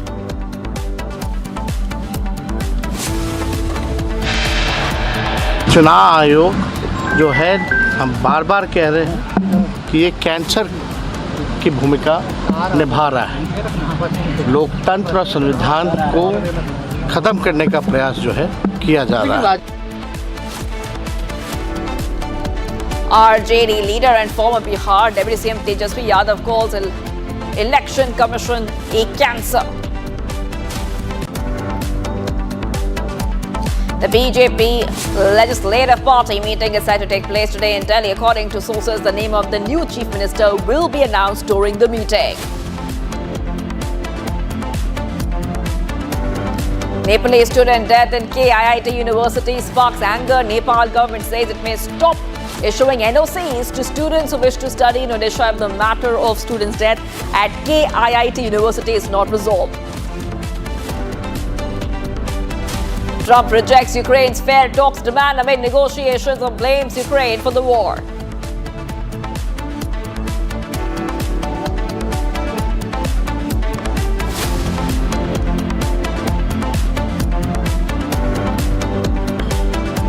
Viewers, we are live and breaking. I'm Shivangi Shukla.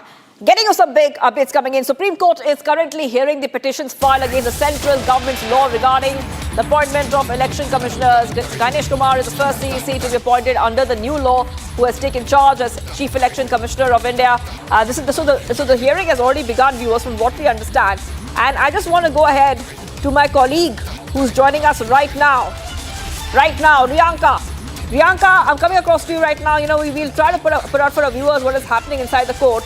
But go ahead and take our viewers through what is happening, what is it looking like inside the court, what are the observations being made in the arguments.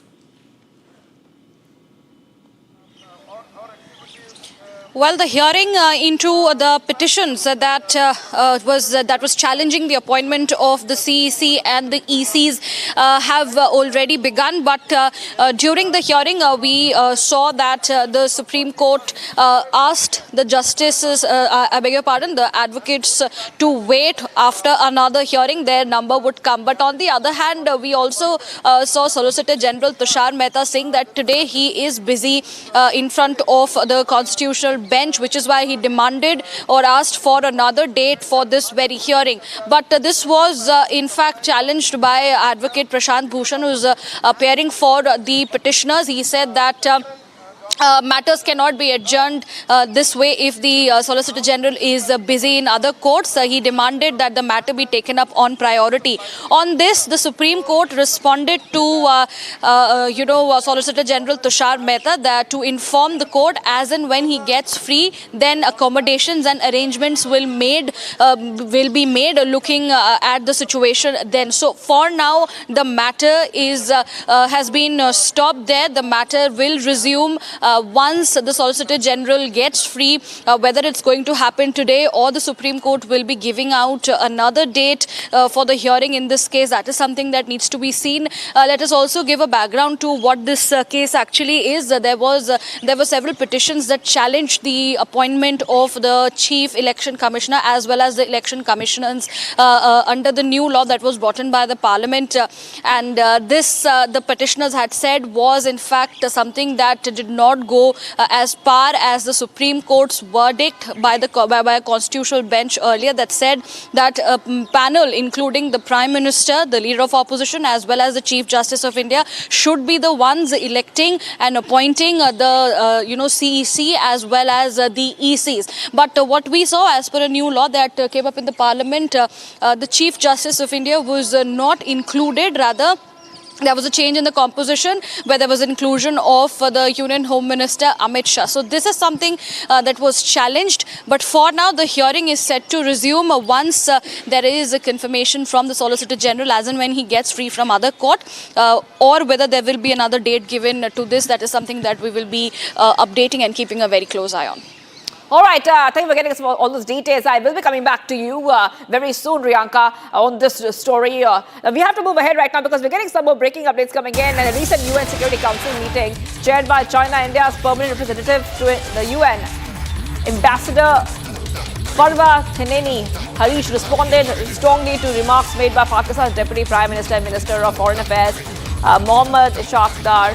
Regarding Jammu and Kashmir, Harish pointed out the irony of Pakistan claiming to fight against terrorism when it is considered the global epicenter of terrorism, harboring over 20 UN-listed terrorist entities and supporting cross-border terrorism. Harish emphasized that India has been a victim of numerous terrorist acts orchestrated by Pakistan through groups such as Jaish-e-Mohammed and others. Now, he highlighted that several Pakistan-based terror entities and individuals are listed under the 1267 Al-Qaeda Sanctions Committee of the UN Security Council and are subject to asset freezes, arms embargoes and travel bans. Harish criticized China for often blocking or putting holds on proposals submitted by India and its partners like the US to blacklist Pakistan-based terrorists at the UN. He stressed that there can be no justification for terrorism regardless of its form, type or motive, and that political grievances do not justify terrorism against innocent civilians. Harish also reiterated that Jammu and Kashmir are integral and inalienable parts of India and accused Pakistan of illegally occupying parts of the region. He dismissed Pakistan's misinformation campaigns, stating that they do not change the facts on the ground, referring to the assembly elections held in Jammu and Kashmir in September to October of the previous year. Harish noted that the people participated in large numbers and chose their government, demonstrating the democracy in Jammu and Kashmir is strong and vibrant in contrast to the situation in Pakistan.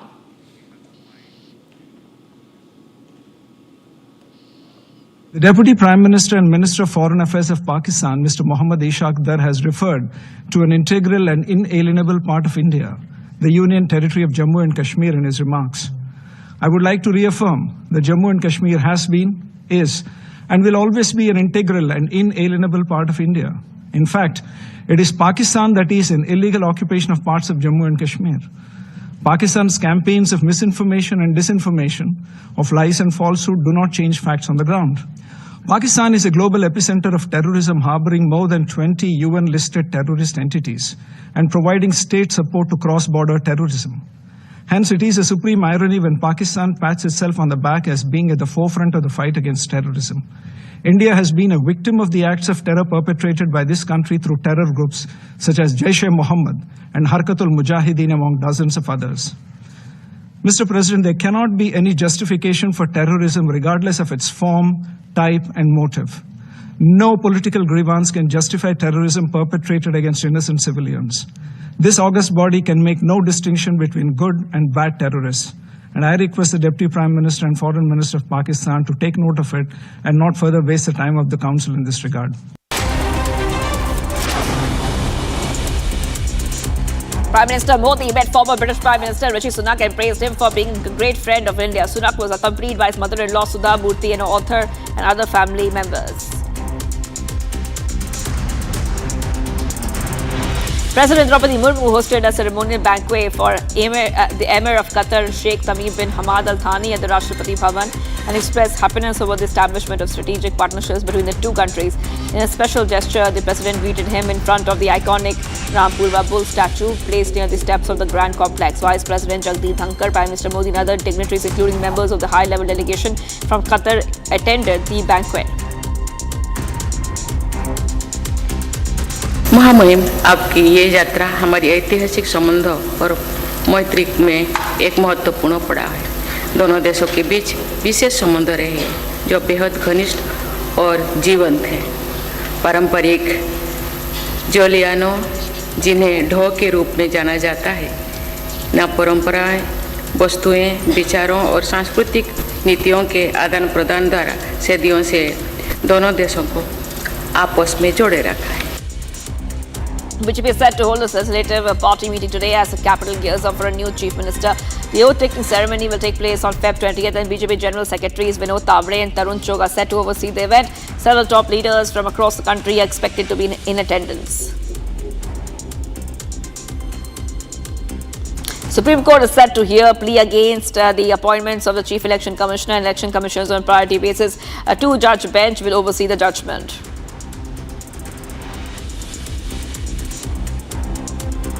In a bid to curb cyber frauds, the cyber cell of Goa Police have launched 4 new initiatives to fast-track investigations. 24/7 cyber helpline has been set up to tackle cyber fraud, and the country's second artificial intelligence and machine learning lab has been set up in Goa to curb cyber frauds.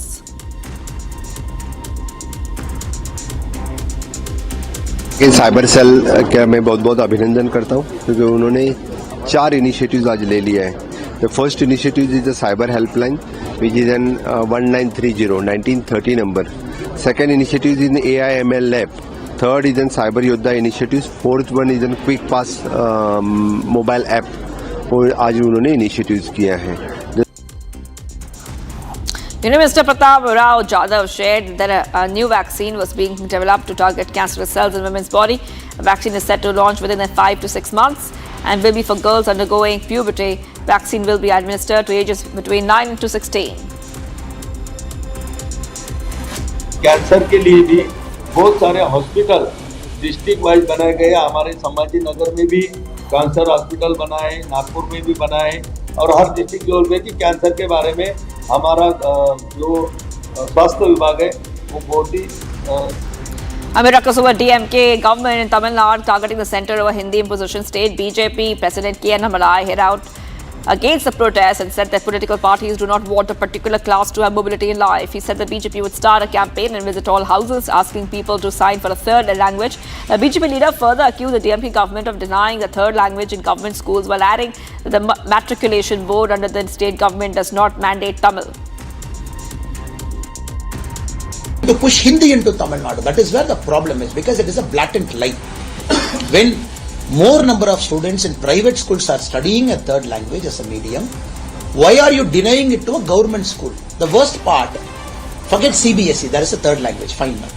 Even the English medium matriculation syllabus, Tamil is not compulsory, which is under the control of the state government, the matriculation board, English medium. You can study Tamil or you can study Sanskrit or French or Urdu or Hindi. So even for the private sector, what the state government is running, there you haven't made Tamil compulsory.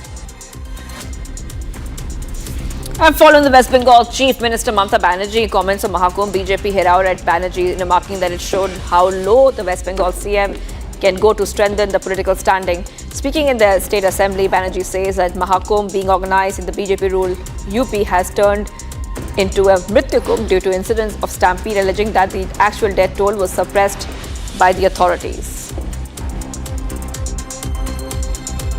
देखिए, ममता बनर्जी ने अपनी vote bank को वापिस करने के लिए, यानी पश्चिम बंगाल में मुस्लिम वोट बैंक वापिस करने के लिए ममता बनर्जी ने हिंदुओं की इतनी बड़ी त्योहार को जो 144 साल बाद आया है, तो ममता बनर्जी अपने वोट बैंक पॉलिटिक्स कर रही है, खुद को हिंदू बोल रही है, ब्राह्मण बोल रही है. तो इतना अगर हिंदू धर्म से प्यार है, आप तो हर बार हर साल ईद के नमाज में जाते हैं कोलकाता के रोड पर, रेड रोड पर, और वो गर्व के साथ आप शेयर भी करते हैं. करिए, कोई बात नहीं, आप आइए एक बार कुंभ में नहा के दिखाइए.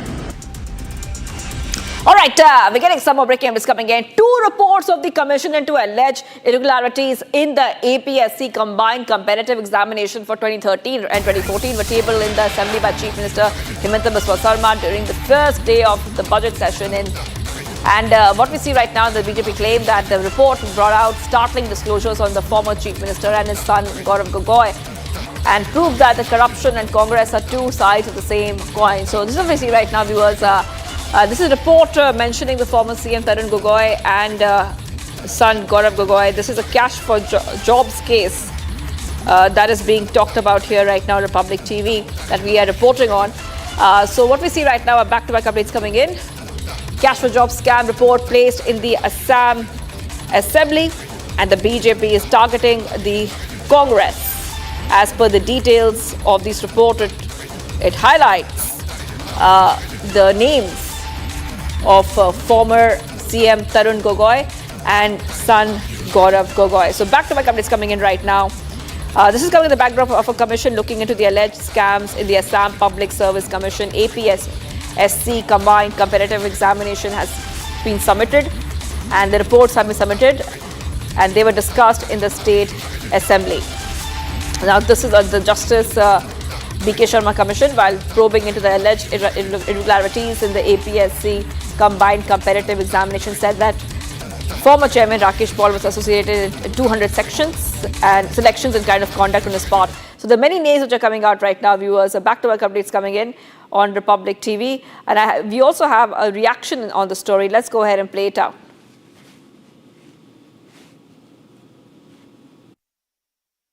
Since 2022, after Justice Biplab Sharma has submitted the report, the opposition MLAs, the LOP, they have demanded to table it in the Assembly. So on 17th, the special session in Kokrajhar, Honorable Chief Minister has tabled the Biplab Sharma Commission. Now our prime demand is, we need to discuss it immediately. We appeal for a adjournment motion, and everything will come out in the Assembly. So we want to record it in the Assembly, but opposition, they don't want to discuss it, so they are just ignoring our demand. So we demanded a speaker for the discussion.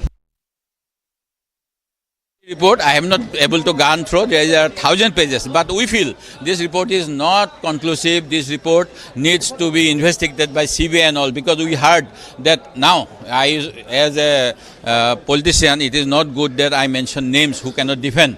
When the committee came to know about some people getting gift and all, the committee should have issued notice to them, allowed them to ask and explain their conduct and all that, but it has not done. And during the period, we heard that in the flat of the APSC chairman, there was a seat containing name from some politician. Then there were many politicians who are now in the ruling party, but they were in the then ruling party then, and their relatives and all got the sons and all, but these things are not conclusive. Even we heard that Mr. Gautam Roy, I should say my ex-colleague, he was instrumental in bringing Mr. Rakesh Paul to the Assam, because he was a simple notary in Meghalaya. Then these things are not there. So I think this report is not conclusive, and further investigation is required. All right, let's go to my colleague joining us right now. You know, this is the Assam Public Service Commission combined competitive examination, and the report on that, shocking revelations have come in. Jobs were sold. Jobs were sold for money, Anirudh. And the BJP is also has said that the report is highlighting two very important names from the Congress. If you could take our viewers through the latest coming in. Yes, Zibangi, we see the B.K. Sharma report, and this has brought out many sensational facts in front of the people of Assam. The report was tabled by the Assam Chief Minister on 17th in Kokrajhar, and as soon as we got access to the report, when we went through it, we saw some particular documents which has been attached by the commission in this regard, and one of the most sensational document is the biodata of tainted APSC former chairman Rakesh Paul. it was a one-page biodata, and with only 3 points as given as his qualification. In one of it, it was said that he is a secretary of a religious body, so he holds a significant and high status in the society. These are the details of his biodata. He has said that he is a law examiner at Guwahati University, which was found to be false. Again, he has said that he was a practicing lawyer at the Guwahati High Court, which is again false. And based on these application, these biodata, the former Chief Minister Tarun Gogoi appointed this person called Rakesh Paul as the member. And 5 years later, Tarun Gogoi not only elevated him and made him the permanent chairman, but also gave him a free access to conduct the APSC exam at his own will and as he likes. And in the sensational facts that has come to light, cash ranging from the rupees 10 lakhs to 50 lakhs were collected from different candidates in the name of exam. And not only that, the candidates were even allowed to write the exam at his residence. This is something sensational that has come out. Apart from that, the report, one accused who has given a statement in front of the commission has clearly mentioned in front of Justice B.K. Sharma that Dr. Mrigen Saikia, the accused, has clearly given in a statement that it was him who introduced and fixed a meeting between then Chief Minister Tarun Gogoi and Rakesh Paul. And Rakesh Paul used to take gifts to Tarun Gogoi. And in one such incident where he has clearly mentioned that during one such incident, Rakesh Paul gave gold chain, rings and bracelets, high valuable ornaments for Gaurav Gogoi, who was getting married at that point in time. So this report has brought in a lot of facts that were not known. In fact, the Justice B.K.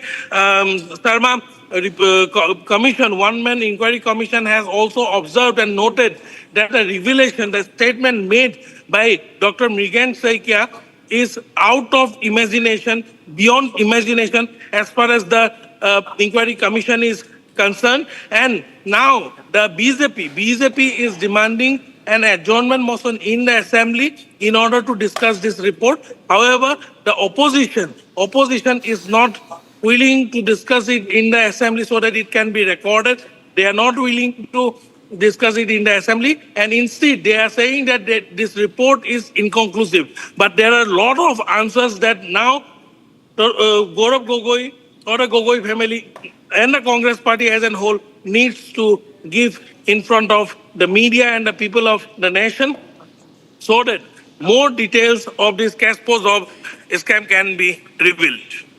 All right, okay, I'll come back to you, Anirudh. I'll come back to you, Anirudh, on that. A big update coming in right now. We have to move ahead, viewers, because we're getting some more updates. The BJP Tamil Nadu State President Arnab has written an official letter to the DGP of Police, noting the lack of security and mishandling of it when the Minister of State visited a temple in Madura last weekend. And the letter was written last night and submitted to the police. These are back-to-back updates coming in right now, viewers. And BJP chief in Tamil Nadu writes to state DGP and has cited the security lapses during the MOS visit. So back-to-back updates coming here about you, viewers. And this is coming in as we have been getting you more updates. I want to go across to my colleague who's joining us right now. Let's go to our colleague who's joining us right now. Sharada is joining us live from Chennai. If you could take our viewers through the latest coming in, because Annamalai is also batting for complete autonomy for temples, apart from alleging these lapses.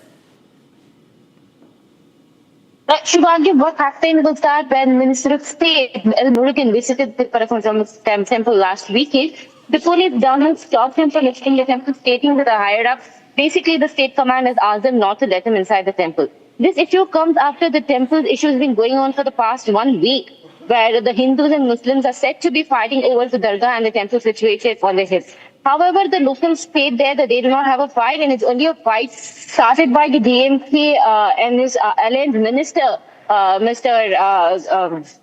Nawaz Kani. However, the Minister of State was stopped by the police, and when he was asked why he was not allowed, the police just stated that you're just not allowed to, go to the temple and pray there because, it disrupts the peace there.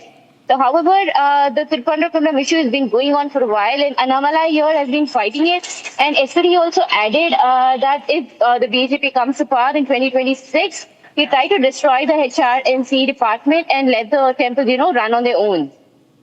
All right, thank you for getting us for all those details. I'll be coming back to you as we get more updates on the story. Let's move ahead right now, viewers, because we are getting you back-to-back updates. Taking a very short break. Do not go anywhere. All right, we also have ahead of the ICC Champions Trophy 2025, a new controversy has emerged from Pakistan after a viral video revealed that India's flag was missing from the stadium set to host the matches. In response, the Pakistan Cricket Board has now provided an explanation for the omission. Here's a detailed report. Take a look. Ahead of the ICC Champions Trophy 2025, another controversy emerged from Pakistan after a video went viral which showed that India's flag was not displayed at the stadiums that will host the matches. Many question why Pakistan chose to omit India's flag from the stadiums given they are one of 8 participants in the marquee ICC event. And now the Pakistan Cricket Board have offered up a reason as to why it is that India's flag was not displayed in their stadiums.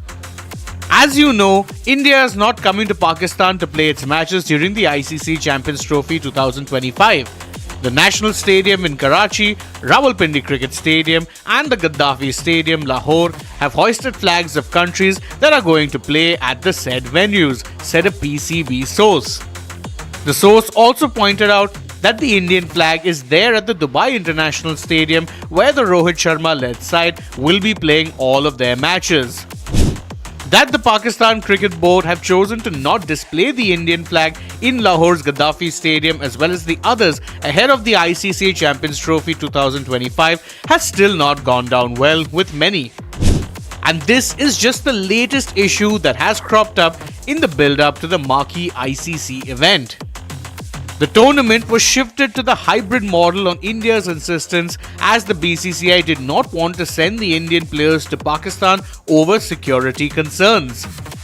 Pakistan's continuous delays in getting the stadiums ready for the event and subsequent cancellation of the opening ceremony also did not help their public image.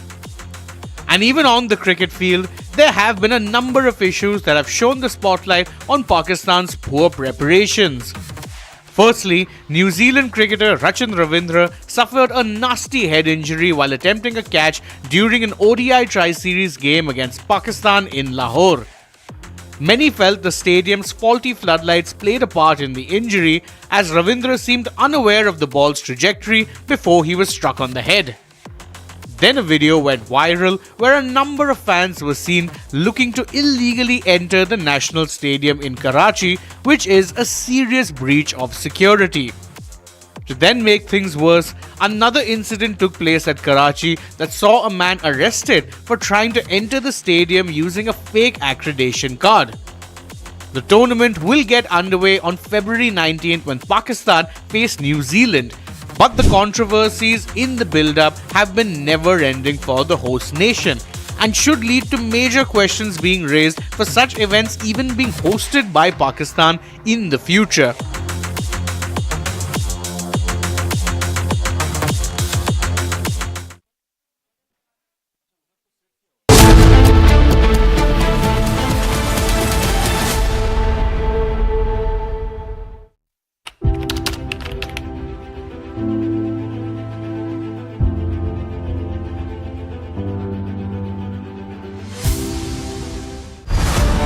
The Limitless India Youth Hackathon.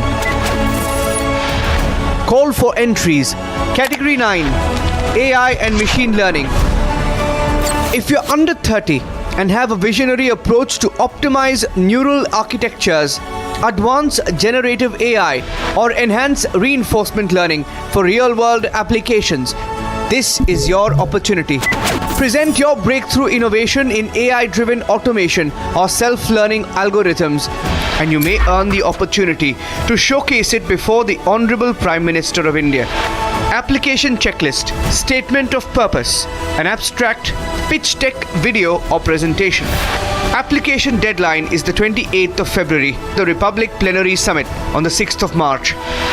Visit www.summit.republicworld.com or scan to pitch.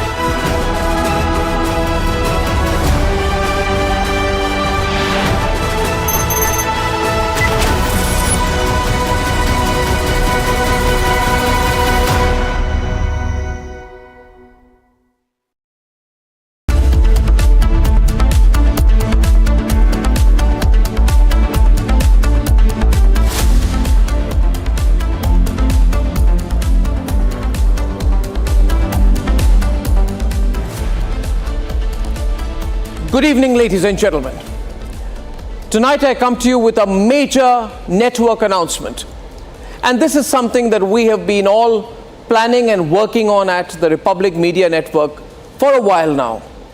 On how we can use your beloved network and an influential platform like Republic to build a limitless India. As of now, 900 million of you worldwide are believers in the Republic Media Network. 900 million cumulatively, that is more than the population of 99% of the countries on this planet. So what can you and we at Republic do together, dear viewers? You who are the real strength of Republic. You are Republic and we are your voice. Dear viewers, it is you who are the real propellers of this spectacular phoenix-like growth of Bharat. It is you. The Limitless India Youth Hackathon. Call for entries, Category 6. Digital Economy. I'm super excited about Republic TV's Republic Plenary Summit, where they're inviting some of the bright young minds of the country to participate in a hackathon. I am going to be part of the Digital Economy category, the one that excites me the most, because in the next decade, India is going to transition into being a superpower in the digital economy on the back of some amazing homegrown innovations. The best example today is UPI, on which PhonePe has been built. So do come and be a part of this great event, and I'm looking forward to listen to all your pitches.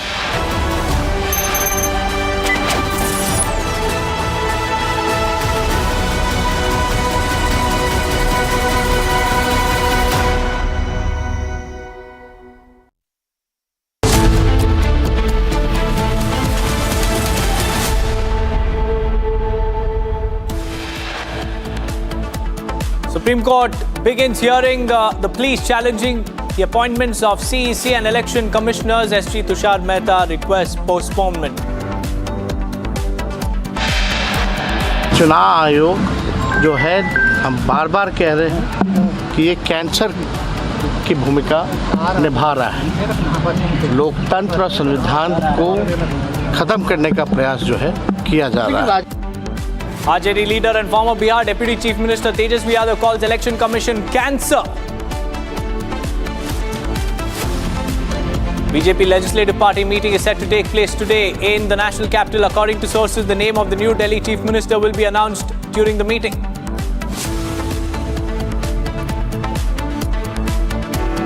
Nepal students' death in KIIT University sparks anger. Nepal government says it may stop issuing NOCs to students who wish to study in Odisha if the matter of the students' death at the university is not resolved.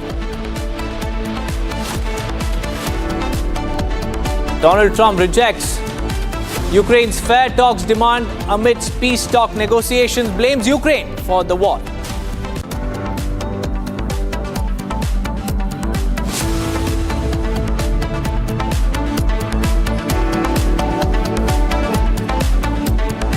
A very good morning, viewers. It's 11:30 and you're watching Republic TV. I'm Deepak Suresh Kumar. First up, we have some big breaking news coming in as Gyanesh Kumar takes charge as the CEC RJD leader, and Bihar LOP and former Bihar Chief Minister Tejasvi Yadav has taken a dig on the appointment of Gyanesh Kumar. He says the trust of the people in Election Commission is gradually diminishing. He also added that the Election Commission has become a cheerleader for the BJP government. Furthermore, he went a step further and said that the Election Commission is becoming a cancer for the public. Listen in.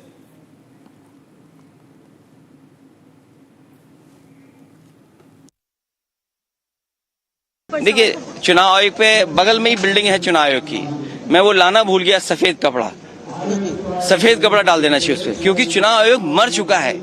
मैंने सुबह से और Samajwadi party ने सुबह से लेकर के शाम तक, जब तक चुनाव खत्म हुआ है, 500 कंप्लेंट्स की हैं, 500 complaint.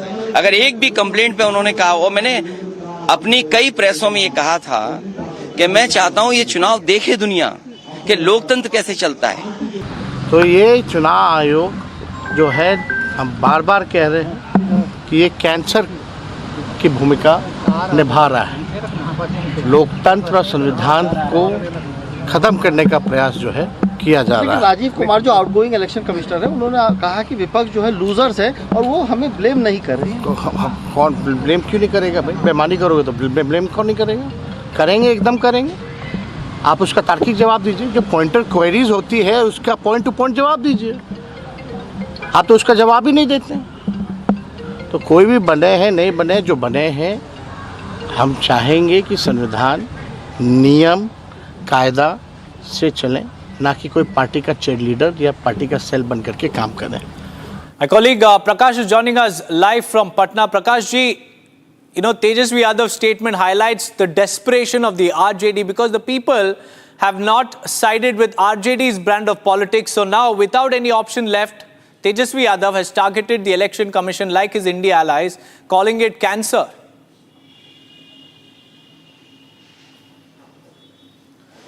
Well, it's an uncalled for remark and it should be deplored on all platforms, because calling Election Commission a cancer when they're defeated, because time and again the voters are infusing their confidence in the BJP, and wherever, if at all the Congress party or the opposition party has won elections, then they do not question the role of the Election Commission. So calling it a cancer, it's deplorable and it's a constitutional post, no doubt about that. And I'm joined by Neeraj Kumar, JDU chief spokesperson, and he's an MLC also in Bihar. Neeraj ji, Tejashwi Yadav ने election commission को cancer कहा है कि चुनाव के नतीजों को प्रभावित करती है इलेक्शन कमीशन। संसद के द्वारा पारित कानून के आलोक में चीफ इलेक्शन कमिश्नर की नियुक्ति हुई। माननीय राहुल गांधी जी विपक्ष के नेता, उन्होंने असहमति व्यक्त किया। तो एक बात समझ में आती है, और माननीय सर्वोच्च न्यायालय में यह मामला विचाराधीन है। तो ऐसी स्थिति में देश के संवैधानिक पद पर बैठा हुआ व्यक्ति, जिसका निर्वाचन की प्रक्रिया पूरी हुई हो, वैसे शब्दों का इस्तेमाल करना, इसीलिए लगता है कि राजनीति में पढ़ना लिखना बहुत ज़रूरी है।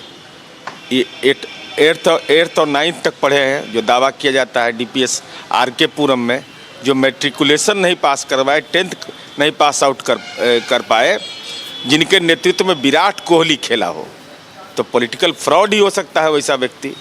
सैलरी घोटाला किया हो, वो इन लोगों ने, आखिर चुनाव आयोग का मतलब क्या बचता है? तो दिल्ली में चुनाव अगर जीत गए, आप बंगाल में तो ही इलेक्शन कमीशन करवाया, हरियाणा में वही करवाया, पंजाब में वही करवाया। तो इलेक्शन कमीशन के मानक पर आप अगर कोई टिप्पणी करते हैं और कैंसर जैसे शब्द का इस्तेमाल करते हैं, ये देश के कॉन्स्टिट्यूशन को खतरा में बताने वाले लोग ऐसे ही लोग हैं जो संविधान की भावना को मानते ही नहीं हैं। हार गए तो कुछ भी बोलने लगे। हार गए तो ईवीएम में खराबी है, और जीत गए तो ईवीएम ठीक है। और यही लोग बोलते हैं कॉन्स्टिट्यूशन खतरा में है। तो कॉन्स्टिट्यूशन खतरा में तो पार्लियामेंट किसके अधीन है? अब पार्लियामेंट ने कानून कैसे बनाया? जब कानून बनाया तो उसका अनुपालन केंद्र सरकार ने किया। सबसे बड़ी बात कि लोगों ने मैंडेट दिया, जनता ने मैंडेट दिया, तो कहने का मतलब जनता को भी कैंसर बोल रहे हैं। बिल्कुल, तो इसी ढंग से लोग ये राजनीति में अपशब्दों का इस्तेमाल करते हैं। चूँकि राजनीति में पात्रता नहीं है, ये लोग फैमिली पॉलिटिक्स वाले हैं, इनका कोई स्ट्रगल का इतिहास नहीं रहा है। ये लोग तो राजनीति के जमींदार लोग हैं, बड़े लोग हैं, तो ऐसी ही भाषा का इस्तेमाल करेंगे। ममता बनर्जी ने क्या कह दिया? कुंभ के बारे में कह दिया मृत्यु कुंभ है। ये क्या बोल रहे हैं ये लोग?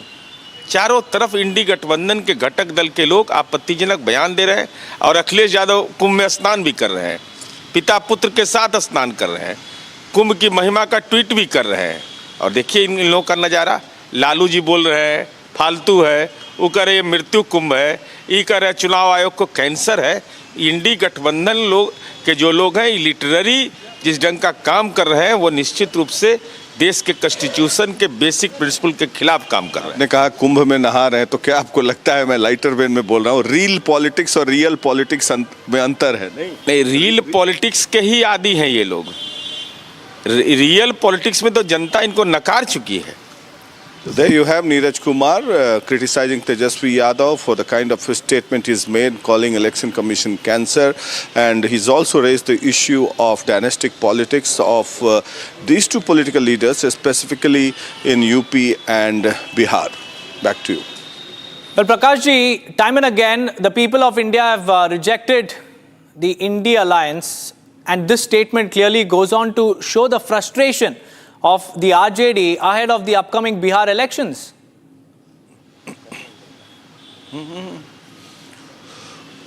Well, yes, JDU and RJD, both the parties are upping the ante for the forthcoming Bihar elections, and Bihar election is going to be a pot boiler. You will hear such statements time and again, because Bihar elections is the mother of all elections, as they say, and it is very crucial. Last time Tejasvi Yadav lost out in a cliffhanger electoral result, missing out by few numbers. Now this time the number, as far as the electoral arithmetic goes, the dice is loaded heavily in favor of the NDA, because Chirag Paswan and other parties are also with the NDA.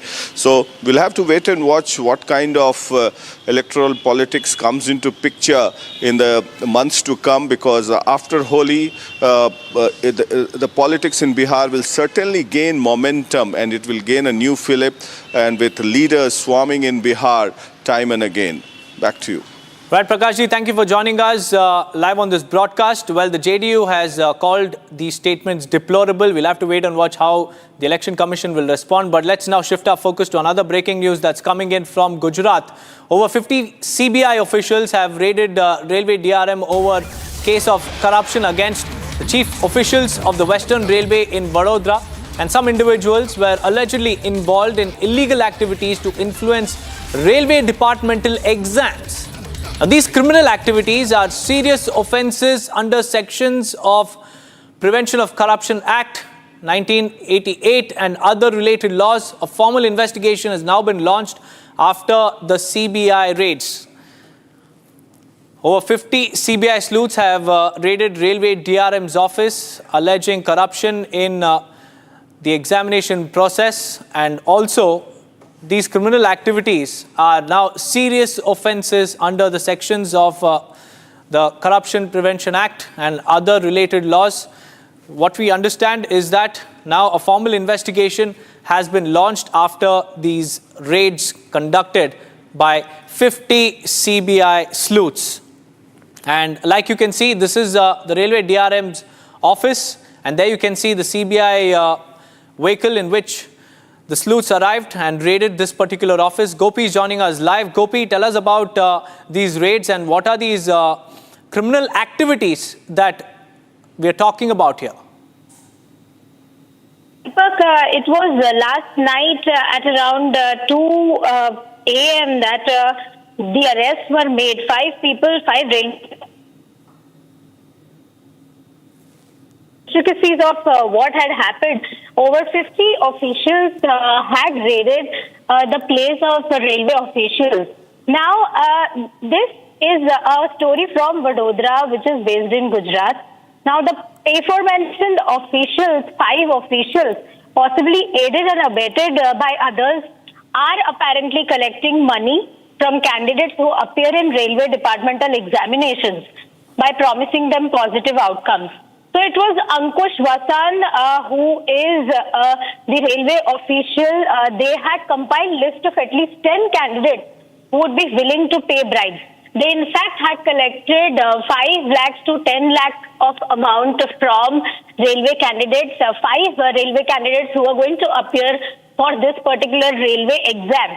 So this collection of bribes was done from 5 such candidates, and they have in fact agreed to the CBI officials yesterday that they have collected bribe, and this was handed, the entire scam was handed by S.K. Tiwari, who also happens to be one of the railway officials. We are waiting for official information from CBI officials.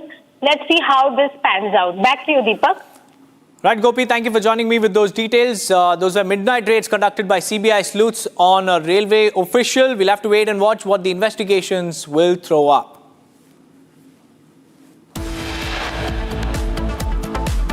With that, viewers, it's time for a quick break. But on the other side, we'll tell you more about the suspense that continues over the next Delhi Chief Minister. It is likely to end soon. Stay tuned for more updates on the other side.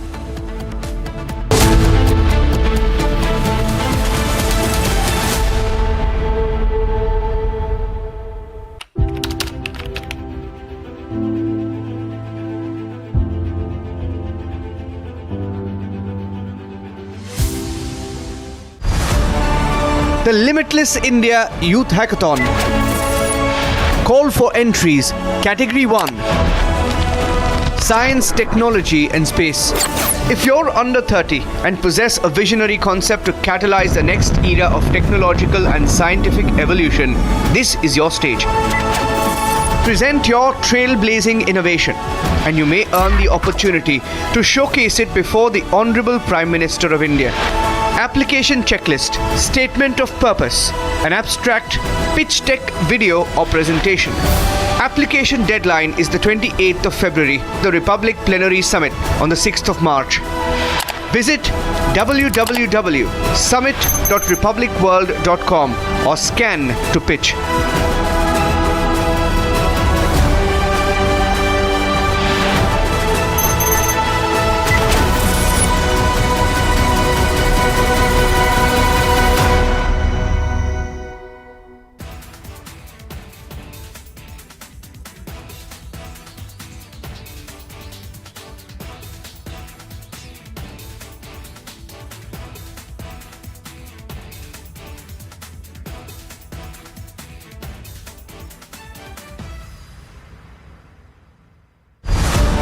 The Limitless India Youth Hackathon. Call for entries. Category 9. AI and Machine Learning. If you're under 30 and have a visionary approach to optimize neural architectures, advance generative AI, or enhance reinforcement learning for real-world applications, this is your opportunity. Present your breakthrough innovation in AI-driven automation or self-learning algorithms, and you may earn the opportunity to showcase it before the Honorable Prime Minister of India. Application checklist, statement of purpose, an abstract, pitch deck video or presentation. Application deadline is the 28th of February, the Republic. The Limitless India Youth Hackathon. Call for entries. Category 1. Science, Technology and Space. I'm excited to hear about the proposals that have been submitted at the Youth Hackathon at the Republic Plenary, and I can't wait to see them and discuss them and look forward to transforming India with these limitless possibilities.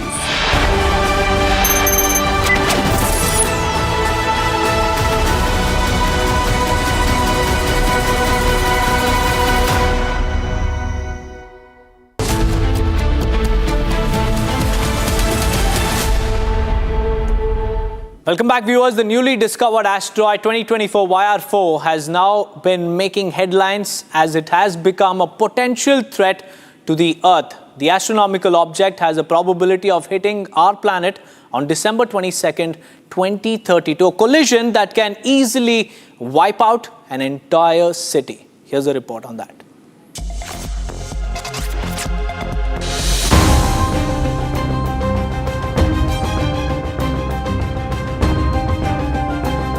NASA has indicated that there exists a 2.3% chance of asteroid 2024 YR4 hitting the Earth on 22nd December 2032. Earlier, NASA predicted that the probability of collision was about 1.2%. However, the American Space Agency has modified their estimation of a probable collision. In late December of 2024, a NASA-funded near-Earth asteroid survey, the one that I operate called ATLAS, discovered an asteroid that, as it came by the Earth this time around, we realized it has an orbit that comes back every 4 years, and in 2032, there's a statistical chance that this asteroid might hit the Earth, and the current probability of that is about 2%. According to NASA, the size of the asteroid might be between 40 and 90 meters, but it has sufficient potential to destroy a city. If it were to collide, the asteroid will hit the Earth at a speed of 17 kilometers per second, releasing an energy of 7.7 megatons of TNT. The asteroid is now in its orbit and moving away from the Earth in its approach towards orbiting the Sun. However, the scientific community has made it clear that a detailed study of asteroid's orbit may rule out the chances of collision.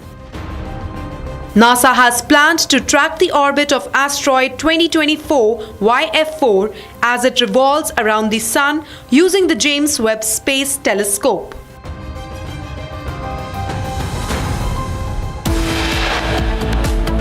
On that note, let's slip into a very, very short break. On the other side, we'll tell you more about how Mamata Banerjee has attacked Hindu faith once again by insulting Mahakumbh. Stay tuned.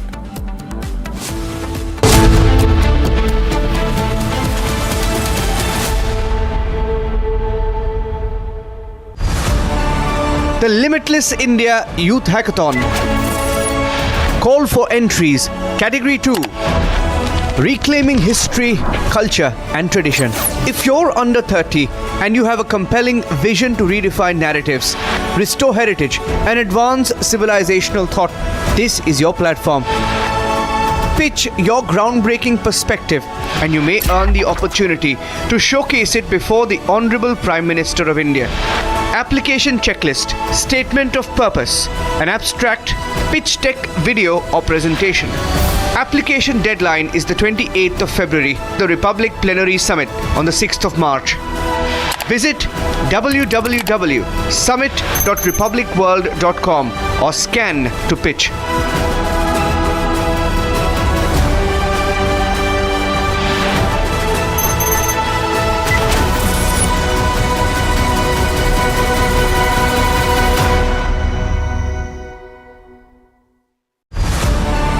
The Limitless India Youth Hackathon.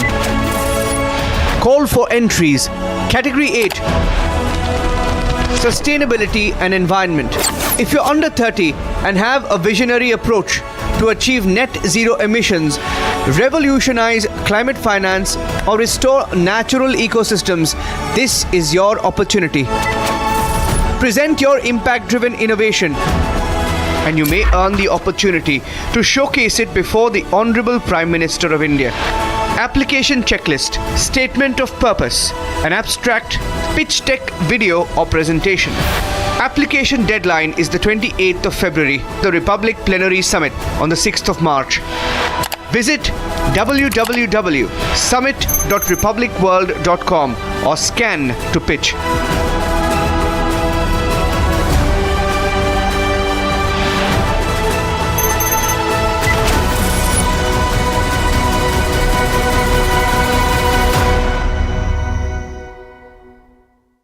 Hi there, we are proud to announce Republic Plenary 2025, a gigantic thought leadership summit for the youth.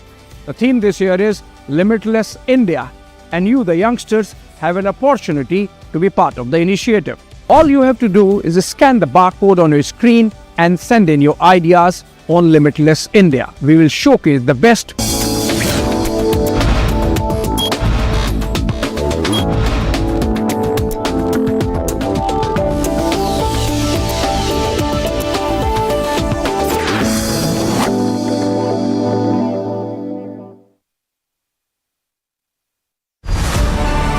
The Limitless India Youth Hackathon. Call for entries. Category 3. Deep Tech and Semiconductors. If you're under 30 and possess a disruptive vision to revolutionize chip design, accelerate artificial intelligence hardware, or drive breakthroughs in advanced electronics, this is your platform. Present your idea and you may earn the opportunity to showcase it before the Honorable Prime Minister of India. Application checklist, statement of purpose, an abstract, pitch deck, video or presentation. Application deadline is the 28th of February, the Republic Plenary Summit on the 6th of March. Visit www.summit.republicworld.com or scan to pitch.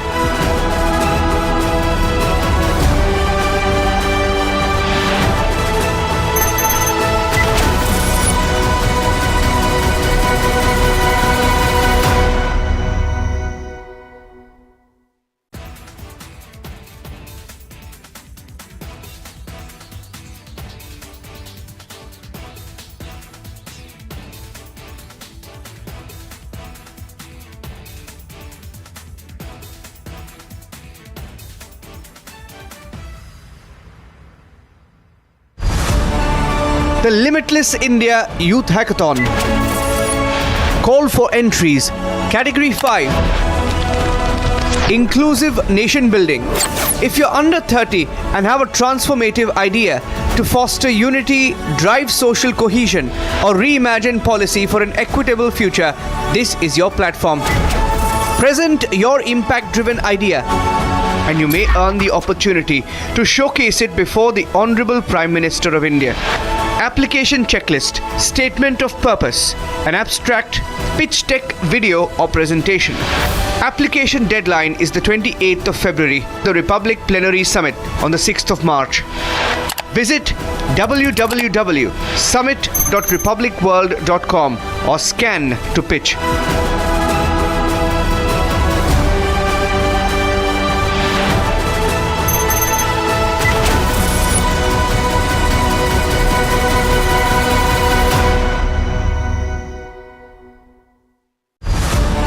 The Limitless India Youth Hackathon. Call for entries. Category 4. Equity and Empowerment. If you're under 30 and possess a visionary approach to bridge disparities or drive systemic change, this is your platform. Present your impact-driven idea and you may earn the opportunity to showcase it before the Honorable Prime Minister of India. Application checklist, statement of purpose, an abstract, pitch deck, video or presentation. Application deadline is the 28th of February, the Republic Plenary Summit on the 6th of March. Visit www.summit.republicworld.com or scan to pitch.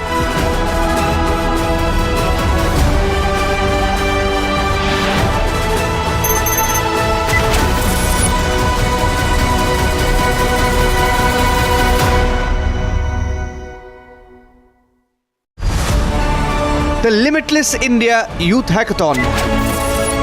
Call for entries. Category 3. Deep Tech and Semiconductors.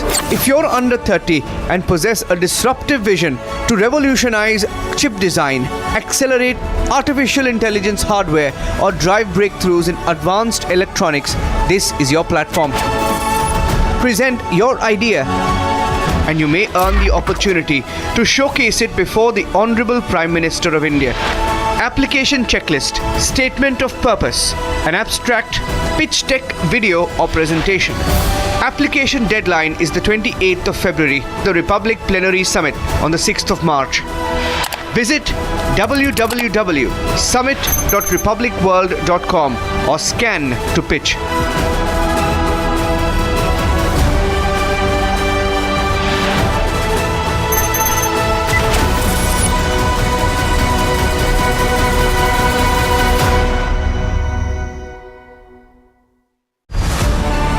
The Limitless India Youth Hackathon. Call for entries. Category 1. Science, Technology and Space. If you're under 30 and possess a visionary concept to catalyze the next era of technological and scientific evolution, this is your stage.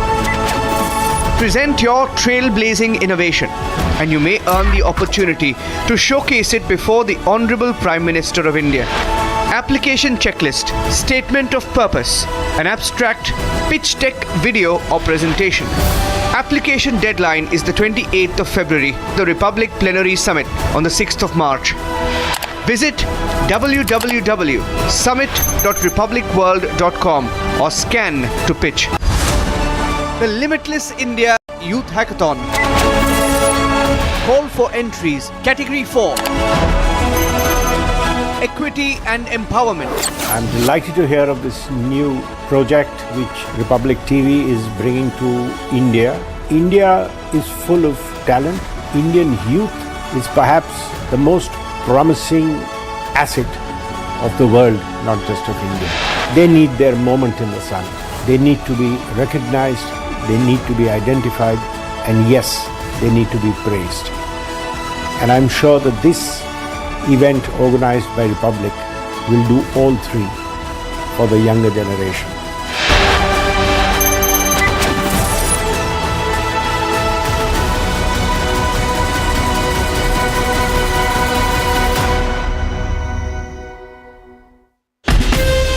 From Asia's largest news headquarters,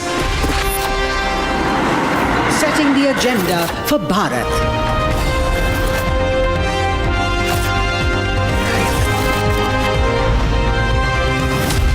You're watching Republic.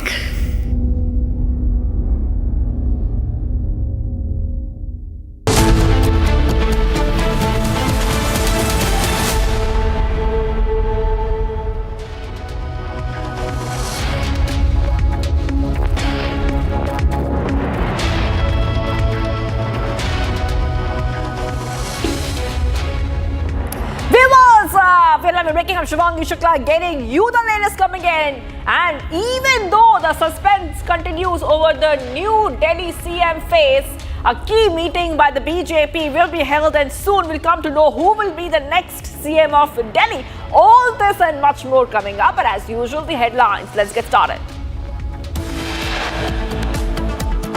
चुनाव आयोग जो है, हम बार बार कह रहे हैं कि ये कैंसर की भूमिका निभा रहा है। लोकतंत्र और संविधान को खत्म करने का प्रयास जो है किया जा रहा है। RJD leader and former Bihar Deputy CM Tejasvi Yadav calls Election Commission cancer. BJP Legislative Party meeting is set to take place today in Delhi. According to sources, the name of the new CM will be announced during the meeting.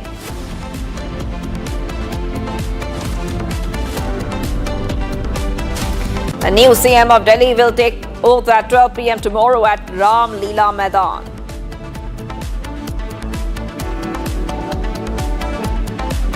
Supreme Court begins hearing pleas challenging the appointment of CEC and election commissioners.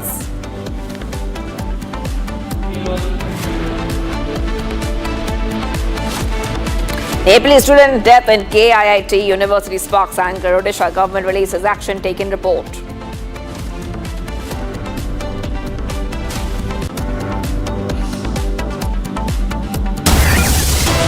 All right, getting you some more updates coming in right now. Viewers, investigation continues in the Elizabeth Gogoi's ISI link. Sources say that Elizabeth Gogoi traveled to Pakistan many times. Earlier, also Himanta has mentioned that Elizabeth Gogoi visited Pakistan even after marriage. Back-to-back updates coming in right now. This is source-based information, by the way.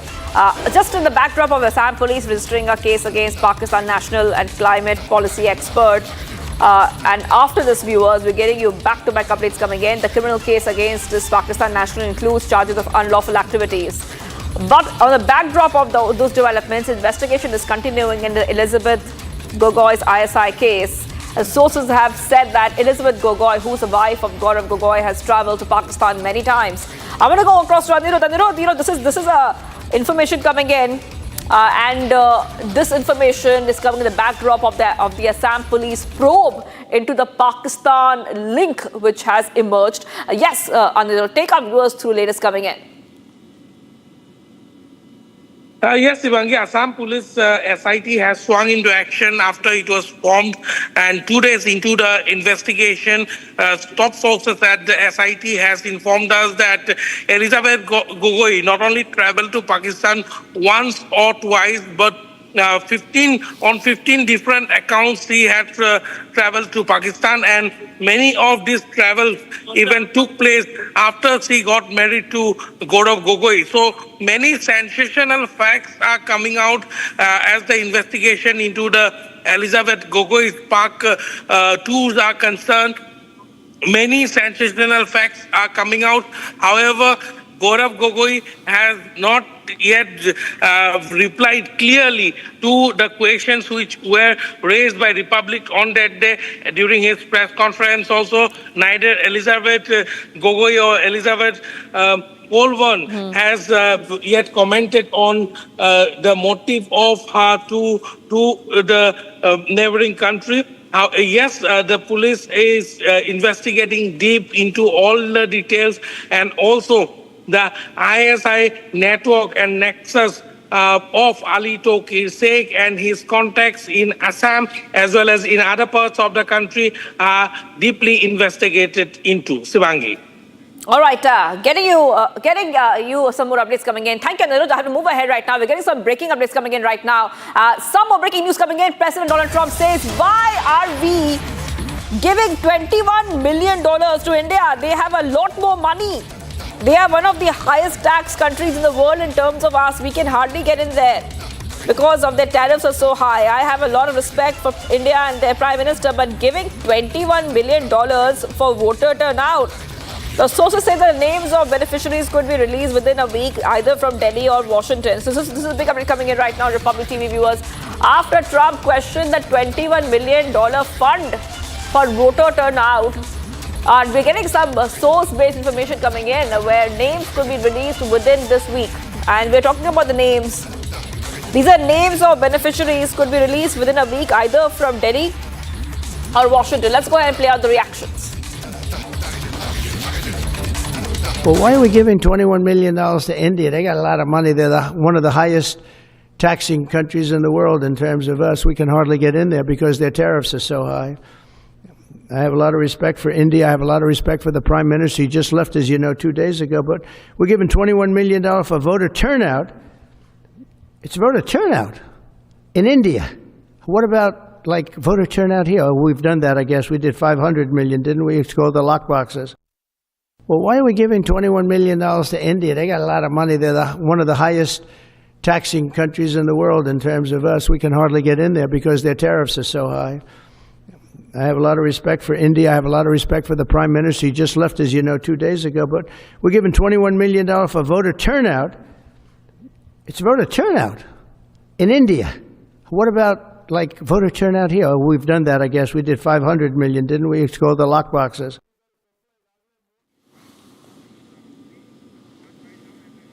Yes, so viewers, we heard that Donald Trump speak there. So Donald Trump is saying that why are we giving $21 million to India? And they have a lot more money. And he clearly saying of a lot of respect for India and their Prime Minister. But, sources also say that the names of beneficiaries could be released within a week, either from Delhi or Washington when it comes to this $21 million funding, which has now been cut for voter turnout. Trump has questioned the $21 million funding. Back-to-back updates are coming in. Names will be released from these beneficiaries. The names of the beneficiaries will be released very soon. All right, let's go ahead to some of the other stories we are tracking right now. Because remember that Gyanesh Kumar has taken charge as the CEC, and RJD leader has now made this new comment, taking a dig at the appointment of the CEC. He says the trust of the people in the Election Commission is now gradually becoming less. Election Commission has become a cheerleader for the BJP government. And Tejasvi went a step further and said that the Election Commission is becoming a cancer for the public. He has called a constitutional body a cancer for the public. This is what Tejasvi has said. And this statement is coming in. This statement is coming in as we see the RJD leader take a dig at the ECI, saying the trust of people in ECI is gradually becoming diminishing more and more. So back-to-back updates coming in. We also got reactions coming in from the JDU and the BJP, where both the JDU and the BJP have slammed the comment of Tejasvi Yadav, who has called the Election Commission of India, which, by the way, is a constitutional body, and he has called the ECI a cancer for the public. So these are the back-to-back updates we're getting for you right now on Republic TV. And let's go ahead and tell you that this is not the first time when leaders of India Alliance have mocked the Election Commission. Few days back, SP chief and party MP from Kannauj, Akhilesh Yadav, said the EC is dead, sparking massive controversy. Let's go ahead and listen into these shocking remarks which have been coming in. देखिए, चुनाव आयोग पे बगल में ही building है चुनाव आयोग की। मैं वो लाना भूल गया सफेद कपड़ा डाल देना चाहिए उसपे, क्योंकि चुनाव आयोग मर चुका है। मैंने सुबह से और समाजवादी पार्टी ने सुबह से लेकर के शाम तक, जब तक चुनाव खत्म हुआ है, 500 कंप्लेंट्स किए, 500 कंप्लेंट। अगर एक भी कंप्लेंट पे उन्होंने कहा, और मैंने अपनी कई प्रेसों में ये कहा था कि मैं चाहता हूं ये चुनाव देखे दुनिया कि लोकतंत्र कैसे चलता है। तो ये चुनाव आयोग जो है, हम बार बार कह रहे हैं कि ये कैंसर की भूमिका निभा रहा है।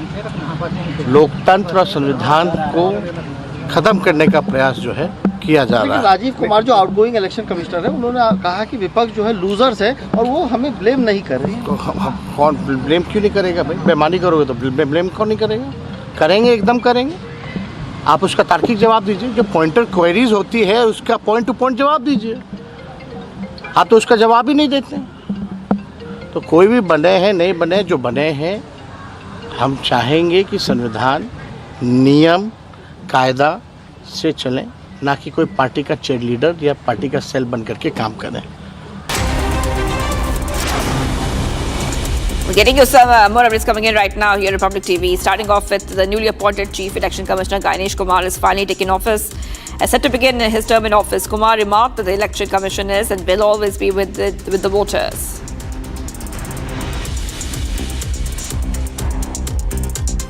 राष्ट्र सेवा के लिए पहला कदम है मतदान।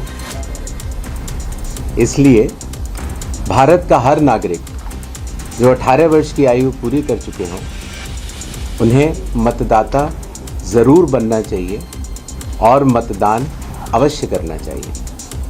भारत के संविधान लोक प्रतिनिधित्व कानूनों, नियमों और उनके अंतर्गत जारी निर्देशों के अनुरूप चुनाव आयोग हमेशा मतदाताओं के साथ था, है और रहेगा। 7 students were suspended for allegedly ragging a junior student at the government college in Thiruvananthapuram. The victim's father had lodged a complaint at the police station and shared that the victim was severely attacked and is undergoing treatment. Following the death of a third-year engineering student at Odisha's KIIT, we see that protests erupted in the university as many protesters had created chaos on the campus. Police teams rushed to the institute to enforce order. Several people were injured after a fireworks display in Kerala's Malappuram went awry. According to reports, the crackers changed directions all of a sudden and struck members of the audience. Dozens of people fell while trying to escape from the area. Injured were rushed to a nearby hospital, and we see that a probe is underway into the incident. A massive fire broke out at a house in Delhi's Nangloi area. According to reports, the fire may have been caused by a suspected gas leak. Visuals from the scene showed a man jumping off the building's second floor to escape the fire.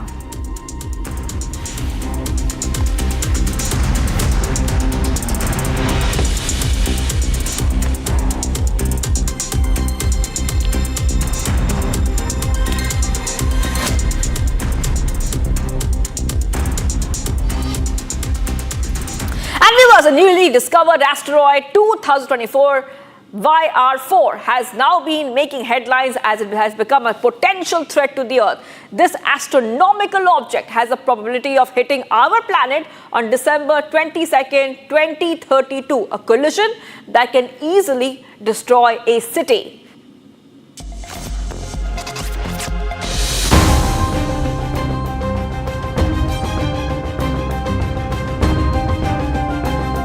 NASA has indicated that there exists a 2.3% chance of asteroid 2024 YR4 hitting the Earth on 22nd December 2032.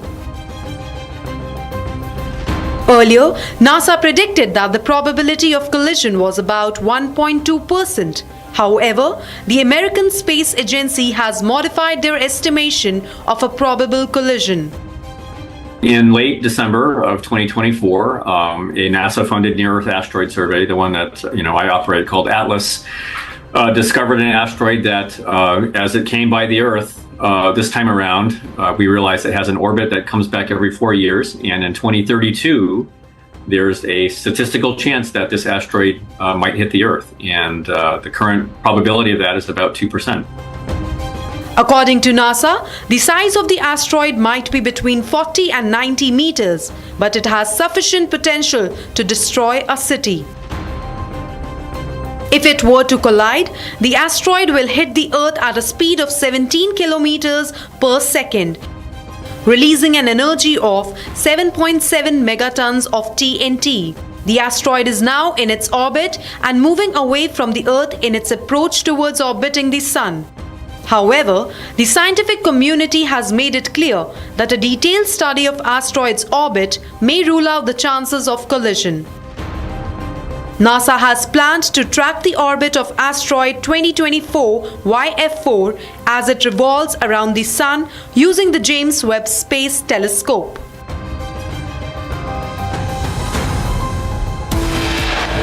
Coming up, viewers, as we are getting you back-to-back updates, new Chief Minister for Delhi will take oath at 12 noon tomorrow at the Ram Leela Maidan. All this and much more coming up. Stay tuned.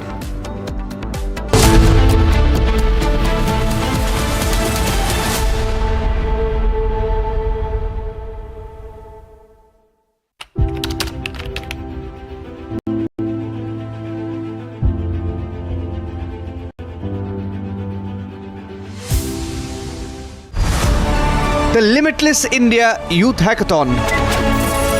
Call for entries. Category 4. Equity and Empowerment. If you're under 30 and possess a visionary approach to bridge disparities or drive systemic change, this is your platform. Present your impact-driven idea and you may earn the opportunity to showcase it before the Honorable Prime Minister of India. Application checklist, statement of purpose, an abstract, pitch deck, video or presentation. Application deadline is the 28th of February, the Republic Plenary Summit on the 6th of March. Visit www.summit.republicworld.com or scan to pitch.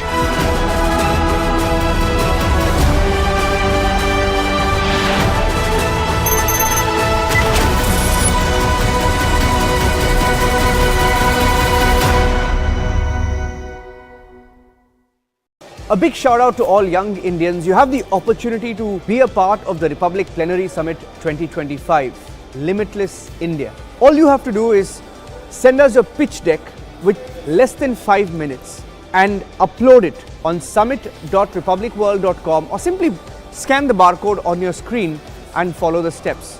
This year, there are 9 categories you can choose from, ranging from digital economy to artificial intelligence, and the best ideas will be chosen and showcased in front of the Honorable Prime Minister of India, Shri Narendra Modi, who has agreed to be the chief guest at the Republic Plenary Summit 2025, Limitless India. So go ahead and send us that pitch deck. The Limitless India Youth Hackathon. Call for entries. Category 3. Deep Tech and Semiconductors. If you're under 30 and possess a disruptive vision to revolutionize chip design, accelerate artificial intelligence hardware, or drive breakthroughs in advanced electronics, this is your platform. Present your idea and you may earn the opportunity to showcase it before the Honorable Prime Minister of India. Application checklist, statement of purpose, an abstract, pitch deck, video or presentation. Application deadline is the 28th of February, the Republic Plenary Summit on the 6th of March. Visit www.summit.republicworld.com or scan to pitch.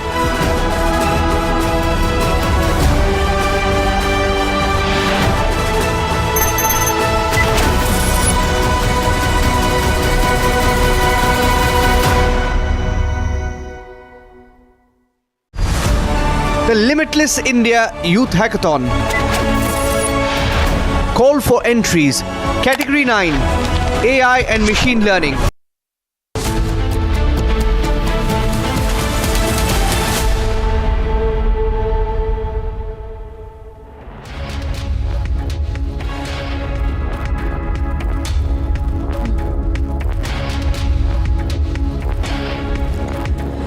Viewers, so welcome back.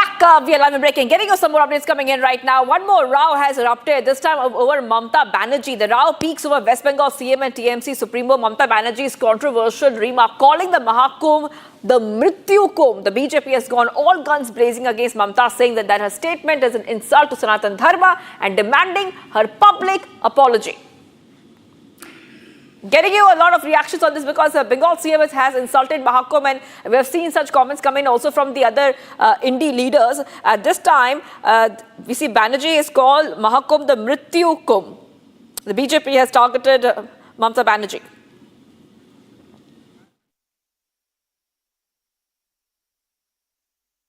सनातन का अपमान करना इनका स्वभाव बन गया है। भारतीय संस्कृति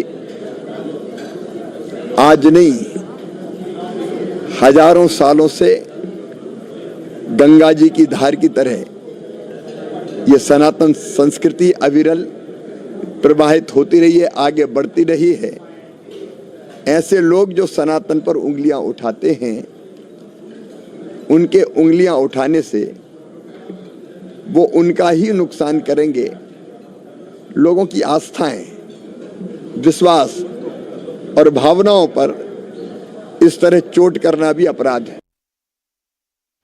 ये करोड़ों करोड़ों हिंदुओं का अपमान है। ये भारतीय संस्कृति के प्रति अगाध श्रद्धा रखने वालों का अनादर है। और महाकुंभ को मृत्यु कुंभ कहना, वह मैं कहूं कि टीएमसी के अंत का एक उन्होंने अपने आप ही संदेश दिया है। और आने वाले चुनाव में इसकी सजा भी उनको मिलेगी। उन्हें तत्काल इस देश के करोड़ों करोड़ों लोगों से माफी मांगनी चाहिए। यादव भी सब कुछ इसी तरह के लगातार बयान दे रहे हैं। श्री अखिलेश यादव जी हों चाहे ममता बनर्जी जी हों, जो हिंदुओं का अपमान करेगा, जो महाकुंभ पर सवाल उठाएगा, जो तुष्टीकरण की राजनीति करेगा, उसको जवाब भारतीय जनता पार्टी भी देगी और देश की जनता भी देगी। पश्चिम बंगाल की मुख्यमंत्री ममता बनर्जी द्वारा जो बहुत निम्न स्तरीय भाषा उपयोग की गई, महाकुंभ ये बहुत आस्था, श्रद्धा और विश्वास का कुंभ होता है। ऐसे में घटनाओं के आधार पर अपनी भावनाओं का व्यक्त करना अर्थात हिंदू धर्म का अपमान करना है। उनका ये कहना कि ये मृत्यु कुंभ है, ये उनकी मानसिकता बताता है। जनता इसी कारण से इन दलों के प्रति विश्वास अपना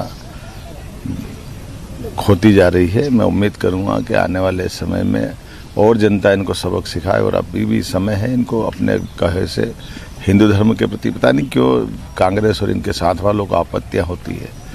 परमात्मा इनको सद्बुद्धि दे और ये माफी मांगे। बंगाल सीएम को केवल मृत्यु का बात ही आती है, क्योंकि हर दिन उधर हिंदुओं का मृत्यु हो रहा है, बच्चे का मृत्यु हो रही है, एंड वो रोक नहीं पाती है। हर दिन मृत्यु का सुन के उसका दिमाग पूरा मृत्यु कुंभ हो गई है। उसके कारण कुंभ को भी मृत्यु कुंभ बोला, क्योंकि अच्छे दिखते नहीं है ना। अच्छे दिखने के लिए अच्छा मन होना चाहिए, अच्छे दिमाग होना चाहिए, अच्छे बोलना चाहिए। ये अच्छा बोलने का बात ही नहीं चल रहा है, क्योंकि मुख्यमंत्री पिछले 10 साल से केवल सुनती है मृत्यु का। ये मृत्यु होता है वेस्ट बंगाल में, यूपी में नहीं, कुंभ में नहीं। कुछ हुआ होगा गड़बड़, इतना लोग आया है, एक्सपेक्टेशन से ज्यादा आए हैं। हम कितना निरीक्षण कर रहे थे उतने से ज्यादा आए हैं, कुछ हुआ होगा। बट उसको पूरा वर्ल्ड के सामने मृत्यु कुंभ बोलना, ये दिमाग खराब है। उसका दिमाग सोची रोगी जैसे है, वो पेशेंट है। देखिए, मैंने पहले भी बोल चुका हूँ, ये आस्था और व्यवस्था को नहीं समन्वय कर पाए हैं, तो इसलिए ये सब बातें हो रही हैं। आस्था और व्यवस्था का समन्वय नहीं कर पाए, तो इसकी वजह से सब बातें हो रही हैं।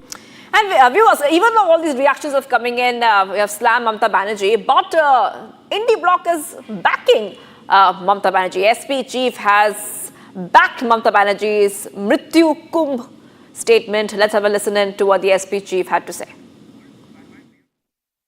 नहीं, ममता बनर्जी जी ने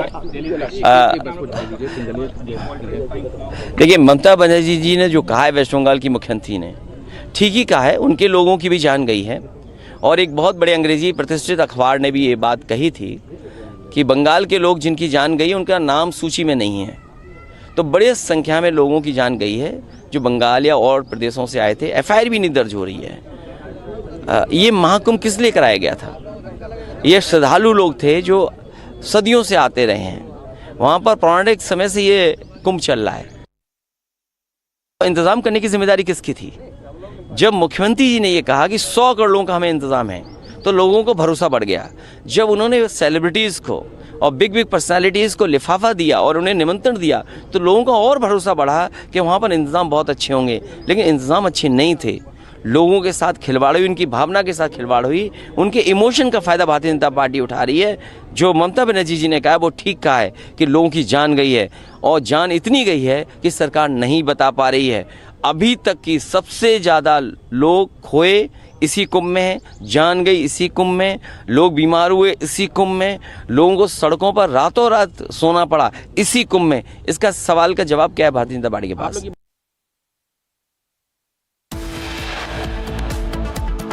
BJP to elect its CM candidate today ahead of the Legislative Council meeting, which is scheduled to happen late in the evening. The oath ceremony and the stake to claim the CM formation in Delhi to happen late in the evening tomorrow. The oath ceremony of the new Chief Minister of Delhi will take place. The invites have already been sent to all these states. You are watching Republic TV. Stay tuned to much more on the other side and all the exclusive from across the country only on Republic TV. We will be right back after a short break. I'm delighted that the Republic TV is doing program which is titled appropriately Limitless India, which includes Inclusive India. India has been limitless in thought because it never circumscribed its thoughts that this is the only way to go. We are limitless in our thought, in our reach, in our inclusiveness. And I am happy that such a great initiative is being undertaken. All my best wishes and blessings to Republic TV and Arnab.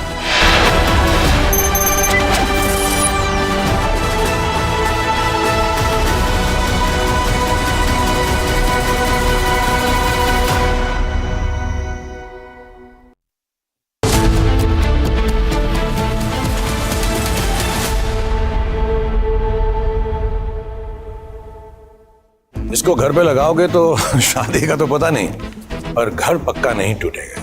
Rungta नहीं तो घर strong नहीं। Rungta steel TMT बार एकदम solid. पहाड़ों में एक hiking stick भी बन सकती है।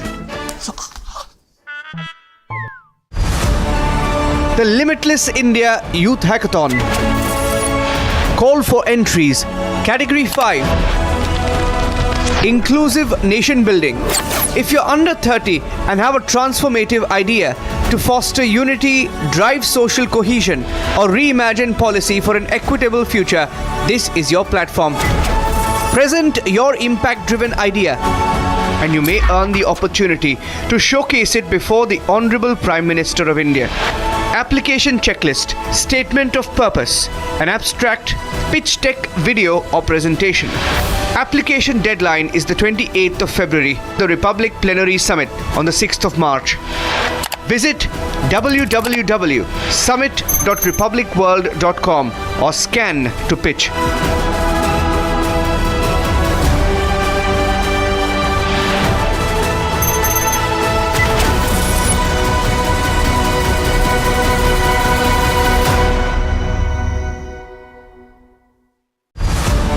The Limitless India Youth Hackathon. Call for entries. Category 4. Equity and empowerment.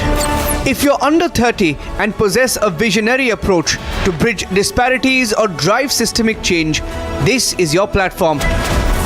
Present your impact-driven idea and you may earn the opportunity to showcase it before the Honorable Prime Minister of India.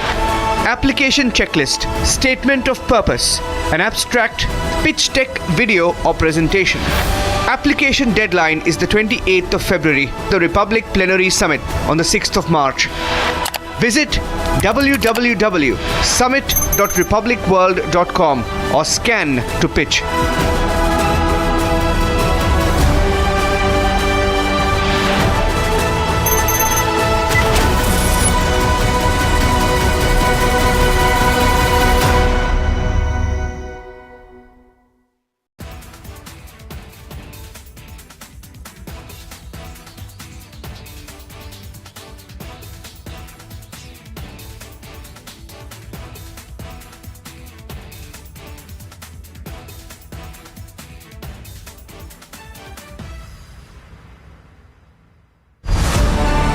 The Limitless India Youth Hackathon. Call for entries. Category 1. Science, Technology and Space. If you're under 30 and possess a visionary concept to catalyze the next era of technological and scientific evolution, this is your stage. Present your trailblazing innovation and you may earn the opportunity to showcase it before the Honorable Prime Minister of India. Application checklist, statement of purpose, an abstract, pitch deck, video or presentation. Application deadline. This is an important time in Indian history. We are at the cusp of when we can become firstly the world's third largest economy, but then over the next quarter of a century becoming a developed Viksit Bharat. At this summit, I am hoping to see a large number of young thought leaders, thinkers, and to see how they will be giving their efforts, ideas, etc. so that the current generation who is in policy making or running industry, we know what is the amazing pipeline of talent that is heading up towards us, and it is our job in some ways to create the stairways and structures for them to be able to reach Viksit Bharat at the end of the next quarter century. So hope to see you there, and I'm sure you'll find it very interesting to meet these young people.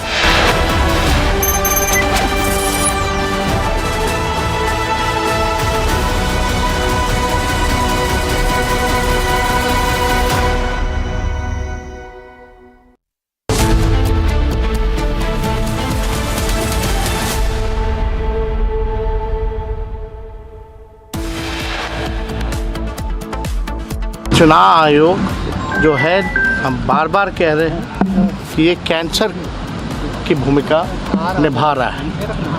लोकतंत्र और संविधान को खत्म करने का प्रयास जो है किया जा रहा है। US top headlines: RJD leader and former Bihar Deputy CM Tejasvi Yadav calls Election Commission cancer. The BJP Legislative Party meeting is set to take place today in Delhi. According to sources, the name of new Chief Minister will be announced during the meeting. New Chief Minister for Delhi will take oath at 12 p.m. tomorrow in Ram Leela Maidan. Supreme Court hears pleas challenging the appointments of CEC and election commissioners.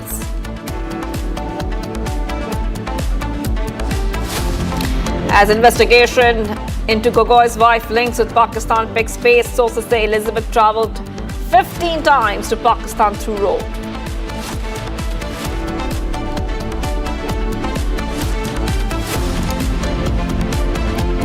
And after Trump questions $21 million funds for voter turnout, sources say beneficiaries' names to be revealed within a week.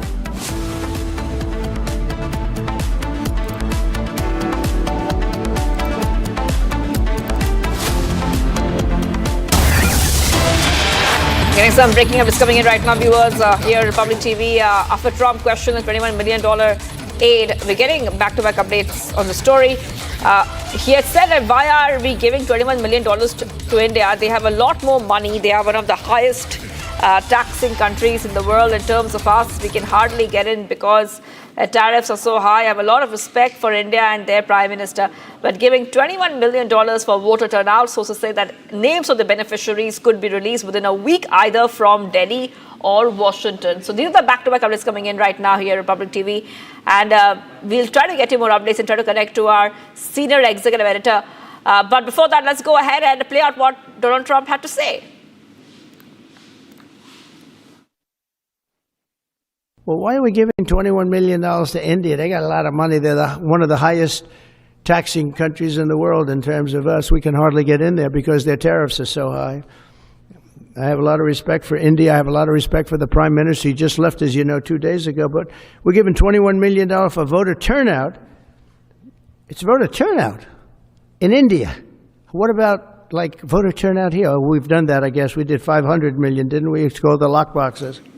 Let's go to Abhishek Kapoor, Senior Executive Editor. Abhishek, Trump has made that comment, but what's a bigger highlight of this development is that the beneficiaries' names will be out. It could come out anytime, very soon. If we could take our viewers through why this is significant. Well, obviously, if such a sinister plot was put in place to compromise India's democracy, to influence voter patterns, voter turnouts, and obviously in favor of a certain ideology and dispensation, then this was essentially compromising India's sovereign function and getting right inside the Election Commission. So it is important that this becomes a crime, a national crime, and you obviously need to find out who all were involved, whether knowingly or unknowingly, whether they were privy to the fact that there was an ulterior motive to this. Now, the fact that the Trump administration itself has called out the bluff of these kind of projects and associated them with the larger deep state Soros ecosystem, then it's important that we come to know. For example, one criticism of the present government has been that if all these things were happening, why the government had to wait till Doge came out with this report, and that the churn in the United States led to this serendipity of this information really coming out. So all those aspects are there. Maybe the government now can really make up for it in terms of proactively do some back channeling and try to find out who exactly were the people who facilitated this, what were their connections, what was their agenda, motivation, and then, of course, if there is any element of criminality, then there has to be an investigation. What the Trump administration is doing is that it is dissociating the American state and deep state from what happened till now. And in so doing, if they are ferreting out information which can help investigation at our end, then obviously the government has to pick the threads from there. Absolutely right, Abhishek. Thanks so much for joining us with those details coming on that story. Viewers, we quickly should have focused to the other breaking news that we are tracking at the moment. In fact, investigation is now underway in the Elizabeth Gogoi's ISI link case. Sources say that Elizabeth Gogoi travelled to Pakistan many times. And earlier, Himanta Biswa Sarma has also mentioned about this, that Elizabeth Gogoi visited Pakistan even after marriage. So before marriage and even after she was married to Congress MP Gaurav Gogoi, she has visited Pakistan, and Himanta Biswa Sarma has also spoken at length about her links to an organization that is supposedly an NGO based in Pakistan called Lead India. And now sources tell us that at least 15 times Elizabeth Gogoi traveled to Pakistan, at least 15 times, and there is a possibility she could have traveled to Pakistan via road. So she did not take a flight, she took the route by road, and that was at least 15 times that she's visited Pakistan, and this even after she got married to Congress leader Gaurav Gogoi. That's the big update we have as investigation gains place. My colleague Aniruddha joins us on the broadcast. From Aniruddha, this is of course a big inside scoop that we are getting in. And Elizabeth Gogoi, even after getting married to a Congress leader, visits Pakistan, and in total around 15 times.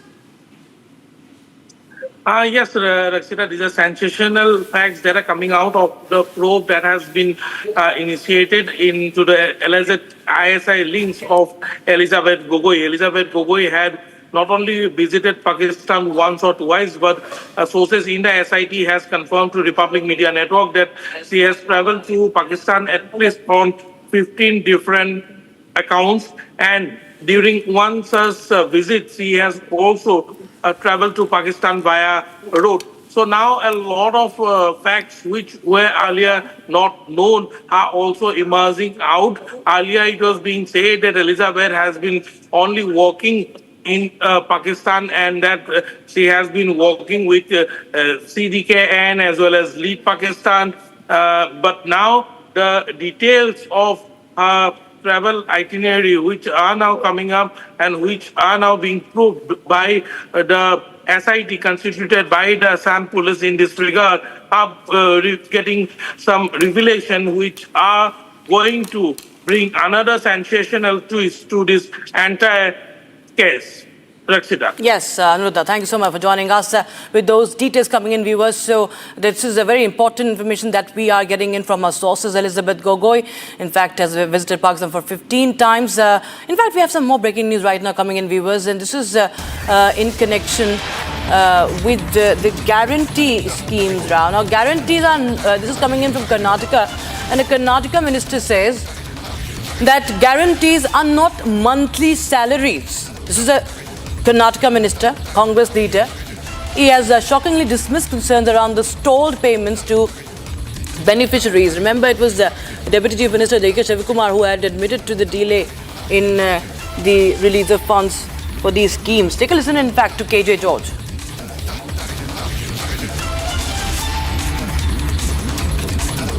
ಹೇಳ್ತೀನಿ ಅವರು ಗ್ಯಾರಂಟಿಗಳು ಒಂದು ಈಗ guarantee ಇದ್ಬಿಟ್ಟು ನಮ್ಮ ಇದರಲ್ಲಿ ಸುಮಾರು 2,60,000 ಜನ ಗ್ರಾಹಕರಿರ್ತಾರೆ. ಅದೇ ನಾವು ತಿಂಗಳು ಹೋಗ್ತಾ ಇರ್ತದೆ. ಅದು ಕೆಲವರಿಗೆ ಡಿಲೇ ಆಗಿರಬಹುದು. ಅದು ಮಿನಿಸ್ಟ್ರಿ ಗೊತ್ತಿರಬೇಕಂದಿದೆಯಾ? ಅದು ಗೊತ್ತಾದ ಕೂಡಲೇ ಇಮಿಡಿಯೇಟ್ ಆಗಿ ರೆಕ್ಟಿಫೈ ಮಾಡ್ತಾರೆ. ಅದಕ್ಕೆ ಒಂದ್ಸತಿ ಇದೇನು ತಿಂಗಳು ಸಂಬಳ ಟೈಪ್ ಅಲ್ಲಲ್ಲ ಅದು. ನಾವು ಮಾರ್ಚ್ ಒಳಗಡೆ ನಾವೆಲ್ಲ ಕೊಡ್ತೀವಿ ಅಂತ ಈಗಾಗಲೇ ಚೀಫ್ ಮಿನಿಸ್ಟರ್ ಹೇಳಿದ್ದಾರೆ. ಎಲ್ಲರಿಗೂ ಏನೆಲ್ಲ ಗ್ಯಾರಂಟಿ ಇದಲ್ಲಿ ಎಲ್ಲ ಕೊಡ್ತಾರೆ ಅವರು. ಅದನ್ನ ಕೊಡದೇ ಇರೋದಿಲ್ಲ. ಒಂದು 10 ದಿವಸ 15 ದಿವಸ ಡಿಲೇ ಆಗಬಹುದು, ಬೇರೆ ಬೇರೆ ಕಾರಣ ಇರಬಹುದು. ಹೇಳ್ತೀನಿ ಅವರು ಗ್ಯಾರಂಟಿಗಳು ಒಂದು ಈಗ ಗ್ಯಾರಂಟಿ ಇದ್ಬಿಟ್ಟು ನಮ್ಮ ಇದರಲ್ಲಿ ಸುಮಾರು 2,60,000 ಜನ ಗ್ರಾಹಕರಿರ್ತಾರೆ. ಅದೇ ನಾವು ತಿಂಗಳು ಹೋಗ್ತಾ ಇರ್ತದೆ. ಅದು ಕೆಲವರಿಗೆ ಡಿಲೇ ಆಗಿರಬಹುದು. ಅದು ministry ಗೊತ್ತಿರಬೇಕಂದಿದೆಯಾ?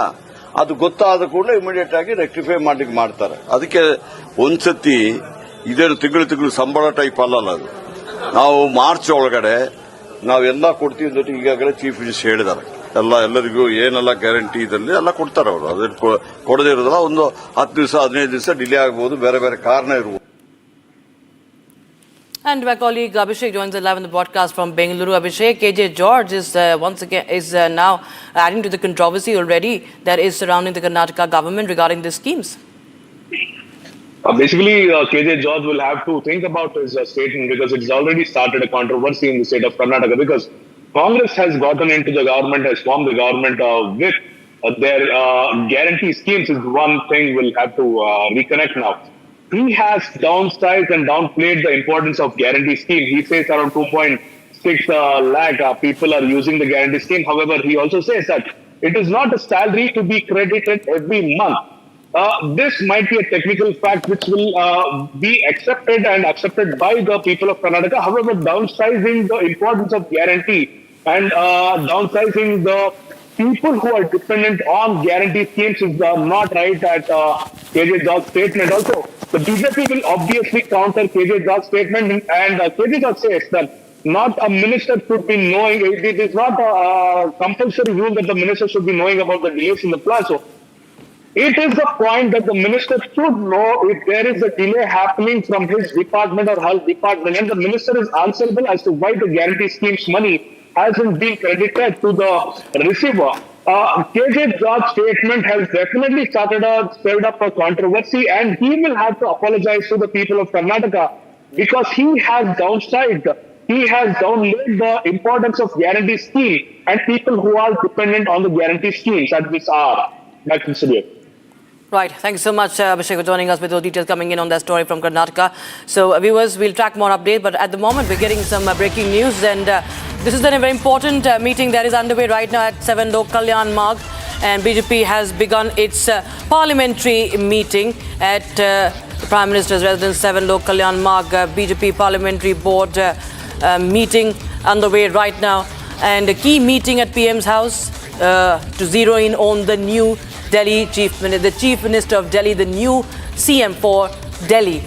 That's the big breaking we have right now. The selection process has kick-started, viewers. BJP's parliamentary board is the highest decision-making body for the Bharatiya Janata Party, And they have, of course, they are deciding on the observers also to gather the newly elected legislators now and now decide over who is going to be the next chief minister of Delhi. Of course, after 30 years, at least almost after 30 years, after 27 years, the Delhi is going to have a BJP chief minister.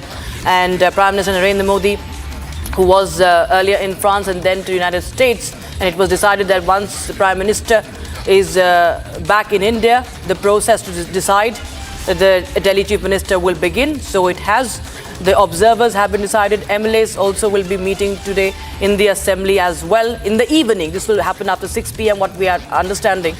And then tomorrow, viewers, is the oath-taking ceremony. And that is, of course, something that everybody is looking forward to. The preparations are underway at Ramlila Maidan, the BJP headquarters as well. Oath ceremony will be held at the Ramlila Maidan. The same Ramlila Maidan, interestingly, where the Aam Aadmi Party, Arvind Kejriwal, Anna Hazare, before the Aam Aadmi Party was formed, had begun their protest, the anti-corruption movement. And now, as the BJP beats Aam Aadmi Party, who has ruled Delhi for 2 terms, is going to have its chief minister taking oath at the Ramlila Maidan. Meanwhile, as we speak, the parliamentary board, the decision-making body of the Bharatiya Janata Party, has begun its meeting at 7 Lok Kalyan Marg so as to decide who is going to be the next chief minister of Delhi, who is going to get that seat, the much coveted seat. Parvesh Verma is said to be the front runner. Rekha Gupta, a woman face, can she be the chief minister? She's one of the probables. She has deep-rooted ties with the BJP as well. She has served as mayor of North Delhi, but she lost the mayoral polls of Delhi, if you talk about the last year. And now, of course, there are a lot of speculations around who is going to be the next chief minister. However, what we know is that it is going to be a very something that everybody has their eyes on. There you have Delhi Chief Minister also had to take oath tomorrow at noon at the Ramlila Maidan, and Parliamentary Board is meeting ahead of the government formation to decide over the cabinet, to decide over the Chief Minister. And what I understand is that there are going to be NDA Chief Ministers attending that oath ceremony as well.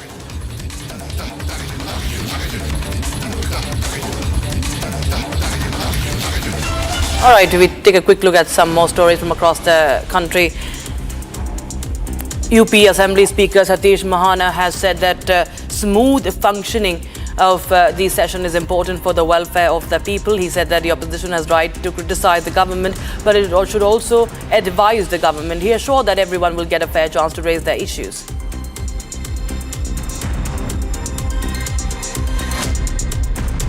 पूरा चलेगा सत्र। मुझे लगता है कि अगर जनता के हित की बात करनी है तो सदन में सबकी सहभागिता आवश्यक है। विपक्ष अपनी जिम्मेवारी निभाए, सरकार को जो सुझाव देने हैं सुझाव दे। अगर उनको नीतियों में कुछ आलोचना करने को मिलता है तो उनको उसका भी अधिकार है। मैं विधानसभा अध्यक्ष होने के नाते से इस बात को आश्वासन देता हूं कि मैं बोलने का पूरा अवसर दूंगा अभय पक्ष को, सभी पक्षों। Criticizing the statement of West Bengal Chief Minister Mamata Banerjee on Mahakumbh, Union Minister Shivraj Singh Chauhan has said that it is their nature to disrespect Sanatan Dharm. Chief Minister Mamata Banerjee has called the Mahakumbh as Mrityu Kumbh in her speech in the West Bengal Assembly yesterday. Minister Chauhan said attacking people's faith, beliefs and sentiments is a crime. सनातन का अपमान करना इनका स्वभाव बन गया है। भारतीय संस्कृति आज नहीं, हजारों सालों से गंगा जी की धार की तरह ये सनातन संस्कृति अविरल प्रवाहित होती रही है, आगे बढ़ती रही है। ऐसे लोग जो सनातन पर उंगलियां उठाते हैं, उनके उंगलियां उठाने से वो उनका ही नुकसान करेंगे। Rajasthan Deputy Chief Minister and Finance Minister Diya Kumar presented her budget in the Rajasthan Assembly today. This was the second budget of the CM Bhajanlal Sharma government.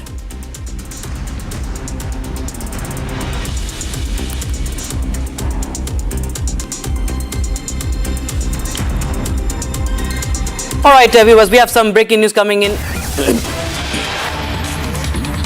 Republic TV has now received some inside scoop right now on the Delhi Chief Minister oath ceremony, and Republic TV is getting to you all the latest. What we know is that the slum pradhans will be welcoming Prime Minister Modi in the oath-taking ceremony. So this is the Republic TV exclusive information that is coming in right now. The slum pradhans could be the leader of all the slums will be welcoming the Prime Minister. This is, of course, a big statement that is being put out as symbolism. Of course, my colleague Harsha is joining us live right now.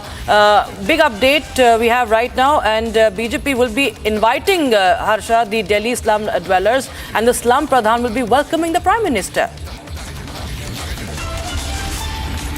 Yes, Rakshita, you rightly pointed out. Now, the minute-to-minute program is also out, and when we know that in this election, how the Jhukki people have clearly and massively voted for BJP. We saw the campaign of the BJP also during elections when Amit Shah himself took the stage and also announced several schemes for the Jhukki people. And now we have seen that how they have voted for them also. And now we clearly know that in this swearing-in ceremony, the Jhukki people, social worker organizations of the people, and also the Traders Association, all these prominent people and organizations, person affiliated to these will be there during the swearing-in ceremony. And we have got to know that the Jhuggi Basti people, all those who have been called, almost 50 to 100 in numbers, they will be welcoming Prime Minister Narendra Modi. Rakshita, so visuals are also here. I'll ask my camera person Shah will move ahead and show you the visuals as well, because this is Delhi BJP office. The preparations are already underway for today's BJP Legislative Council meeting, and several leaders have already started arriving. Viren Sachdeva, who is the Delhi BJP president, is already taking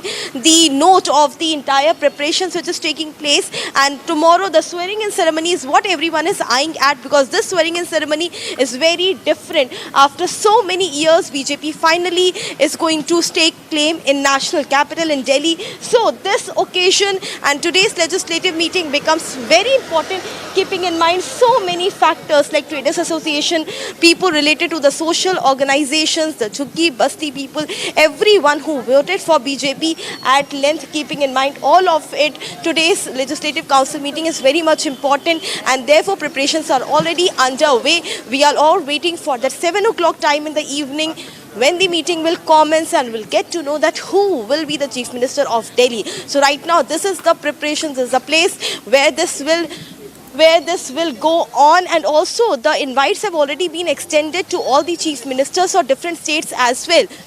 The NDA ruled leaders will be there. The chief ministers of several states will be there. The prominent personalities will be there. Supreme Court ex-judges will be there. So this is how we see the swearing-in ceremony preparation for tomorrow. You're watching Republic TV right now. Time to slip into a short break. On the other side of the break, much more from Delhi and across the country, only on Republic TV. We'll be right back after a short break.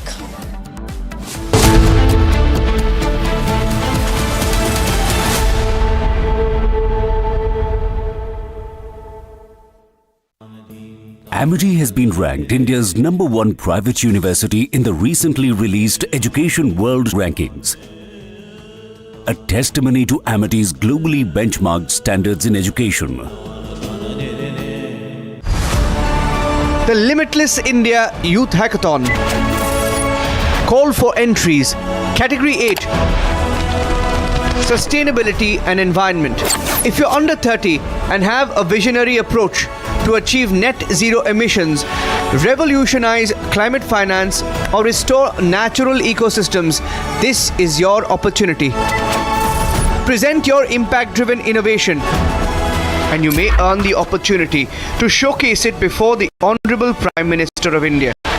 Application checklist.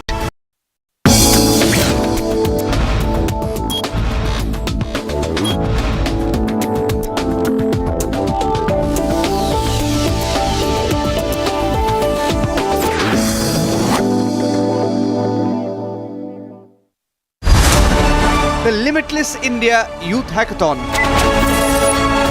Call for entries, Category 6. Digital Economy. I'm super excited about Republic TV's Republic Plenary Summit, where they're inviting some of the bright young minds of the country to participate in a hackathon.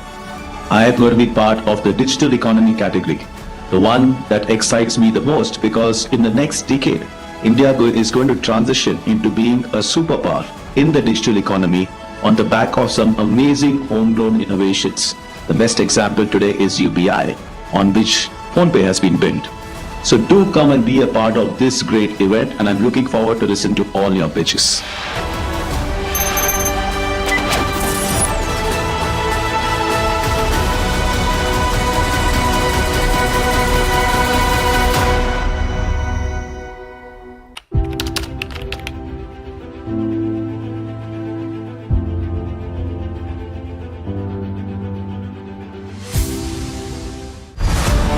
The Limitless India Youth Hackathon.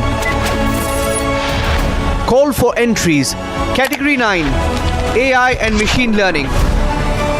If you're under 30 and have a visionary approach to optimize neural architectures, advance generative AI, or enhance reinforcement learning for real-world applications, this is your opportunity.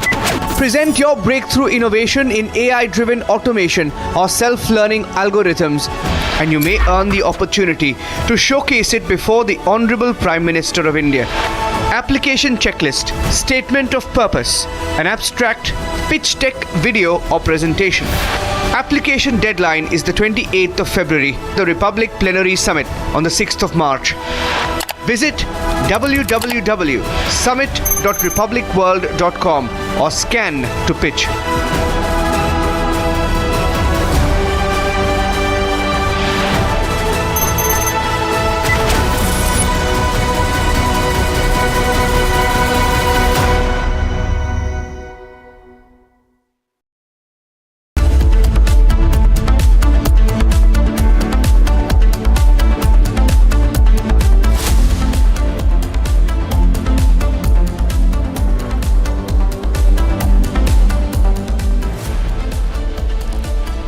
Good evening, ladies and gentlemen.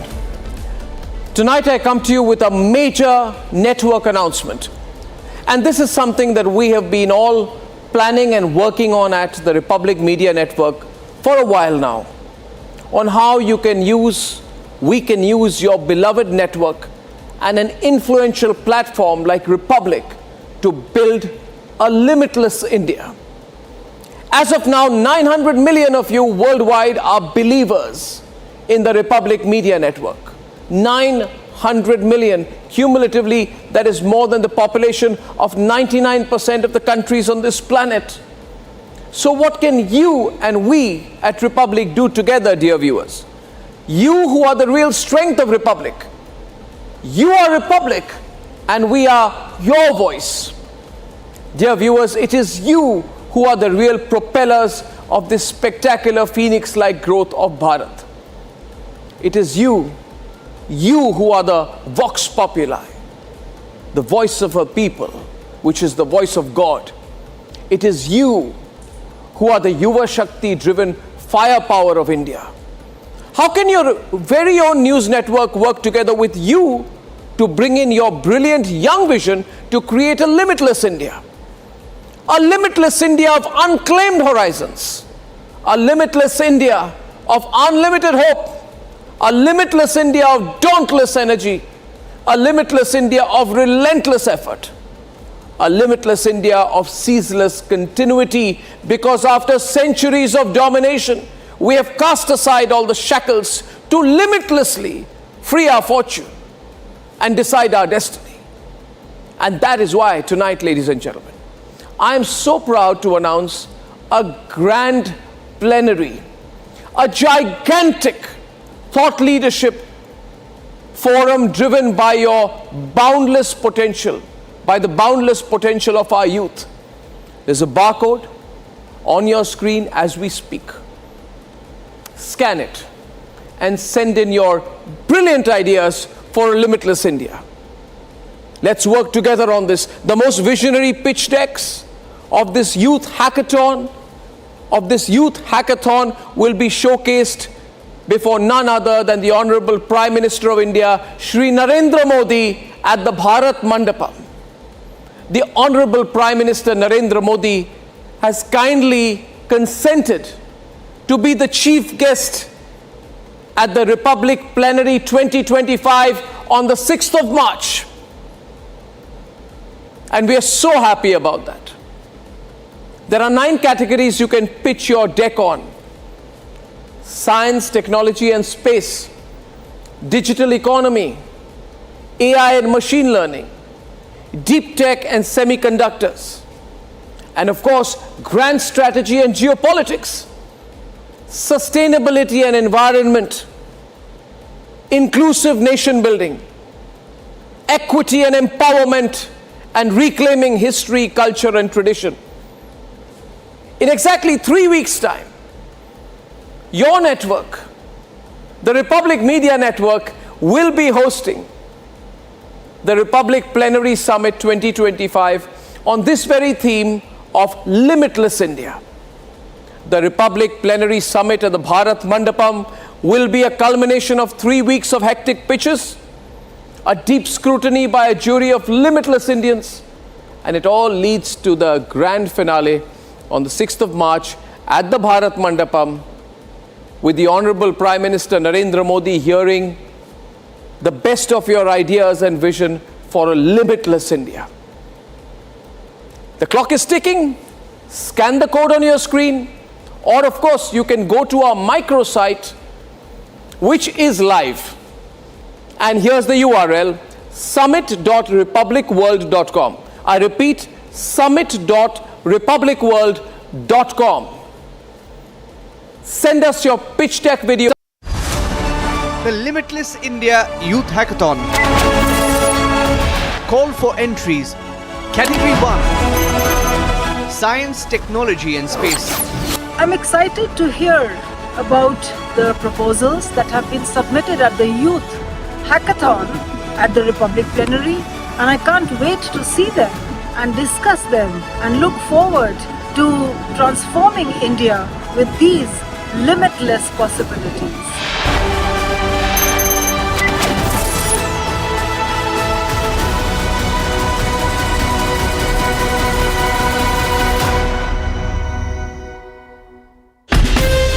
From Asia's largest news headquarters, setting the agenda for Bharat.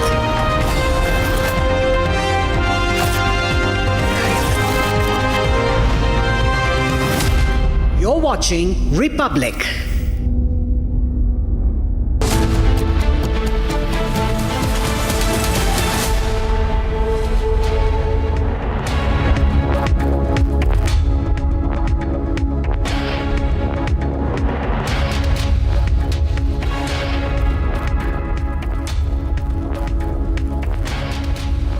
Hello and a very warm welcome. You're watching Republic TV. I am Gesu Bharadwaj, and the Supreme Court has begun hearing pleas demanding a clarification on the appointment of the CEC and also the composition of the committee. Tracking that and a lot more for you, but first a quick check on the headlines.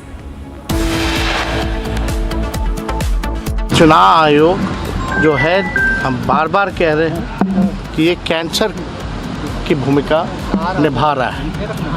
लोकतंत्र और संविधान को खत्म करने का प्रयास जो है किया जा रहा है। RJD leader and former Bihar Deputy Chief Minister Tejasvi Yadav calls Election Commission cancer. BJP Legislative Party meeting is set to take place today in Delhi. According to sources, the name of the new Chief Minister will be announced during the meeting. New Chief Minister for Delhi will take oath at 12 p.m. tomorrow in Ram Leela Maidan. Supreme Court begins hearing pleas challenging the appointments of CEC and election commissioners. Nepalese students' death in KIIT University sparks anger. Odisha government releases action taken report.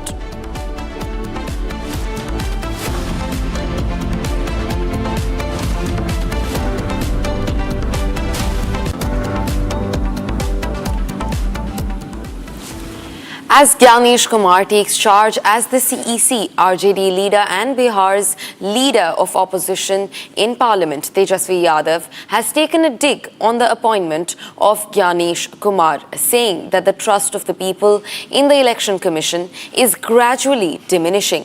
The Election Commission has become a cheerleader for the BJP government.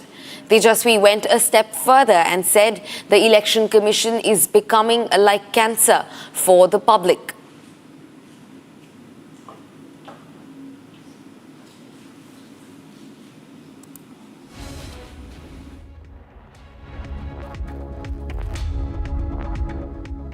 देखिए, चुनाव आयोग पे बगल में ही building है चुनाव आयोग की। मैं वो लाना भूल गया, सफेद कपड़ा डाल देना चाहिए उस पर, क्योंकि चुनाव आयोग मर चुका है। मैंने सुबह से और समाजवादी पार्टी ने सुबह से लेकर के शाम तक, जब तक चुनाव खत्म हुआ है, 500 कंप्लेंट्स की हैं, 500 कंप्लेंट। अगर एक भी कंप्लेंट पे उन्होंने कहा, और मैंने अपनी कई प्रेसों में ये कहा था कि मैं चाहता हूं ये चुनाव देखे दुनिया कि लोकतंत्र कैसे चलता है। तो ये चुनाव आयोग जो है, हम बार बार कह रहे हैं कि ये कैंसर की भूमिका निभा रहा है। लोकतंत्र और संविधान को खत्म करने का प्रयास जो है किया जा रहा है। राजीव कुमार जो आउटगोइंग इलेक्शन कमिश्नर है, उन्होंने कहा कि विपक्ष जो है लूजर्स है और वो हमें ब्लेम नहीं कर रही। तो हम कौन ब्लेम क्यों नहीं करेगा भाई? बेईमानी करोगे तो ब्लेम कौन नहीं करेगा? करेंगे, एकदम करेंगे। आप उसका तार्किक जवाब दीजिए। जो पॉइंटर क्वेरीज होती है उसका पॉइंट टू पॉइंट जवाब दीजिए। आप तो उसका जवाब ही नहीं देते। तो कोई भी बने हैं नहीं बने, जो बने हैं, हम चाहेंगे कि संविधान, नियम, कायदा से चलें, ना कि कोई पार्टी का चीयर लीडर या पार्टी का सेल बन करके काम करें।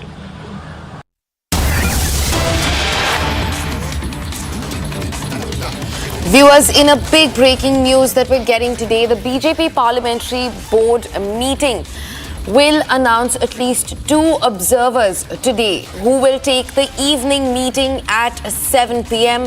where the name of the new Chief Minister is likely to be announced.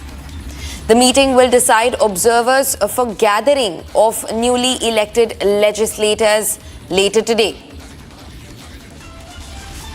The BJP's Parliamentary Board, which is its highest decision-making body, will meet to decide observers for the gathering of newly elected legislators later today. This comes amid the ongoing suspense over the next chief ministerial phase of Delhi. In fact, the name of the next chief minister from the Bharatiya Janata Party, the first in almost 3 decades, will be announced later this evening. In fact, the BJP will also appoint 2 observers. The name of the observers will be announced shortly by the BJP's Parliamentary Board, which is the party's highest decision-making body.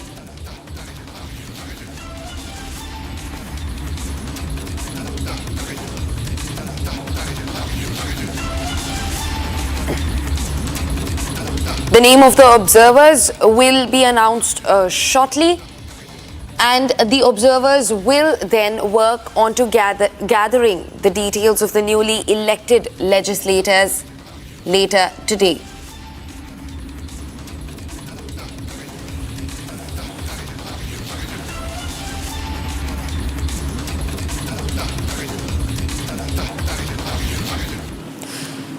Viewers, shifting focus, the row peaks over West Bengal Chief Minister and TMC Supremo Mamata Banerjee's controversial remark, calling the Mahakumbh the Mrityu Kumbh. The BJP has gone all guns blazing against Mamata, saying that her statement is an insult to Sanatan Dharm and demanding her public apology. Take a look at this.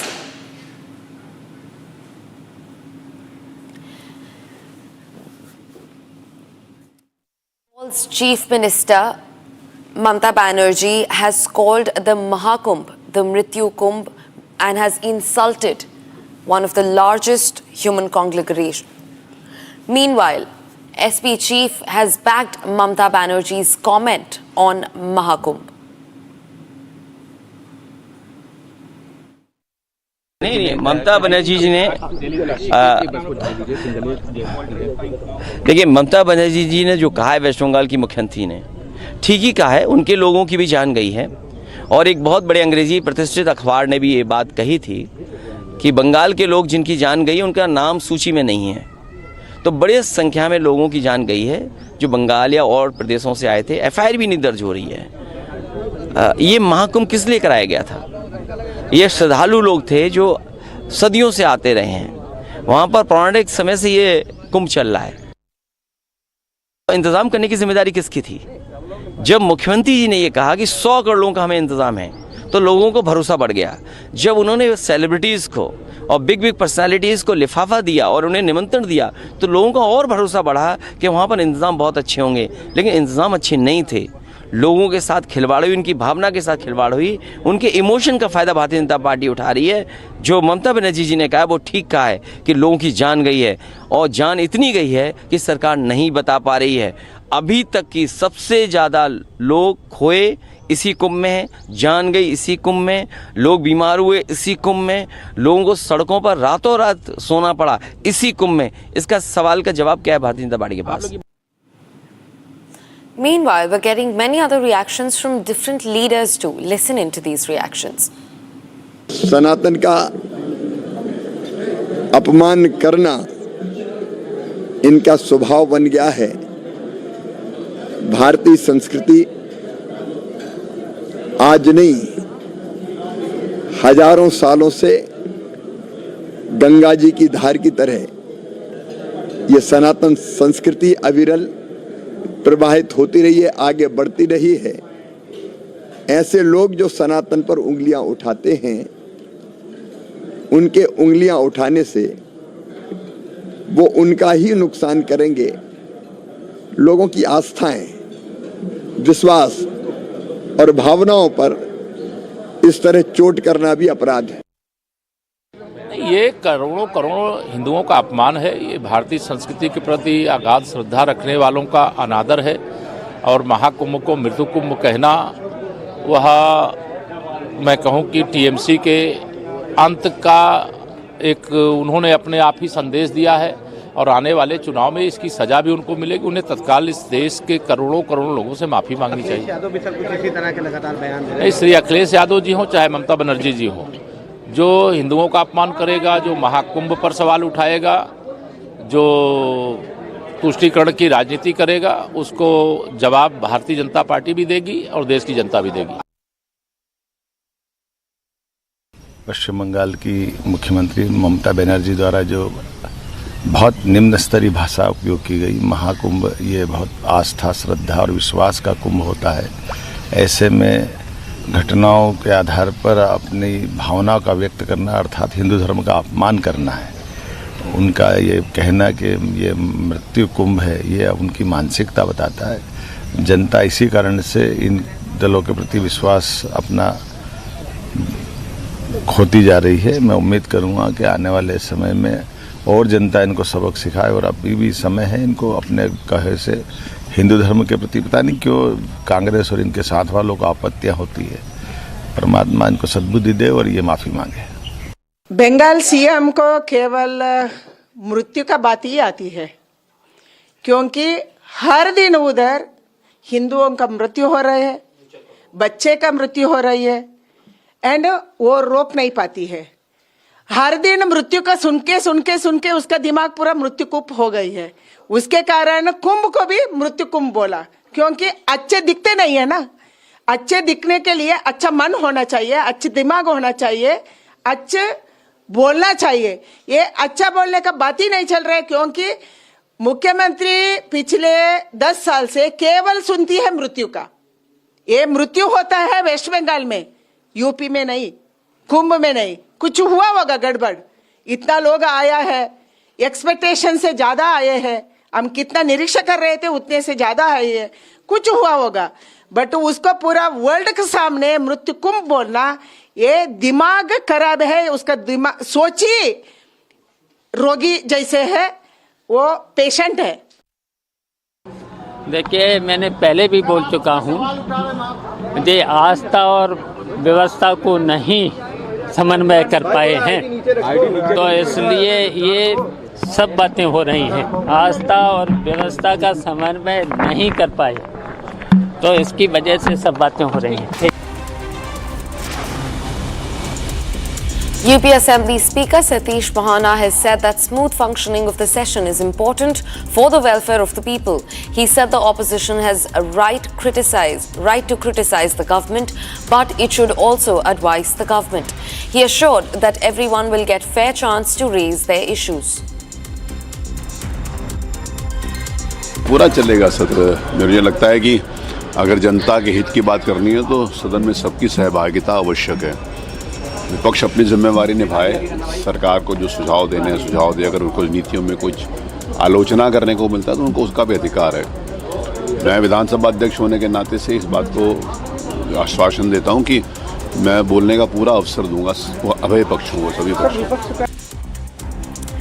Criticizing the statement of West Bengal Chief Minister Mamata Banerjee on Mahakumbh, Union Minister Shivraj Singh Chauhan has said that it is their nature to disrespect Sanatan Dharma. Chief Minister Mamata Banerjee has called Mahakumbh as Mrityu Kumbh in her speech in West Bengal Assembly yesterday. Minister Chauhan said attacking people's faith, beliefs and sentiments is a crime.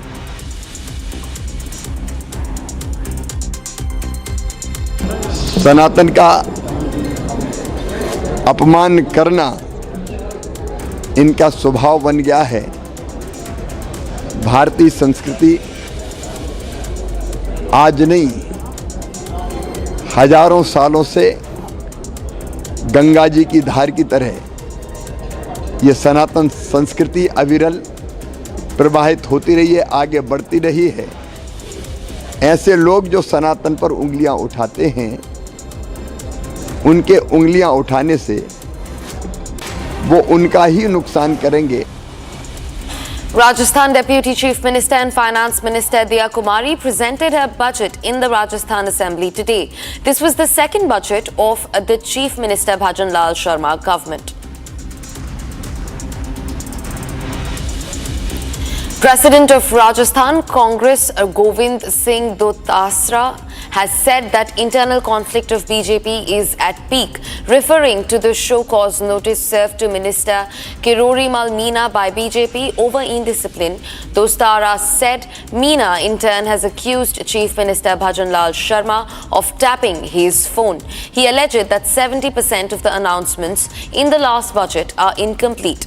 The Rajasthan government presented its budget today in the Assembly. आंतरिक जो कलह है Bharatiya Janata party में वो चरम के ऊपर है। एक कैबिनेट मंत्री को शोकाज नोटिस दिया गया अनुशासनहीनता का, वो आरोप लगा रहे हैं कि मुख्यमंत्री मेरे फ़ोन टैप करवा रहे हैं। 7 करोड़ की बिशलपुर में बजरी रोजाना की चोरी हो रही है, अवैध बजरी खनन हो रहा है, बाकी भी प्रदेश के मुद्दे हैं। BJP's MLA-elect Rekha Gupta has said that the Ram Rajya will take oath after 27 years in Delhi. The BJP legislature party will meet today to elect the next Delhi Chief Minister. The new government is set to take oath tomorrow. 27 साल बाद एक राम राज्य की परिकल्पना जिसके साथ की है उसका शपथ ग्रहण होगा। मुझे लगता है कि हर दिल्ली वासी उसको मन से आनंदित होकर देखने वाला है। Preparations are underway at Delhi BJP office ahead of the swearing-in ceremony of the new government tomorrow on the 20th of February. BJP legislator party is set to meet this evening to choose the new chief minister for Delhi. The party is back to power in the national capital after 27 years.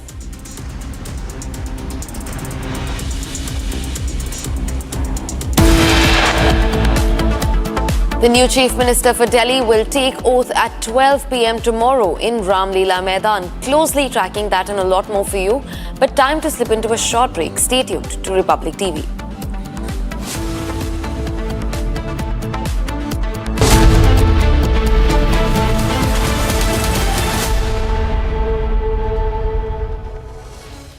इसको घर पे लगाओगे तो शादी का तो पता नहीं, पर घर पक्का नहीं टूटेगा। रुंगटा नहीं तो घर स्ट्रॉन्ग नहीं। रुंगटा स्टील TMT बार एकदम सॉलिड। पहाड़ों में एक हाइकिंग शिप भी बन सकती है।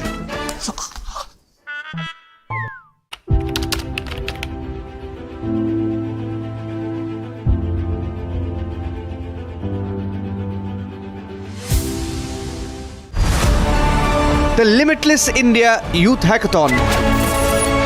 Call for entries. Category 1. Science, Technology and Space. If you're under 30 and possess a visionary concept to catalyze the next era of technological and scientific evolution, this is your stage. Present your trailblazing innovation, and you may earn the opportunity to showcase it before the Honorable Prime Minister of India. Application checklist, statement of purpose, an abstract, pitch deck, video or presentation. Application deadline is the 28th of February, the Republic Plenary Summit on the 6th of March. Visit www.summit.republicworld.com or scan to pitch.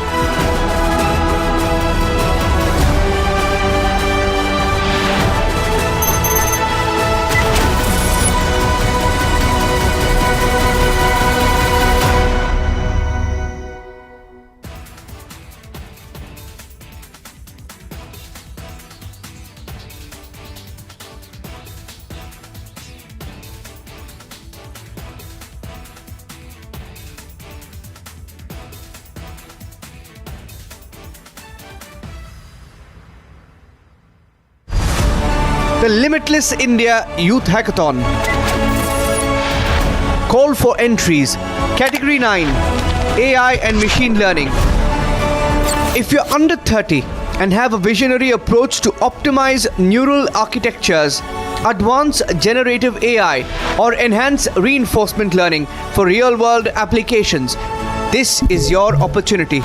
Present your breakthrough innovation in AI-driven automation or self-learning algorithms, and you may earn the opportunity to showcase it before the Honorable Prime Minister of India. Application checklist, statement of purpose, an abstract, pitch deck, video or presentation. Application deadline is the 28th of February, the Republic Plenary Summit on the 6th of March. Visit www.summit.republicworld.com or scan to pitch.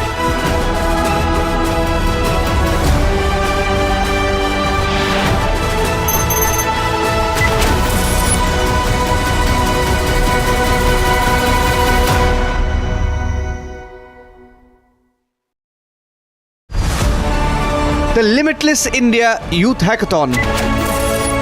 Call for entries. Category 8. Sustainability and Environment. If you're under 30 and have a visionary approach to achieve net zero emissions, revolutionize climate finance, or restore natural ecosystems, this is your opportunity.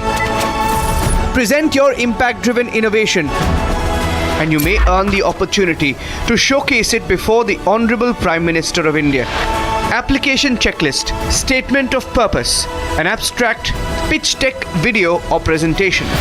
Application deadline is the 28th of February, the Republic Plenary Summit on the 6th of March. Visit www.summit.republicworld.com or scan to pitch.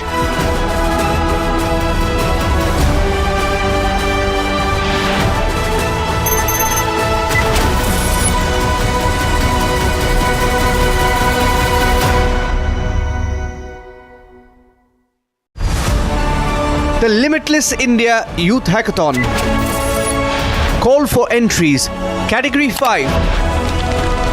Inclusive Nation Building. If you're under 30 and have a transformative idea to foster unity, drive social cohesion, or reimagine policy for an equitable future, this is your platform. Present your impact-driven idea, and you may earn the opportunity to showcase it before the Honorable Prime Minister of India. Application checklist, statement of purpose, an abstract, pitch deck, video or presentation. Application deadline is the 28th of February, the Republic Plenary Summit on the 6th of March. Visit www.summit.republicworld.com or scan to pitch.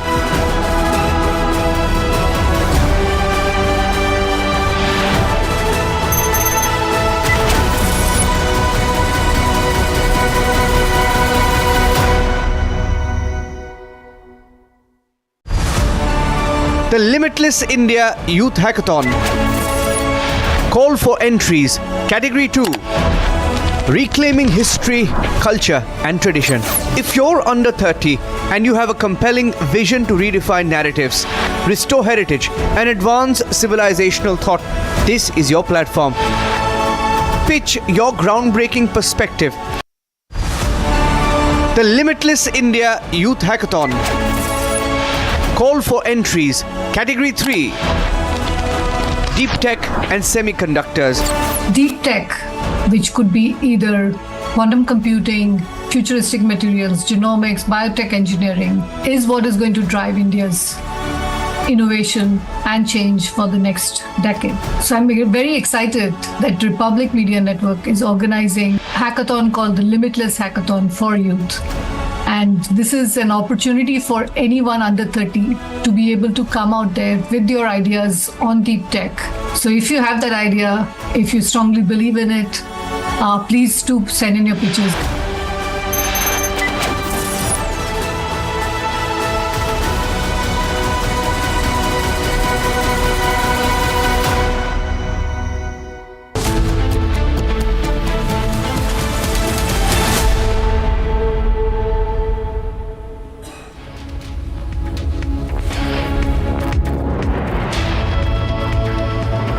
Hello and a very warm welcome. You're watching Republic TV. I'm Gyanesh Bharadwaj.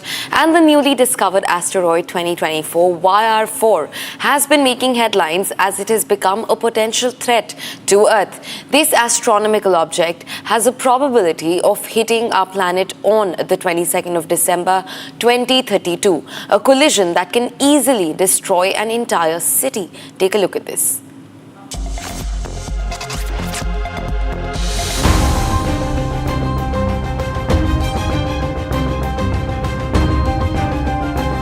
NASA has indicated that there exists a 2.3% chance of asteroid 2024 YR4 hitting the Earth on 22nd December 2032.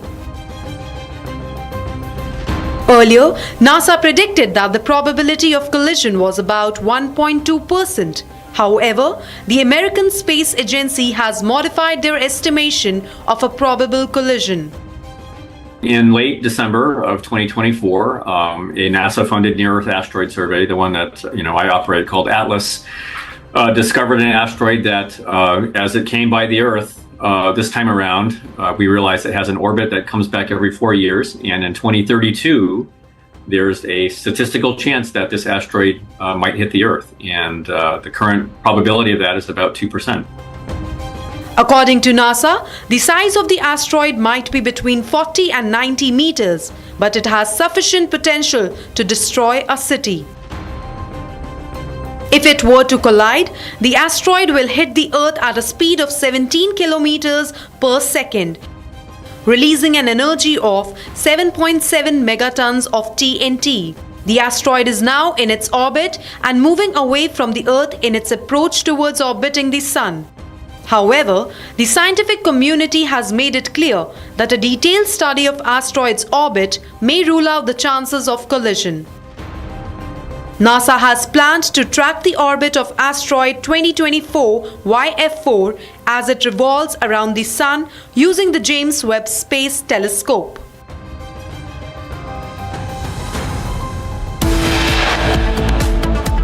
Suchir Balaji's family rejects the final autopsy report, sends hair found in apartment for further testing. Tracking this and a lot more for you right after this short break. Stay tuned to Republic TV.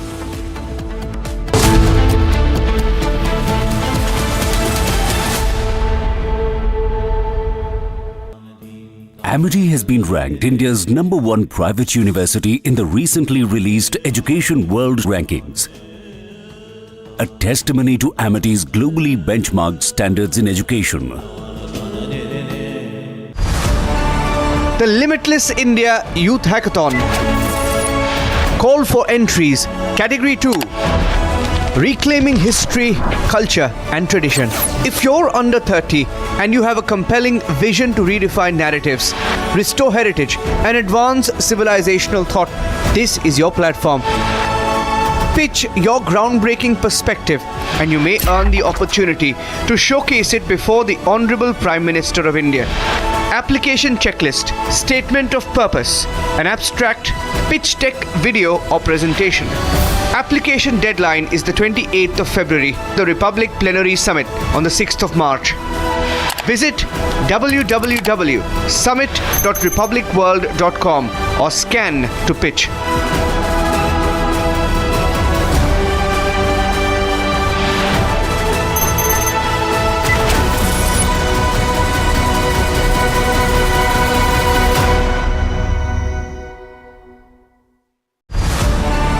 The Limitless India Youth Hackathon. Call for entries. Category 8. Sustainability and Environment. If you're under 30 and have a visionary approach to achieve net zero emissions, revolutionize climate finance, or restore natural ecosystems, this is your opportunity. Present your impact-driven innovation, and you may earn the opportunity to showcase it before the Honorable Prime Minister of India. Application checklist, statement of purpose, an abstract, pitch deck video or presentation. Application deadline is the 28th of February, the Republic Plenary Summit on the 6th of March. Visit www.summit.republicworld.com or scan to pitch.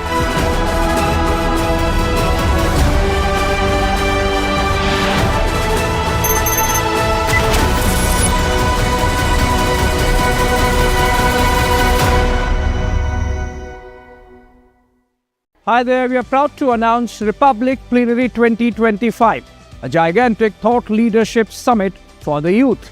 The theme this year is Limitless India, and you, the youngsters, have an opportunity to be part of the initiative. All you have to do is scan the barcode on your screen and send in your ideas on Limitless India. We will showcase the best pitch decks to the Honorable Prime Minister of India, Shri Narendra Modi, who is going to be the chief guest on March 6th. At the Bharat Mandap. Scan the code on your screen or visit summit.republicworld.com and send in your pitch deck videos of under 5 minutes. The clock is ticking. The Limitless India Youth Hackathon. Call for entries. Category 5. Inclusive Nation Building. If you're under 30 and have a transformative idea to foster unity, drive social cohesion, or reimagine policy for an equitable future, this is your platform. Present your impact-driven idea, and you may earn the opportunity to showcase it before the Honorable Prime Minister of India. Application checklist, statement of purpose, an abstract, pitch deck video or presentation. Application deadline is the 28th of February, the Republic Plenary Summit on the 6th of March. Visit www.summit.republicworld.com or scan to pitch.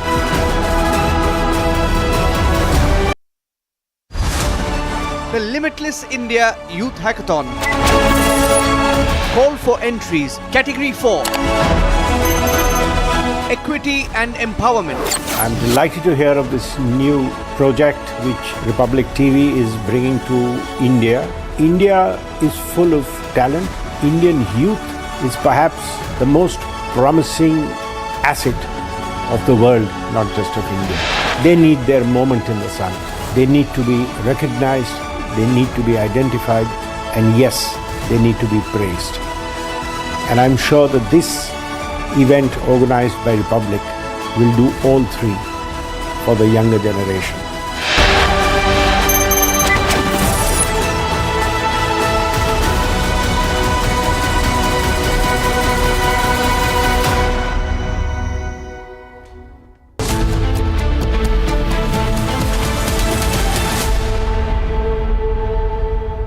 Good afternoon, viewers. You're watching Republic TV. This is live and breaking, and I'm Rakshita Mishra with you. Let's get started with all the top stories making headlines this hour. आयोग जो है हम बार बार कह रहे हैं कि ये cancer की भूमिका निभा रहा है। लोकतंत्र और संविधान को खत्म करने का प्रयास जो है किया जा रहा है। RJD leader and former Bihar Deputy Chief Minister Tejasvi Yadav calls the Election Commission a cancer.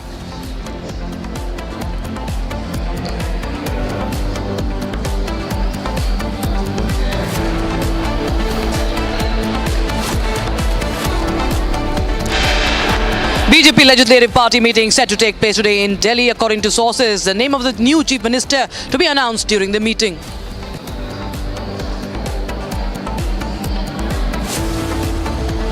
New Chief Minister for Delhi to take oath at 12 p.m. tomorrow at the Ram Leela Maidan.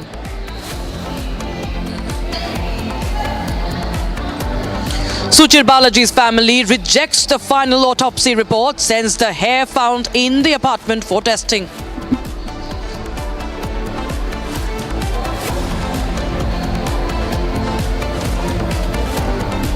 To India, they got a lot of money. They're one of the highest taxing countries in the world in terms of us. We can hardly get in there because their tariffs are so high. Donald Trump questions the $21 million fund for voter turnout in India.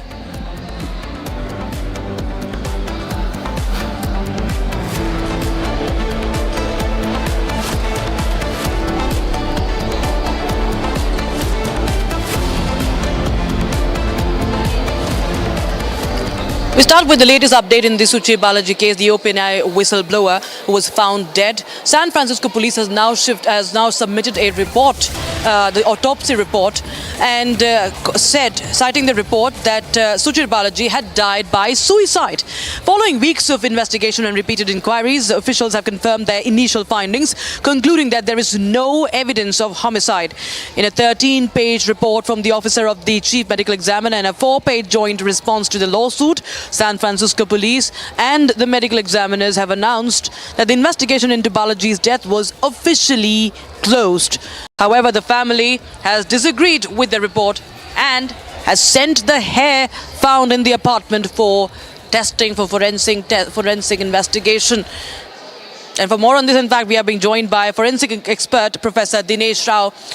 Professor Rao, thank you so much for joining us on Republic TV. Well, there have been objections raised by Suchir Balaji's parents since the very beginning of this investigation, and now the report has said that it's death by suicide. However, the mother has sent the hair. Tell us, if you can understand, as a forensic expert, how significant that the testing of a hair could be, and how could it help the investigation?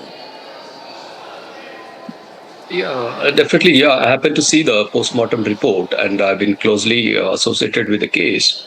See, the air samples which have been retrieved from the crime scene, and that have been handed over to the private investigators, because the coroners earlier, the investigating officers failed to take those air samples from the crime scene, and that samples has been taken and pending, and the report is pending from that particular examination. However, in the meantime, from the medical examiner's office, the postmortem report has been released, and in the postmortem report, surprisingly, it has been noted that the hairs were intact. So that clearly confirms that the hair samples found at the crime scene is not from Suchir's. This is a very good evidence which we have to support the so-called the homicidal theory or dispute the so-called suicidal theory. The other aspects what we found is the alcohol level and associated with certain components of drugs. Though it is well known that Suchir was never an alcoholic, nor he was into drugs. But surprisingly and shockingly, the autopsy report reveals the presence of alcohol and drugs to such an extent where we say that it is beyond the level of incoordination. So that means the person was under intoxication. And the question is, with that level of intoxication which has been confirmed in the autopsy report, how he was able to handle the gun as per their statement. So this is another inconsistency which we have noted. And above all, as we had pointed out here earlier, the crime scene examination was inadequate, unscientific and incomplete. And even the post-mortem examination is incomplete. They have done a partial autopsy. So this is another most important shocking things which has been observed in the report. So all these things are fully consistent with the so-called the dispute related to the suicide. And also, we've understood that what the mother is also saying is that the house was ransacked, and there's no retrieval of the CCTV footage. His house was ransacked, and there was, of course, there are signs of struggle, physical struggle. So there are many inconsistencies that are glaring, and unfortunately, we see that the police investigation has spoken of none. Exactly. See, it is, I would say, it's more than ransacking. What I had observed in the houses, in the crime scene, is that it has been disturbed. Especially in the entry lobby, and in the hall, and in the bedroom and the storeroom, it has been completely disturbed, displaced, and that clearly indicates that the possibility of the so-called resistance or shuffle, which cannot be ruled out. And beside this, there are other evidences which were not part of the inventory, which has been pointed out to them. And the more important thing is the distribution of blood spatters at nearly 4 locations, apart from the main site where the pool of blood has been found after death. So this is something which they have no answers based on their own report. So all these things are clearly pointing out, which are rarely found in the cases of suicide. And also, what do you can share us about the gunshot wound, the distance of the distance and the depth of the wound? How can we understand and the discrepancy on that front, sir? Yeah, yes, you rightly pointed out, because our observations from the second autopsy report and pictures taken at the time of autopsy, it's totally different from those documented in the autopsy report released from the medical examiner's office. See, there the dimension of the wound, they say it's 5.2 into 2.3, whereas our dimensions are totally smaller than that, and it's very obvious. And such a large dimension which has been described in the autopsy report is non-existing. That clearly indicates the fabrication. And beside this, the distance from which the firing was done based on their own autopsy report clearly points out that it is nearly around half a meter distance from which he can shoot himself, which is unlikely to be seen in the case of suicide. Even the site of the wound, the angle and the direction in which he has been shot, and the distance which has been shot, it is more unlikely to be seen in the cases of suicide, and it is very well and well noted in many cases of so-called homicide. Right, Professor Rao, thanks so much for joining us with your inputs on that big development. Republic TV accessing the forensic report. And viewers, of course, there are multiple discrepancies that have come in, multiple inconsistencies that are very glaring in nature, and we continue to track more updates on that front. But meanwhile, we continue to tell you the latest coming in from the national capital as the oath-taking ceremony preparations are underway at the Ramlila Maidan. But who is going to be the Chief Minister of Delhi? The suspend could be ending just today as the BJP parliamentary meeting is underway at the 7 Lok Kalyan Marg, that is the Prime Minister's residence, and the top members of the party and of course the parliamentary board are right now meeting and deciding over the name of the next Chief Minister. 27 years the BJP has waited to come back to power in the national capital, to come back to power in Delhi, and Delhi will now get a BJP Chief Minister after decades. Parvesh Verma is the front runner apart from Rekha Gupta, and now we are getting in multiple visuals also. We'll just go across to our reporters on ground zero at the Ramlila Maidan because the preparations are in full swing. It's going to be a star-studded oath ceremony, viewers. All the top stars from various fields, not just from politics, but many artists will be coming in. My colleague Riyanka is live from Ramlila Maidan. Riyanka, tell us more. What are you picking up as far as the preparations are concerned, and who all are the invitees for that mega program tomorrow? I'm standing outside the Ramlila Maidan where the movement of the VIPs are expected to take place tomorrow.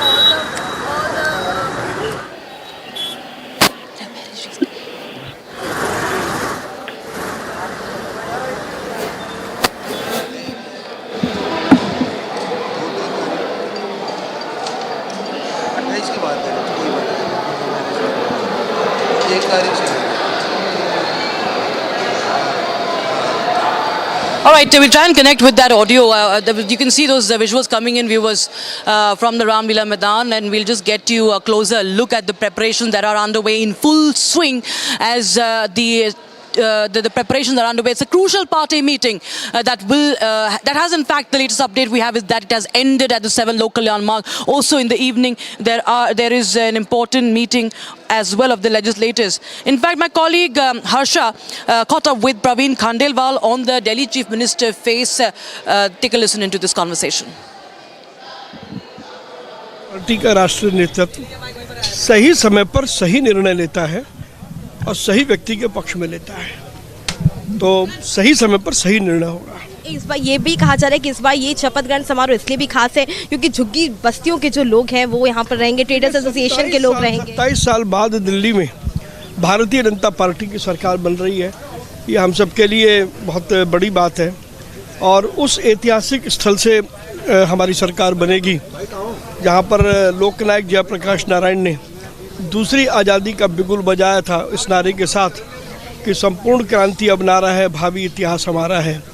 तो उसी स्थल से प्रधानमंत्री नरेंद्र मोदी जी के नेतृत्व में भाजपा की सरकार दिल्ली के विकास की एक नई कहानी लिखने की शुरुआत करेगी। प्रवीण जी, ये भी बता दीजिए, कई लोग कह रहे हैं कि आगामी बिहार चुनावों को ध्यान में रखा जा सकता है, कुछ कह रहे हैं पूर्वांचली चेहरा।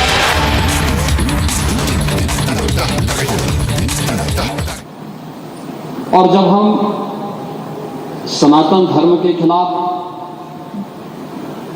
मां गंगा के खिलाफ, भारत की आस्था के खिलाफ या महाकुंभ के खिलाफ कोई भी अनर्गल प्रलाप करते हैं, कोई झूठा वीडियो दिखाते हैं, तो इन 56 करोड़ लोगों की आस्था के साथ एक खिलवाड़ है, भारत की सनातन आस्था के साथ खिलवाड़ है। और मैं विनम्रता से कहूंगा, ये आयोजन किसी पार्टी विशेष का नहीं था, किसी सरकार का नहीं था। मैं तो बार बार इस बात को कहता रहा हूं कि आयोजन समाज का है, सरकार पीछे है। सरकार सहयोग के लिए, अपने उत्तरदायित्वों का निर्वहन करने के लिए एक सेवक के रूप में हम लोग वहां पर हैं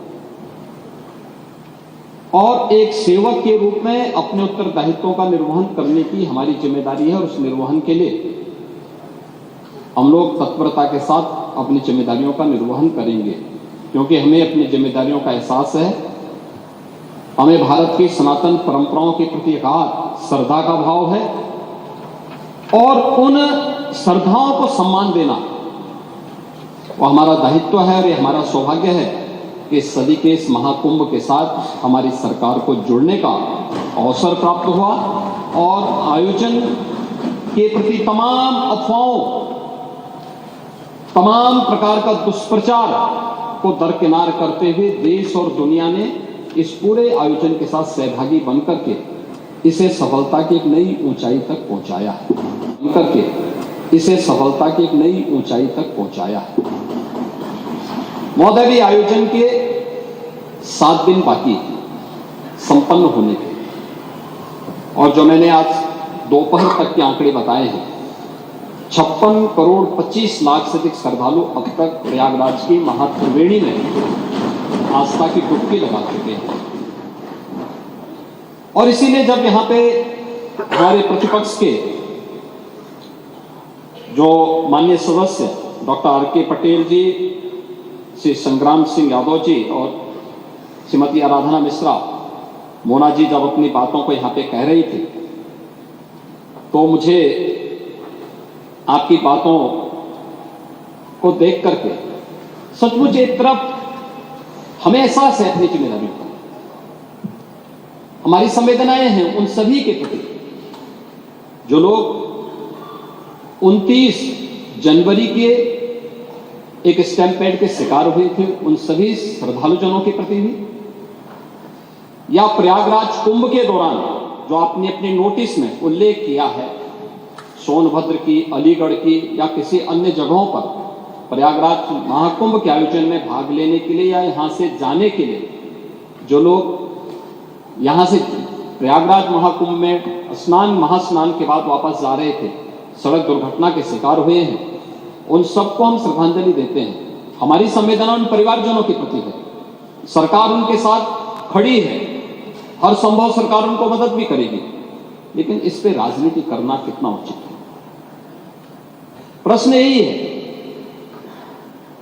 और इसीलिए मैं आपसे कहना चाहूंगा, जब आप अपनी बात कह रहे थे, मैं धन्यवाद दूंगा माननीय सदस्य श्री मनोज पांडे जी को, जिन्होंने उन अफवाहों की ओर ध्यान भी दिया, कि उल्लेख किया कि काहिरा का वीडियो लेकिन महाकुंभ के साथ जोड़ करके दुष्प्रचार किया जा रहा था, नेपाल का वीडियो महाकुंभ के साथ, झारखंड की किसी घटना को महाकुंभ के साथ, या देश के अंदर के किसी अन्य दुर्घटना को जूसी के साथ जोड़ करके दुष्प्रचार करके अफवाह फैलाने का जो कार्य हो रहा था, कौन लोग थे? और इसीलिए मैं कहना चाहूंगा कि बड़ा हसीन है इनकी जवान का जादू। लगा के आग बहारों की बात करते हैं, जिन्होंने रात में चुन चुन के बस्तियों को लूटा, वही नसीबों के मारों की बात करते हैं।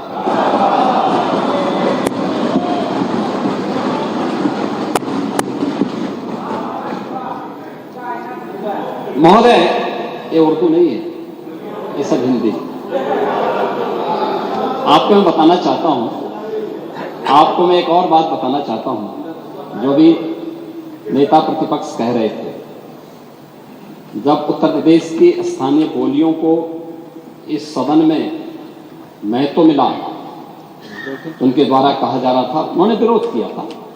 ठीक उनकी सोच है, ये समाजवादी संस्कार भी है कि हर अच्छे कार्य का विरोध करना है, हर अच्छे कार्य का विरोध करना है। उन्होंने कहा कि हिंदी इस सदन की भाषा है, तो हिंदी को तो हटाया नहीं। इस सदस्यों को एक छूट दी गई है कि किसी भी इन बोलियों में बोल सकता है, हिंदी में ट्रांसलेट की उसकी सुविधा मिलेगी। इस सुविधा है, थोपा नहीं गया है। दूसरा, भोजपुरी हो, अवधी हो, बुंदेली हो या ब्रज हो, पांडे जी, इनकी लिपि भी देवनागरी है, कोई दूसरी लिपि नहीं है। संविधान के द्वारा घोषित जो व्यवस्था है, उसी के दायरे में सारा कार्य हुआ है। आप जैसे उम्रदराज व्यक्ति को तो इसका स्वागत करना चाहिए, इसका स्वागत करना चाहिए। ओह, मैं इसीलिए कह रहा हूं, देवनागरी ही लिपि है और उसी दायरे में सारा कार्य हुआ है। और इसीलिए मैं आपके संज्ञान में लाना चाहूंगा कि ये जो कार्य है, इस कार्य के साथ हमें उसी सकारात्मक भाव के साथ जुड़ना चाहिए। मैं आपके विरोध को कभी उसका न मैं उपास उड़ाता हूं, न मैं उसको बहुत उसके साथ जोड़ता हूं, क्योंकि मैं जानता हूं आपकी आदतों को। मुझे मालूम है आप लोगों के बारे में एक मान्यता ये भी है, मजबूरी भी है, और आपके बारे में मान्यता भी है कि आज के समाजवादियों के बारे में, तो जिस थाली में खाते हैं उसमें छेद करके फिर जाते हैं।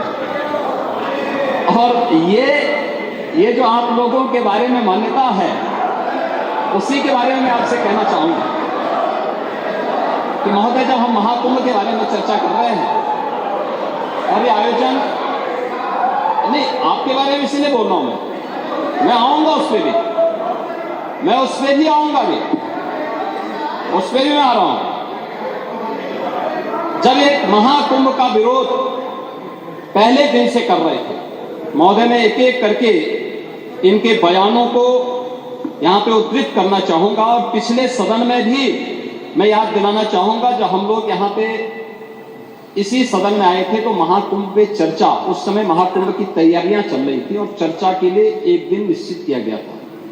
आप लोगों ने सदन नहीं चलने दिया, सदन नहीं चलने दिया। अच्छा होता महाकुंभ के पहले सदन में पूरे दिन भर की चर्चा होती, हम उस व्यवस्था के बारे में चर्चा करते, आपके अनुभव का लाभ लेते, लेकिन आपने चर्चा नहीं होने दी। लेकिन पहले दिन से ये चर्चा, पहले दिन से ये अफवाह और इस प्रकार का दुष्प्रचार आपके द्वारा निरंतर होता रहा। आप याद करिए, समाजवादी पार्टी के राष्ट्रीय अध्यक्ष ने महाकुंभ आयोजन के पहले इस बारे में कहना शुरू किया कि साहब, इतना पैसा और इतना विस्तार देने की आवश्यकता क्या है। उनका बयान कि हमारी सरकार से अपील है कि बहुत सारे बुजुर्ग जो 65 साल से ऊपर और 70 साल से ऊपर के लोग हैं, स्नान नहीं कर पाए। उसके बाद फिर उनके बयान आए, जब शुरू हो गया, फिर लगातार अगर समाजवादी पार्टी के सोशल मीडिया हैंडल को देखें, वो आपके संस्कारों के अनुसार भाषा का प्रयोग भी करते हैं, और जिस प्रकार की भाषा का उसमें प्रयोग किया जाता है, मुझे लगता है किसी भी सभ्य सोसाइटी के लिए वो भाषा कभी शोभा नहीं देती। आप लोगों के अपने संस्कार हो सकते हैं, आप लोगों का अपना व्यवहार हो सकता है, लेकिन कोई सभ्य समाज और कोई सभ्य सोसाइटी उसको कभी मान्यता नहीं दे सकती, लेकिन उसके माध्यम से लगातार दुष्प्रचार किया गया। यही नहीं, ये भी मांग हुई, देखिए आपकी पार्टी के ही नेता, आपके अध्यक्ष ने कहा कि हम मांग करते हैं कि अकबर का किला जो बिल्कुल संगम नोच पर वहां जो वट वृक्ष है उसकी पूजा करते हैं, सरस्वती नदी भी वहीं से निकलती है। आप देखिए, यानी अक्षय वट का नाम भी उनको नहीं मालूम। सरस्वती कूप को सरस्वती नदी कहते हैं, ये आपका जनरल नॉलेज है।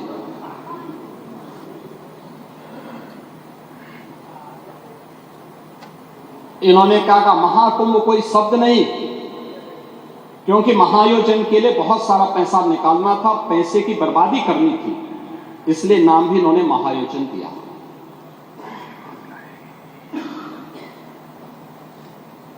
पहले दिन से ही राज्य सरकार आंकड़े दे रही है कि कितने लोगों ने पवित्र डुबकी लगाई है। जो लोग पवित्र डुबकी लगाने वालों की संख्या बता सकते हैं, वे यह नहीं बता पा रहे हैं कि कितने लोगों की जान चली गई। इनके एक सहयोगी आ रहे हैं, चिंता मत करिए, एक एक प्रश्न का उत्तर देंगे, थोड़ा पेशेंस रखिए। देखो आप बोल रहे थे, मैं बहुत शांति से सुन रहा था, बहुत शांति से। आप ही के एक सहयोगी श्री लालू यादव जी कह रहे हैं, अरे ये सब कुंभ का क्या कोई मतलब है, फालतू का कुंभ है। यानी सनातन धर्म के इस महायोजन को फालतू उनको दिखाई देता है। और इनके एक और सहयोगी उससे भी 2 कदम आगे आकर के कहती हैं कि महाकुंभ मृत्यु कुंभ में बदल गया है। ये क्या है, ये क्या है? मल्लिकार्जुन खड़गे कांग्रेस के नेता अध्यक्ष कहते हैं कुंभ भगदड़ में हजारों लोग मारे गए।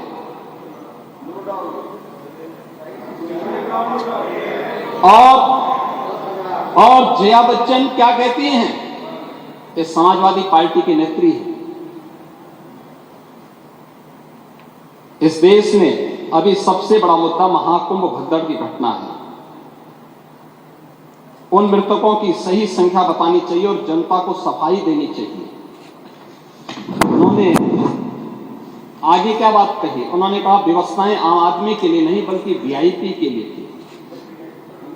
शवों को गंगा में बहा दिया गया, इससे पानी प्रदूषित हुआ है, यही पानी लोगों तक पहुंच रहा है। और ये इस प्रकार के गैर जिम्मेदाराना बयान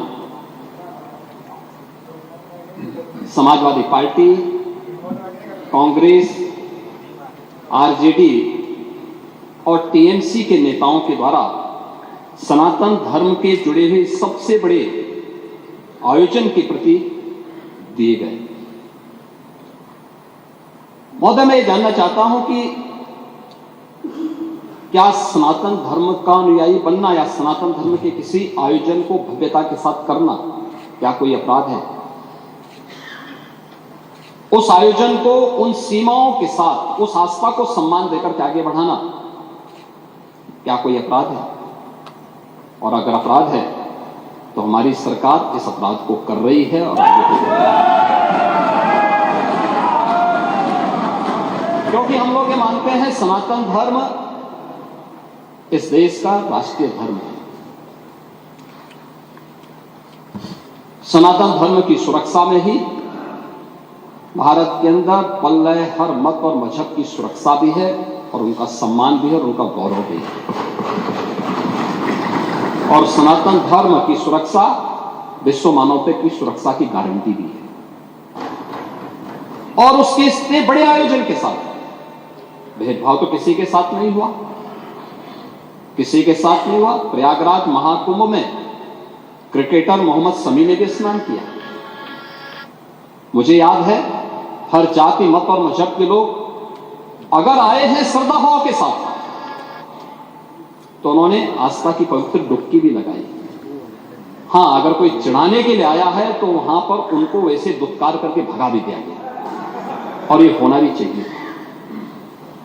और इसीलिए मैं इस बात को मानता हूं, आप लोगों ने जो बात कही हमें ये सब बुरा नहीं लगता, इसलिए नहीं क्योंकि हम जानते हैं आपकी प्रवृत्ति है, क्योंकि हम लोग इस बात को मानते हैं कि संक्रमित व्यक्ति का उपचार हो सकता है, संक्रमित सोच का उपचार नहीं हो सकता, उसका कोई उपचार नहीं, वो अपने आप ही टूटता रहेगा। और इसलिए इस महान आयोजन को करने का अवसर हमारी सरकार को प्राप्त हुआ, और मेरा यह मानना है कि महान कार्य को 3 अवस्थाओं से गुजरना पड़ता है।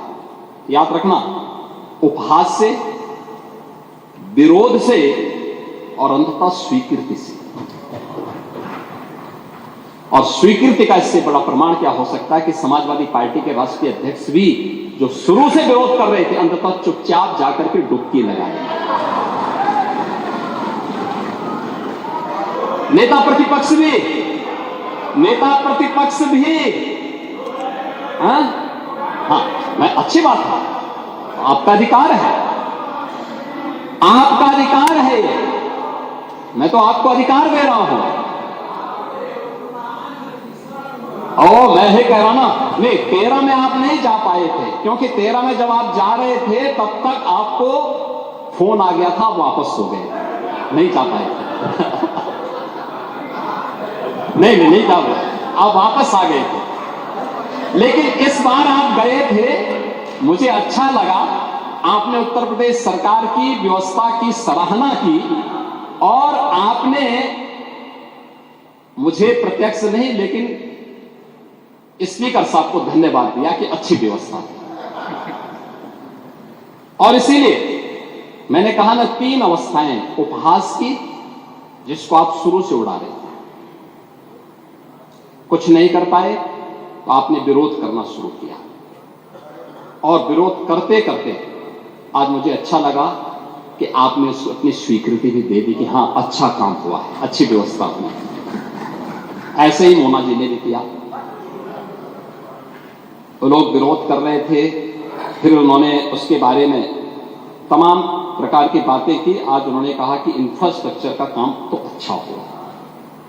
अच्छा, अच्छी बात है, क्योंकि काम हुआ है तो लोग बोलेंगे भी, क्योंकि लोग तो उन्हीं मार्गों से चल रहे हैं, सभी लोग चल रहे हैं। महोदय, प्रयागराज कुंभ के बारे में अनेक दुष्प्रचार किए गए, दुष्प्रचार के अनेक माध्यम। मैं पहले कुंभ के बारे में कहता हूं, कुंभ के बारे में जो बहुत सारी चर्चाएं यहां पर हुई हैं, और सभी माननीय सदस्यों ने भी इस बात को यहां पे उल्लेख किया है, जिसमें वेदों की परंपरा से परंपरा आती है। ऋग्वेद में भी इसका उल्लेख है कि कुंभम समारोह सुधाम पीवे, यानी हम उस कुंभ में रखे अमृत को पीकर आत्मा को आनंदित करें। अथर्ववेद में भी इस बात का उल्लेख है कि ऐसा गंगा या कुंभे, यानी यह गंगा जल एक कुंभ, एक घड़े में संचित है, यानी अमृत के रूप में उसकी तुलना की गई। और आज से 5000 वर्ष पहले रचा गया श्रीमद् भागवत महापुराण में भी इस बात का उल्लेख है को कुंभ मेले स्नात्वा पुण्यम प्राप्नोति मानुषः, यानी यहाँ कुंभ का संदर्भ कुंभ मेले से है। 5000 साल पहले भी इसका उल्लेख है, जो 4 तीर्थ स्थलों पर आयोजित होता है, उसमें स्नान करने से पापों का क्षय होता है। और जो बात यहाँ पे आपके विद्वान सदस्य से संग्राम सिंह यादव कह रहे थे, उन्होंने पुराणों की बात की, लेकिन वो पुराण की बात नहीं थी, वह तुलसीदास जी की रामचरितमानस में उल्लेख किया गया है। को कहे सकई प्रयाग प्रभाव, कलुष कुंज कुंजर लगराओ, अस तीरथ पति देख सुहावा, सुख सागर रघुवर सुख पावा। ये तुलसीदास जी के रामचरितमानस का है, पुराणों का नहीं है। पुराणों में संदर्भ है, महापुरुष श्रीमद् भागवत महापुराण का मैंने उल्लेख किया ही। और रामचरितमानस में भी इन बातों का उल्लेख इन भावनाओं के रूप में किया गया है। और हम उत्तर प्रदेश वासियों को खासतौर पर इस पर गौरव की अनुभूति भी करनी चाहिए कि इस बड़े आयोजन के साथ हम सभी को जुड़ने का अवसर प्राप्त हुआ है। और इसलिए मैं इस बात को कह रहा हूं क्योंकि यह आयोजन हमारे लिए बहुत महत्व रखता है। यहाँ हमारी पार्टियां हो सकती, ये सत्ता पक्ष होगा, वो विपक्ष होगा, अलग अलग पार्टियां होंगी। उत्तर प्रदेश से बाहर हम जब जाएंगे तो उत्तर प्रदेश वासी के रूप में लोग हमें हमारी पहचान देते हैं। अच्छा काम करेंगे, सम्मान मिलेगा। एक भी व्यक्ति यहाँ के नाम पे गलत काम करेगा, यहाँ की सरकार गलत काम करेगी, तो उसके यहाँ पर भले ही हम उस गलत काम को कितना भी सपोर्ट करें, लेकिन बाहर जनता हमें नहीं बख्शने वाली है। इस बात को रखना। और 2017 के पहले उत्तर प्रदेश के अंदर की छवि यही थी। उत्तर प्रदेश के लोगों के सामने परसेप्शन का जो संकट खड़ा किया था, पहचान का जो संकट खड़ा किया था, वह उन्हीं दुष्प्रवृत्तियों के कारण खड़ा हुआ था।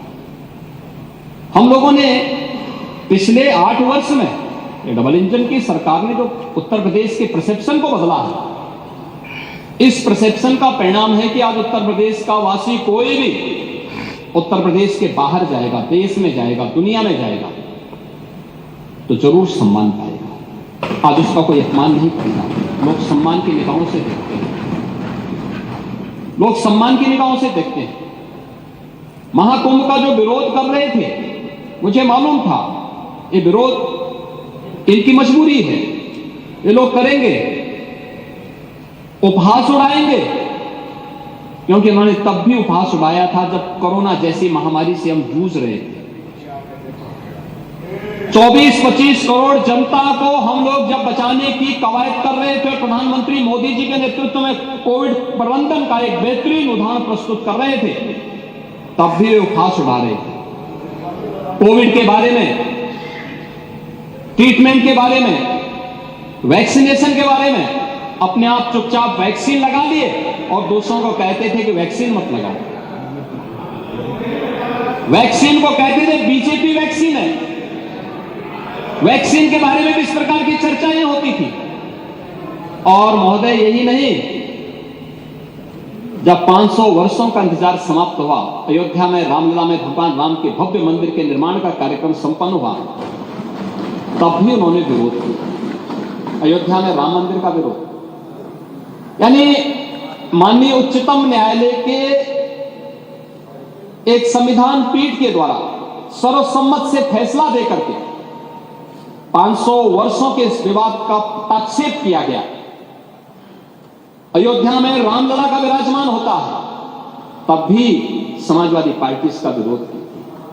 और मेरी इच्छा थी, हार्दिक इच्छा थी कि महाकुंभ के आयोजन के दौरान एक दिन हम ज्वाइंट सेशन प्रयागराज में ही क्यों न करें, लेकिन मुझे मालूम था कि समाजवादी पार्टी फिर इसका विरोध करेगी, क्योंकि समाजवादी पार्टी कोई अच्छे काम का तो कभी समर्थन नहीं कर सकते। नहीं, देखिए, हमने अयोध्या में राम जन्मभूमि दर्शन करने के लिए जब इसी सदन में प्रस्ताव आप लोगों ने दिया, आप लोगों ने प्रस्ताव दिया, तो आपके प्रस्ताव पर अध्यक्ष जी ने सहमति दी। दोनों सदनों के सभी सदस्य जाने को तत्पर हुए, समाजवादी पार्टी वॉकआउट कर गई। नहीं, आपका नहीं भाई, शिवपाल जी तो नहीं जा पाते, शिवपाल जी का तो रास्ता नहीं है, वो चच्चू तो जो है यहां से पश्चिम की तरफ जाते हैं। ओह, हम तो कह रहे हैं सबके हैं, हमने तो इसीलिए कहा सब लोग चलिए, लेकिन आप लोगों ने विरोध कर दिया। मोना जी गई थी और भी माननीय सदस्य गए थे, लेकिन मेरा यह कहना है, इसीलिए प्रयागराज के बारे में हम लोग ज्वाइंट सेशन से अपने आप को दूर रखेंगे। नहीं, छोड़िए, जाने दीजिए, जिसकी मर्जी आएगी जाना चाहेगा, जिसकी मर्जी आएगी नहीं जाना चाहेगा। मैं तो अध्यक्ष जी से कहूंगा कि एक दिन जरूर रखें मान्य सदस्यों के लिए कि प्रयागराज में जाकर के आस्था की डुबकी लगा ले। बहुत सारे सदस्य इसका इंतजार करें, बहुत सारे सदस्य इसका इंतजार करें, और जाना चाहिए, क्योंकि देश आ रहा है, दुनिया आ रही है। आप मुझे बताइए, आज 56 करोड़ से भी श्रद्धालुओं ने अब तक वहां पे आस्था की डुबकी लगाई है। अगर मैं भारत के अंदर देखूं, 140 करोड़ की आबादी में 110 करोड़ सनातन धर्मावलंबी है। कुछ और भी मिला लेते, मान के चलिए कि हर एक परिवार में 4 सदस्य होंगे, तो हर परिवार के 2 सदस्यों ने अब तक वहां डुबकी लगाई है। तो ये लोग क्यों वंचित रहेंगे? ये क्यों वंचित रहना चाहिए? जो अगर बहुत सारे लोग इंतजार कर रहे होंगे कि हो सकता है कि यहां पे कोई हम सेशन कर लें, मेरा कहना है कि एक अवसर मिलना चाहिए मान्य सदस्यों को, वहां पे जाकर के व्यवस्था की डुबकी लगाएं। महोदय, इसके बारे में बहुत सारे दुष्प्रचार किए गए और बहुत सारी चीजें, उन पर मैं भी उसी पे मैं चर्चा करूंगा, लेकिन मैं इससे पहले महाकुंभ के आयोजन के बारे में जो व्यवस्थाएं बनाई गई और मैं उसकी तुलना भी करना चाहूंगा कि कैसे वहां पर उस आयोजन के साथ हमारी सरकार को जुड़ने का अवसर मिला और पिछली सरकारों के समय क्या हुआ था। अब आप लॉजिस्टिक की ही बात करते हैं महोदय, मैं जो भी चीजें वहां कुंभ के आयोजन के साथ जुड़ी, 2013 के साथ अगर हम जोड़ें इसको, 2013 में प्रयागराज कुंभ के साथ देखें, 2013 में आयोजन था 55 दिन का और 2025 के महाकुंभ में आयोजन है 45 दिन का। ये आयोजन की तिथि न मैं तय करता हूं न सरकार तय करती है, ये हमारी धार्मिक व्यवस्था का एक हिस्सा है और उसके अनुसार जो मुहूर्त होंगे उस मुहूर्त के अनुसार ये आयोजन तय होते हैं। ये पौष पूर्णिमा से और महाशिवरात्रि के बीच का आयोजन कुंभ के आयोजन के लिए होता है, यही आयोजन इस पूरी उसके साथ जुड़ता है। मेले की अवधि 55 दिन थी 2013 में और इस बार यह अवधि है 45 दिन की। 2013 में कुल जो क्षेत्रफल था यह 1936 हेक्टेयर का था, यानी अगर हम इसको एकड़ में देखेंगे तो ये मुश्किल 5000 एकड़ का भी नहीं होता है। और इस बार हम लोगों ने इसको बढ़ाया है लगभग 10,000 एकड़ से अधिक क्षेत्रफल में महाकुंभ के आयोजन को हमारी सरकार आयोजित कर रही है। 2013 में 14 सेक्टर में था, इस बार ये आयोजन है 25 सेक्टर में। पार्किंग का स्पेस जो आपके पास था उस समय कुल 635 हेक्टेयर में आप लोगों ने पार्किंग की सुविधा दी थी और इस बार हम लोगों ने पार्किंग की सुविधा दी है 1850 हेक्टेयर में, केवल पार्किंग की सुविधा दी, यानी 4000 यानी 5000 एकड़ से अधिक क्षेत्रफल में केवल पार्किंग की सुविधा दी है। 2013 में प्रयागराज सिटी के अंदर हमारे पास एक अवसर होता है कि इस प्रकार के आयोजन सिटी के निश्चित डेवलपमेंट के प्लान को भी आगे बढ़ाए। आपने देखा होगा 2013 में प्रयागराज सिटी के बारे में कोई आरओबी नहीं, कोई पक्के घाट नहीं, रिवर फ्रंट के लिए कोई कार्य नहीं हुआ, लेकिन हमारी सरकार को यह सौभाग्य जाता है कि 2019 में हमने 9 आरओबी और 6 अंडरपास बनाए थे और 2025 में हमारी सरकार ने जो पैसा वहां खर्च किया उसमें प्रयागराज सिटी के अंदर 14 फ्लाईओवर बनाए हैं, 14 नए फ्लाईओवर बनाए हैं, 9 उसमें पक्के घाट बनाए हैं, 7 रिवर फ्रंट रोड का निर्माण किया गया है। अस्थायी घाट 2013 में केवल 4 किलोमीटर का था, इस बार जो अस्थायी घाट बने हैं वह 12 किलोमीटर का बनाया गया है। शटल बसेज आप लोगों ने 2013 में एक भी नहीं चलाई थी, याद करना, ये शटल बसेज ही फ्री में श्रद्धालु जनों को कुंभ के नजदीक क्षेत्रफल में संगम के आसपास के क्षेत्र तक पहुंचाती है, एक भी नहीं थी। इस बार 550 बसेज केवल शटल बसेज हैं जो श्रद्धालु जनों को वहां तक पहुंचाने का काम कर रही है। रोडवेज की बसेज आपने 2013 में कुल 2300 खरीदी थी, इस बार हम लोगों ने 7000 बसेज केवल श्रद्धालुओं की सुविधा के लिए वहां लगाई है। बस स्टैंड आपके समय में मात्र 3 थी, हमने 7 बनाए हैं। सड़कों के चौड़ीकरण का कार्य आपके समय में मात्र 55 का हुआ था, हम लोगों का सौभाग्य है कि 19 में 125 सड़कों को 2 लेन से 4 लेन, 4 लेन को 6 लेन में, और 2025 में 200 से अधिक सड़कों को हम लोगों ने इसके साथ जोड़ा है, जो 2 लेन से 4 लेन, 4 लेन से 6 लेन बनाने का काम हुआ है।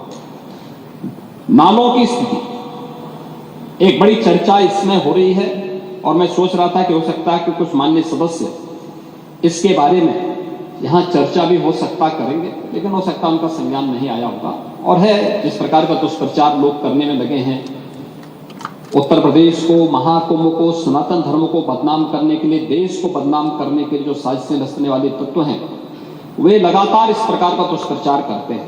पहले मैंने कहा ना, जो काहिरा में अग्निकांड की घटना को प्रयागराज के साथ जोड़ना, नेपाल की घटना को, झारखंड की घटना को, या वेस्ट बंगाल की घटना को, या देश के अंदर की किसी बड़ी दुर्घटना को प्रयागराज के साथ जोड़ना, इस प्रकार के लगातार वीडियो सोशल मीडिया हैंडल के माध्यम से और डिजिटल मीडिया के प्लेटफॉर्म पर भी आप देख सकते हैं। ऐसे ही जल की गुणवत्ता के बारे में भी प्रश्न खड़े करने के प्रयास हुए। याद रखना, 2013 में बायोरेमेडिएशन या जियो ट्यूब की व्यवस्था बहुत सीमित थी और परिणाम क्या था? पूरा कुंभ अव्यवस्था, गंदगी और अराजकता का एक अड्डा हो चुका था। उस स्थिति को सोचिए जब मॉरिशस के माननीय प्रधानमंत्री 2013 में प्रयागराज महाकुंभ में पधारे थे और गंगा में गंदगी देख करके, अव्यवस्था देख करके, पॉल्यूशन की मात्रा को देख करके उन्होंने स्नान करने से इनकार कर दिया था।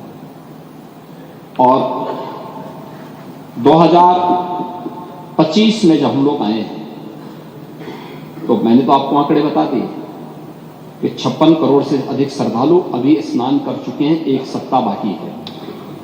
81 नालों को, यानी 261 MLD के जो वहां के नाले हैं, सभी को टेप किया गया है। और टेप ही नहीं किया गया है, बल्कि उसके बारे में जो सरकार की व्यवस्थाएं बनाई गई है उसके बारे में मैं विस्तार से सदन में कहना चाहूंगा, क्योंकि बहुत सारे लोग अभी उसके बारे में दुष्प्रचार करने की अपनी उस प्रवृत्ति से बाज नहीं आएंगे, और इसलिए मैं उसके बारे में बताना चाहूंगा कि गंगा जी हो या यमुना जी हो, प्रयागराज के जितने भी वहां पे संगम स्थल से जुड़े हुए जितने भी वहां के अगल बगल के जितने भी नाले हैं, जितने भी इस प्रकार के सीवर का है, ड्रेनेज का है, सबको टेप करके या तो STP में या बायोरेमेडिएशन या जियो ट्यूब के माध्यम से उनके शुद्धिकरण के बाद ही उसे वहां पर वो किया जा रहा है। दूसरा है, ट्रीटमेंट के बाद ही उस जल को छोड़ा जा रहा है। जल की शुद्धता के जो मानक होते हैं वह 2 स्तर पर जांची जाती है। एक तो BOD स्तर पर, बायोलॉजिकल ऑक्सीजन डिमांड के रूप में, और दूसरा DO के रूप में, डिजॉल्व ऑक्सीजन के रूप में। और इन दोनों के मानक निर्धारित हैं, जिसमें BOD 3 या उससे कम होना चाहिए और DO जो डिजॉल्व ऑक्सीजन की मात्रा है वो 5 से अधिक होनी चाहिए। जल में स्नान करने के लिए जल की जो मात्रा होती है उसमें ये मात्रा इस रूप में होनी चाहिए। और मुझे बताते हुए यहाँ पर मैं आपको बताना चाहता हूँ कि उत्तर प्रदेश जो पॉल्यूशन कंट्रोल बोर्ड है वो लगातार वहाँ पे जल की मॉनिटरिंग करता है, उसकी गुणवत्ता को बनाए रखने के लिए कार्य कर रहा है। और आज की जो उनकी रिपोर्ट है संगम की, कि संगम और उसके आगे पीछे जो BOD है वो 3 या उससे कम है और डिजॉल्व ऑक्सीजन की मात्रा ये 8 और 9 से अधिक पाई जा रही है। यानी संगम का जल स्नान करने लायक भी है और आचमन करने लायक भी है। जो लोग इसका दुष्प्रचार कर रहे हैं वे उन सबको इस बात को देखना चाहिए। एक समाचार पत्रों में एक न्यूज जो देखने को मिली, मैंने देख रहा था, पुरानी न्यूज NGT के माध्यम से, NGT का नाम लेकर के दिया गया है, किसी ने दिया है, जिसमें उन्होंने कहा है कि फीकल कोलिफॉर्म की, उसमें उन्होंने चर्चा की। एक फीकल कोलिफॉर्म की जो मात्रा उन्होंने की है इसमें 2500 MPM यानी मोस्ट प्रोबेबल नंबर, ये उससे उसका मापक माना गया है। इससे कम होनी चाहिए 100 ml में, 100 मिलीलीटर में।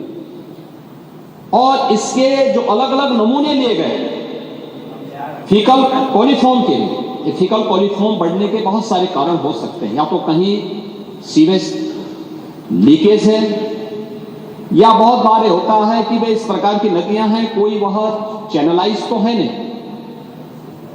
भैंस है, गाय है या अन्य जानवर उसमें आते हैं, नहाते हैं, उसके कारण भी, उनके गोबर आदि के कारण भी इसकी मात्रा तेजी के साथ बढ़ती है।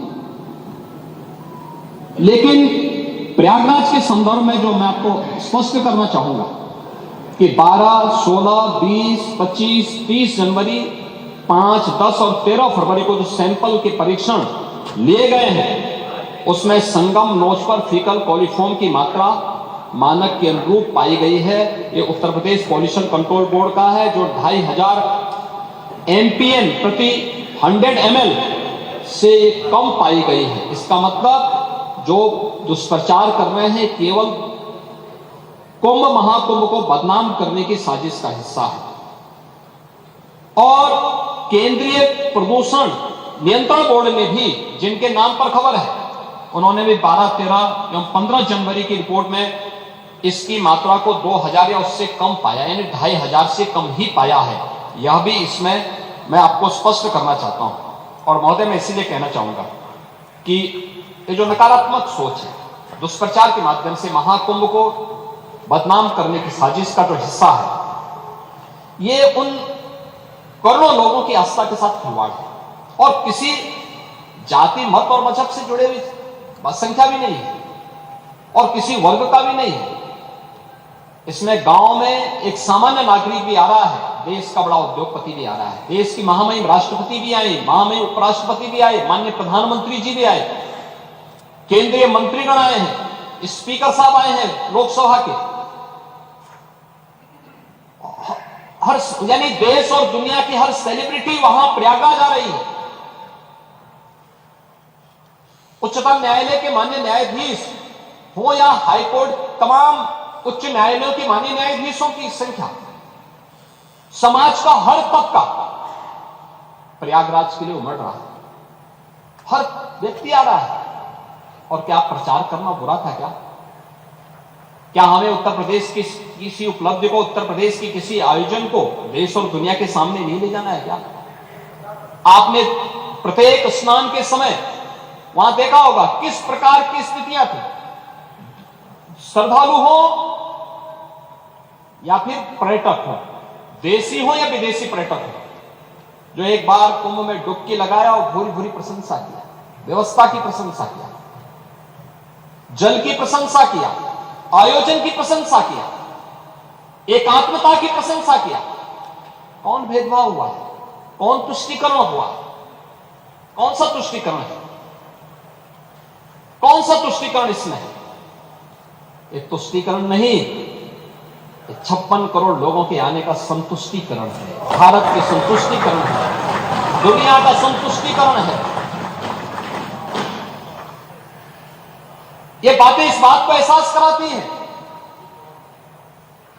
कि भारत की ताकत का एहसास दुनिया कर रही है और उत्तर प्रदेश की ताकत का एहसास पूरा भारत कर रहा है कि हाँ, उत्तर प्रदेश इतने बड़े आयोजन को कर सकता है। इस आयोजन के साथ जुड़ने का सौभाग्य उत्तर प्रदेश वासियों को प्राप्त हो रहा है और उत्तर प्रदेश में भी केवल प्रयागराज इस आयोजन को कर सकता है। यह सौभाग्य उत्तर प्रदेश के अंदर प्राप्त हुआ है।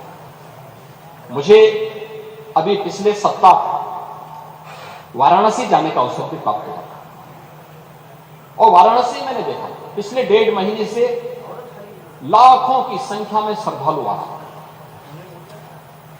लेकिन वाराणसी वासी भी खुश हैं, कह रहे साहब देश भर से लोग आ रहे हैं, काशी में वर्ष भर से लोग आते हैं, लेकिन लाखों की संख्या में हर दिन हो, मुख्य मुख्य आयोजनों में होते थे, लेकिन लाखों की संख्या में अभिभूत होकर के जा रहा है।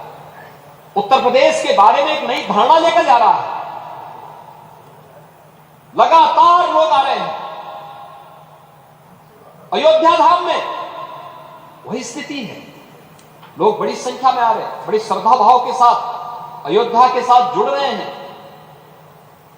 और अयोध्या के साथ जुड़ रहे हैं तो आध्यात्मिक रूप से पुण्य के भागीदार भी बन रहे हैं, लेकिन साथ साथ यहां पर आर्थिक समृद्धि का द्वार भी खोल रहे हैं।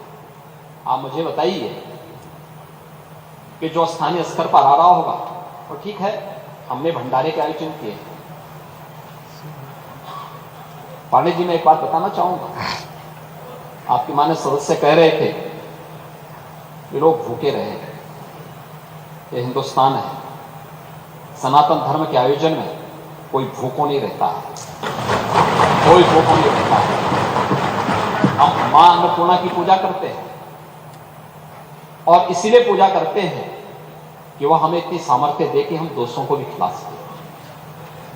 और यही हुआ है, प्रयागराज महाकुंभ में जो आया वो भूखों नहीं गया है। वाराणसी में सेवा चल रही है, अयोध्या में सेवा चल रही है, प्रयागराज में सेवा चल रही है। और प्रयागराज, अयोध्या, काशी, इन तीनों ने अतिथि देवो भव का जो सबसे उत्तम उदाहरण हो सकता है वह भी प्रस्तुत किया है। लेकिन जो लोग दुष्प्रचार कर रहे हैं उनकी इस नकारात्मक राजनीति से वे अपना नुकसान पहुंचा रहे हैं। वे प्रदेश का हित नहीं कर रहे हैं, देश का हित भी नहीं कर रहे हैं। ये जो जनता जनार्दन संतुष्टिकरण के मार्ग से आगे बढ़ चुकी है वह इस नकारात्मक राजनीति को पसंद करने को तैयार नहीं है। तमाम दुष्प्रचार के बावजूद भी जनता मानने को तैयार नहीं है। आप देख रहे होंगे व्यवस्था करने में हमें कठिनाई हो रही है, लाइन लगी है, लोग, हर व्यक्ति आना चाहता है और उन सबका हम स्वागत भी करेंगे। हम व्यवस्थाएं दे रहे हैं, हर प्रकार का प्रयास कर रहे हैं अपने स्तर पर। लेकिन आप दूसरों को उपदेश दे रहे हैं लेकिन चुपचाप स्नान करके चले आ रहे हैं। ये बड़ी विडंबना वाली स्थिति है। और अच्छा होता पूरे समाजवादी परिवार को लेके गए होते, आगे पीछे चच्चू को भी लेके चले गए होते, तो कम से कम 2013 में तो मैं उनकी मजबूरी मान सकता था। कम से कम 2025 में तो करवा करके पुणे के भागीदार बना देते। लेकिन आपने आज भी उनको पुणे का भागीदार बनने से वंचित कर दिया। देखिए, भतीजे चले गए, चच्चू फिर वही का ठगा अपने हैं। नहीं, आप चलिए ना, एक दिन चच्चू को लेके जाइए पानी से। आप जाइए, मल्होत्रा जी को भी लेके जाइए, आगे पीछे लोग चलेंगे, आपके साथ जाएंगे, बड़ी शोभा है। हाँ। I'm delighted that the Republic TV is doing program which is titled appropriately Limitless India, which includes inclusive India. India has been limitless in thought because it never circumscribed its thoughts that this is the only way to go. We are limitless in our thought, in our reach, in our inclusiveness. And I am happy that such a great initiative is being undertaken. All my best wishes and blessings to the Republic TV and Arnab.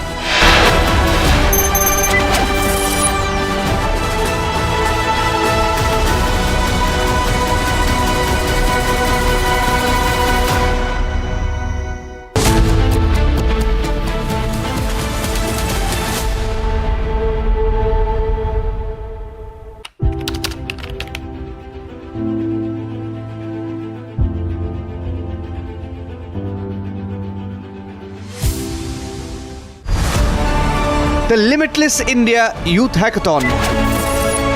Call for entries. Category 3.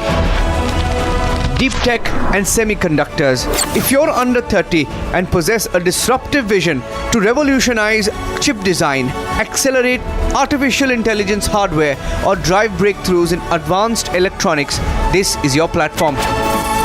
Present your idea and you may earn the opportunity to showcase it before the Honorable Prime Minister of India. Application checklist, statement of purpose, an abstract, pitch deck video or presentation. Application deadline is the 28th of February, the Republic Plenary Summit on the 6th of March. Visit www.summit.republicworld.com or scan to pitch.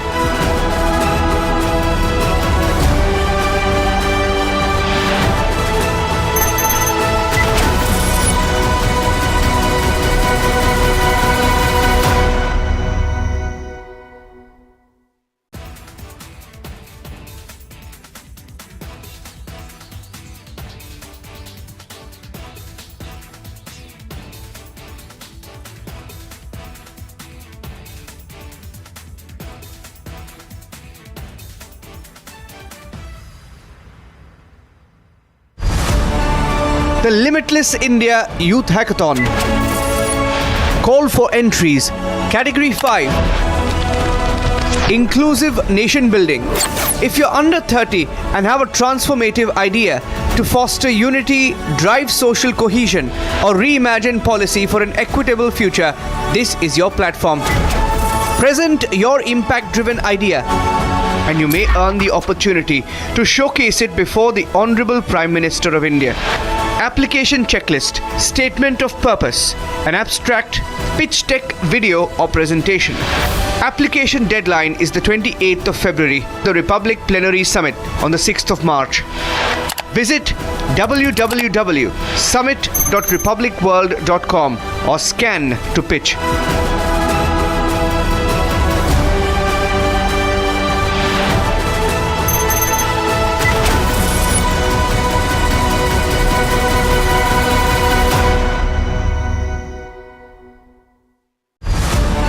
The Limitless India Youth Hackathon. Call for entries. Category 4. Equity and Empowerment. If you're under 30 and possess a visionary approach to bridge disparities or drive systemic change, this is your platform. Present your impact-driven idea, and you may earn the opportunity to showcase it before the Honorable Prime Minister of India. Application checklist, statement of purpose, an abstract, pitch deck, video or presentation. Application deadline is the 28th of February, the Republic Plenary Summit on the 6th of March. Visit www.summit.republicworld.com or scan to pitch.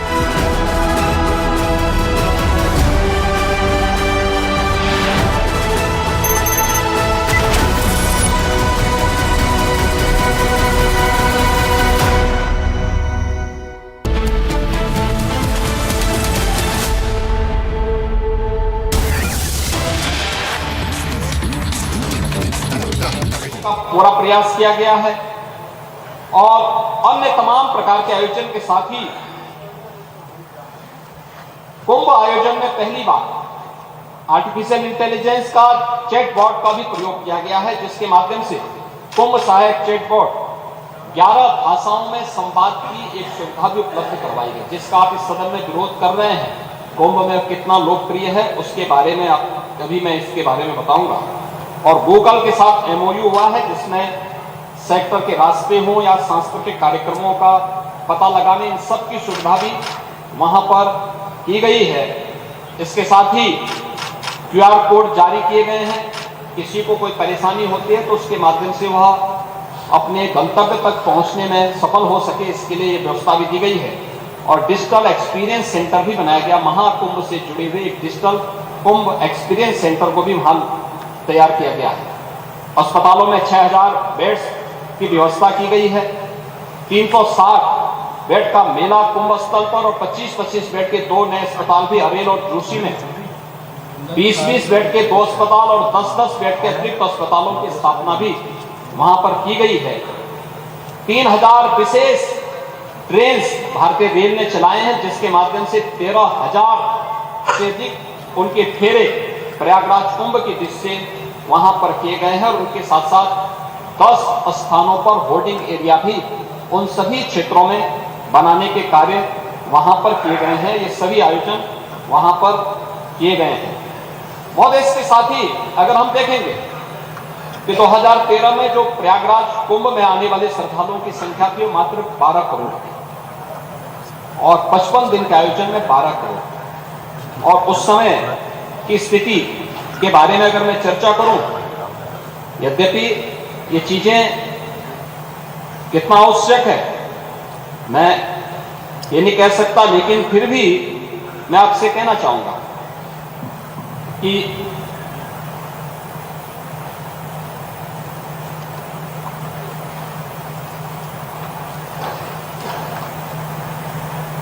दो 2013 का आयोजन,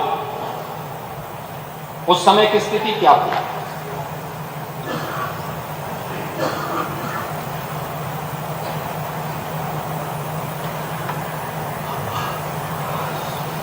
उस आयोजन को उस दौरान एक हादसों के रूप में, अव्यवस्था के रूप में, भ्रष्टाचार के रूप में देखा गया। और जो हावड़ की बात कर रहे हैं, प्रभारी मंत्री के साथ हावड़ में क्या हुआ था